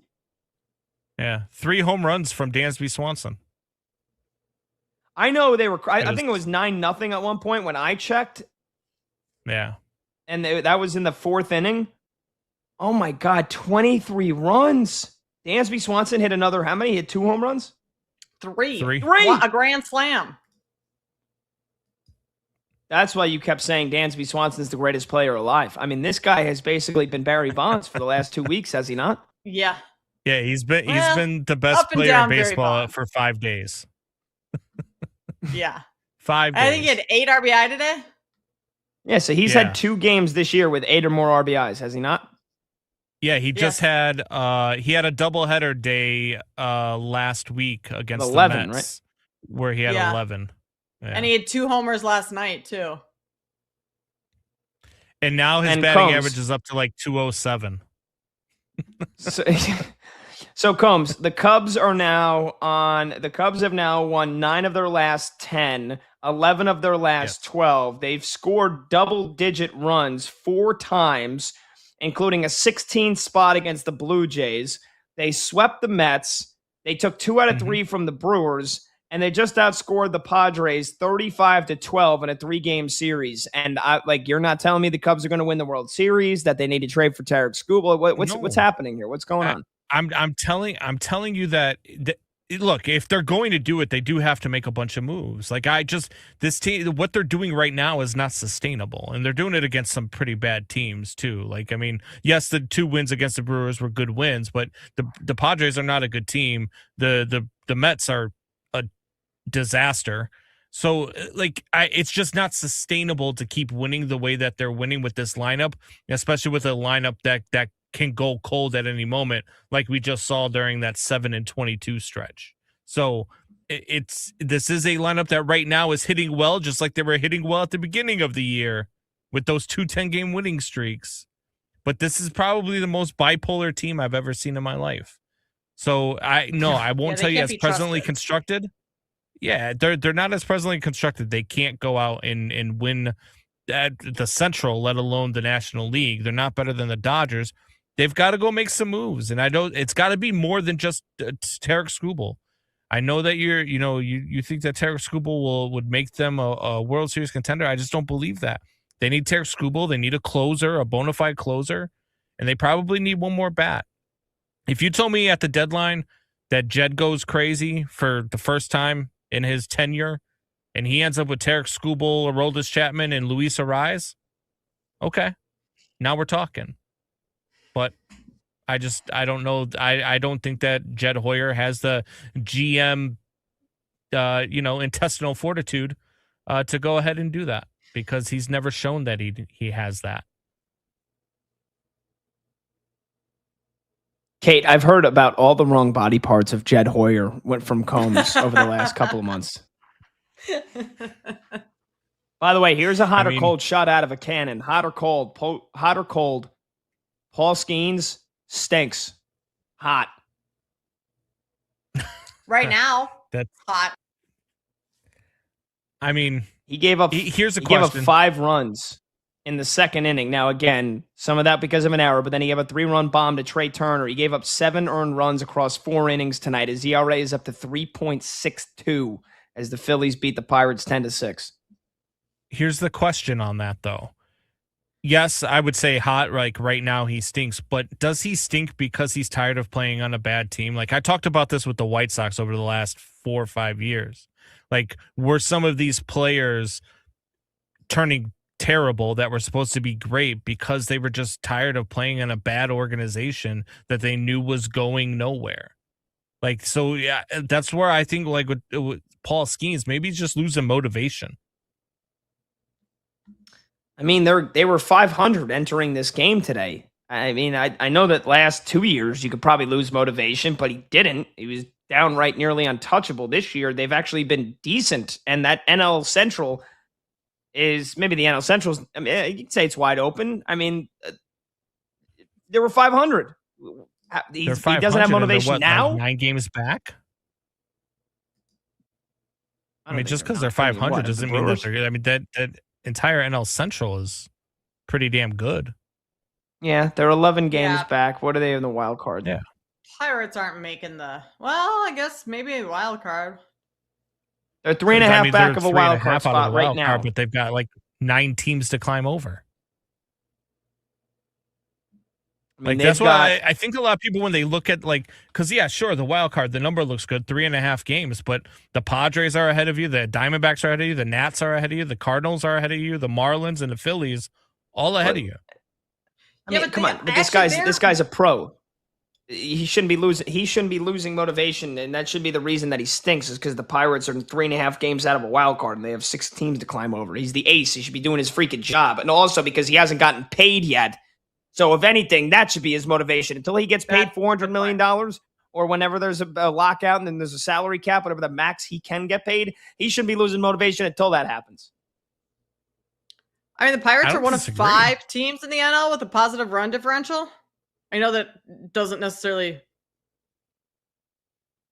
have like a ton to do with Skeens pitching, but like at least they're scoring. Yeah, I mean, I just think at some point you start thinking like I think you get to that point when you're with an organization that is that bad and that poorly run that you lose motivation. I just think that it happens to the best of them. Do I think that he stinks now? No, I don't think he stinks now. I just think he's going through a tough stretch, which happens in a baseball season. Does Cam Schlittler stink now? No. Cam Schlittler's going through a rough stretch. You thought he was going to be the Cy Young. He's had like one bad game. He's had like 2 or 3 pretty not so good starts over those last 2 or 3 outings. He gave up 4 unearned runs. He didn't give up a single earned run against the Red Sox. He had 6 shutout against the Reds, 7 innings, 1 run against the Blue Jays. He had a bad outing on June 2nd against the Guardians. That's it. He basically had 1 bad outing in the last month. Okay. You know Cam Schlittler's winning the Cy Young. You should just accept it. I'm just saying, like, if you're gonna I'm just trying to compare apples to apples. That's all. Let's keep it right here with baseball. Let's throw another hot or cold at you because I need to hear your explanation for why you're gonna badmouth this man on this one. Hot or cold, PCA should be in the MVP conversation.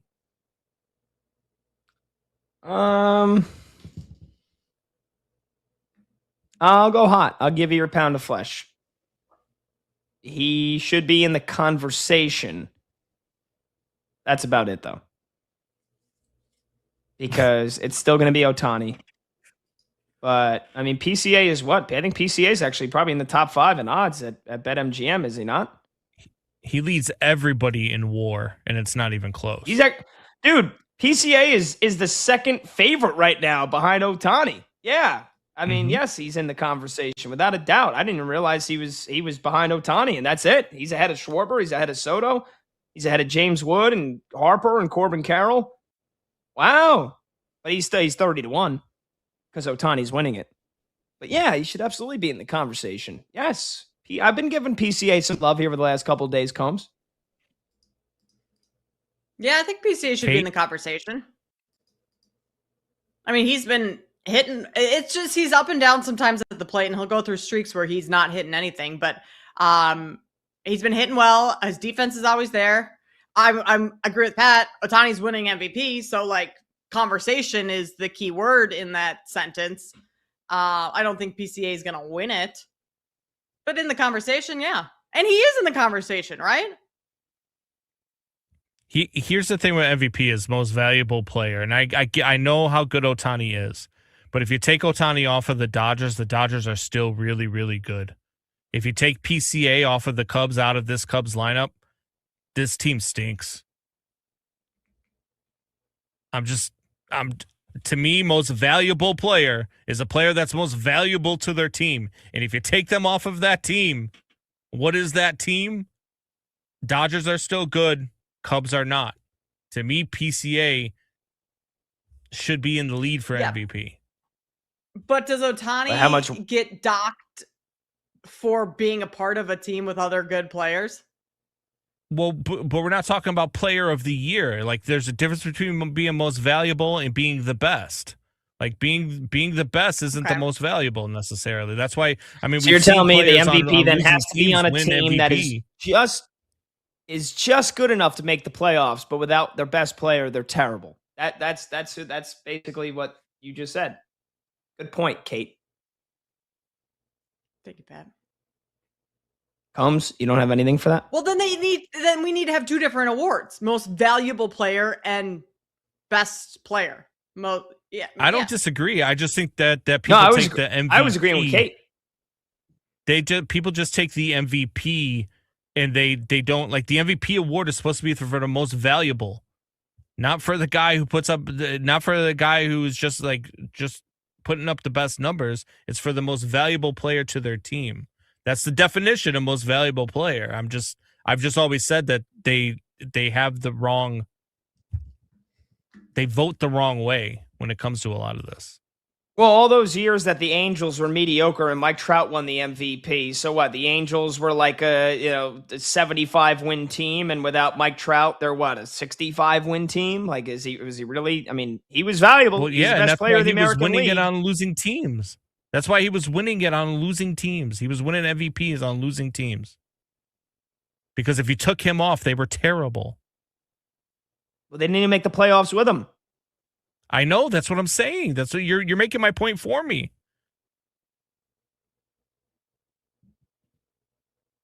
What? What are you talking about? How could he be the most valuable? They didn't even make the playoffs with him. Without him, they wouldn't have made the playoffs because if you take either. him off the team, they're like a 30-win team. Stop. His WAR was 50 or 40. Come on. We got to take a break. Oh. We can continue this conversation on the other side. Why Major League Baseball needs to just change MVP to Player of the Year. I'm Pat Boyle. It's producer Brandon Combs. Kate Constable with us. This is BetMGM tonight on Westwood One Sports.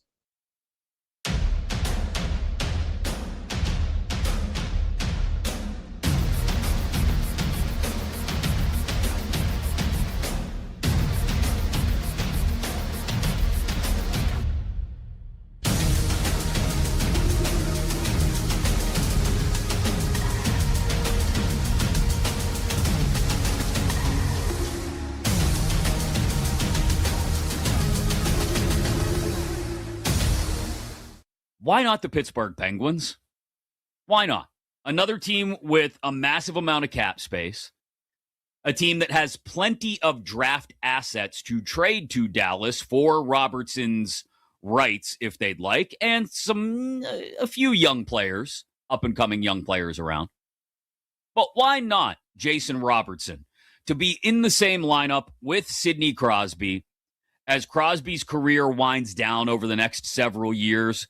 Robertson comes in, becomes the face of the Penguins franchise, and gets to play with Sidney Crosby. Look, I don't think there's a kid who's grown up playing hockey in the last 20 years who didn't wonder what it would be like to play with Ovechkin or Crosby at some point. Here would be your opportunity.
About 10.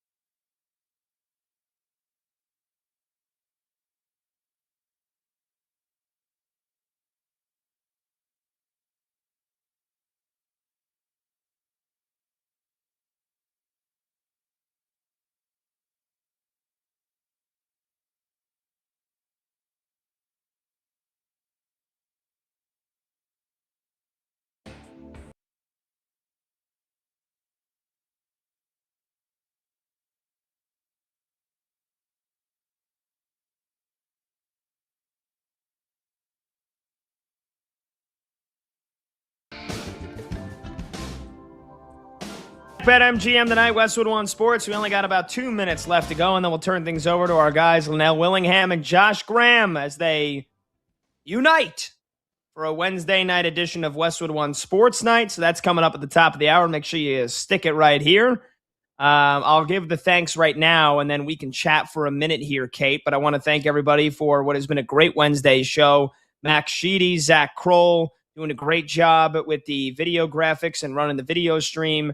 Chloe Pratt, as always, crushing it on social media. Huge thanks to Combs, producer Brandon Combs. Kate, huge thanks to you. It's been a blast doing 5 hours of radio. It really flew by with the Jaylen Brown shocking trade news, the Lakers stuff, the USA game that we watched as Americans and watched them win. And so thanks to everybody working on the show. And now, Kate, I'll ask you here really quickly in the last 30 seconds. So USA-Belgium is the next round. It's a pick'em on BetMGM. Are you confident USA wins? Remember, striker Fo Balogun is going to get ruled out for the next game with that red card. Do you think USA wins? If Balogun's not in, I am not confident USA wins. So no, I'm not. I would really like to be. I mean, it's 4th of July is coming up. It's time to be patriotic, right? But I'm nervous without Balogun in that game. Combs, what do you think?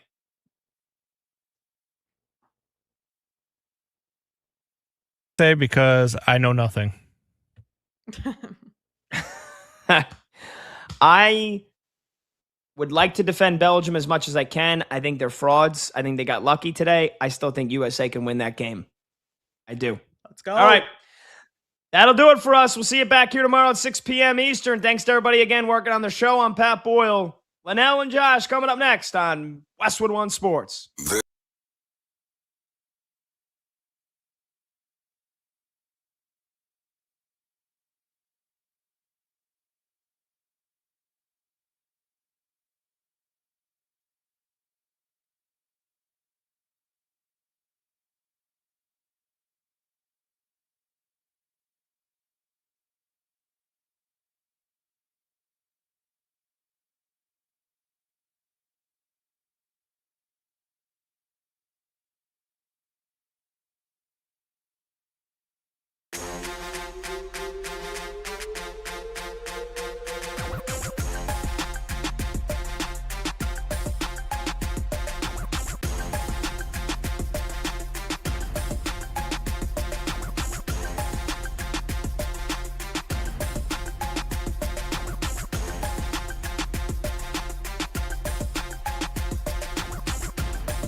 John Lynch has not been the best general manager in football over the last several years, but I will say this.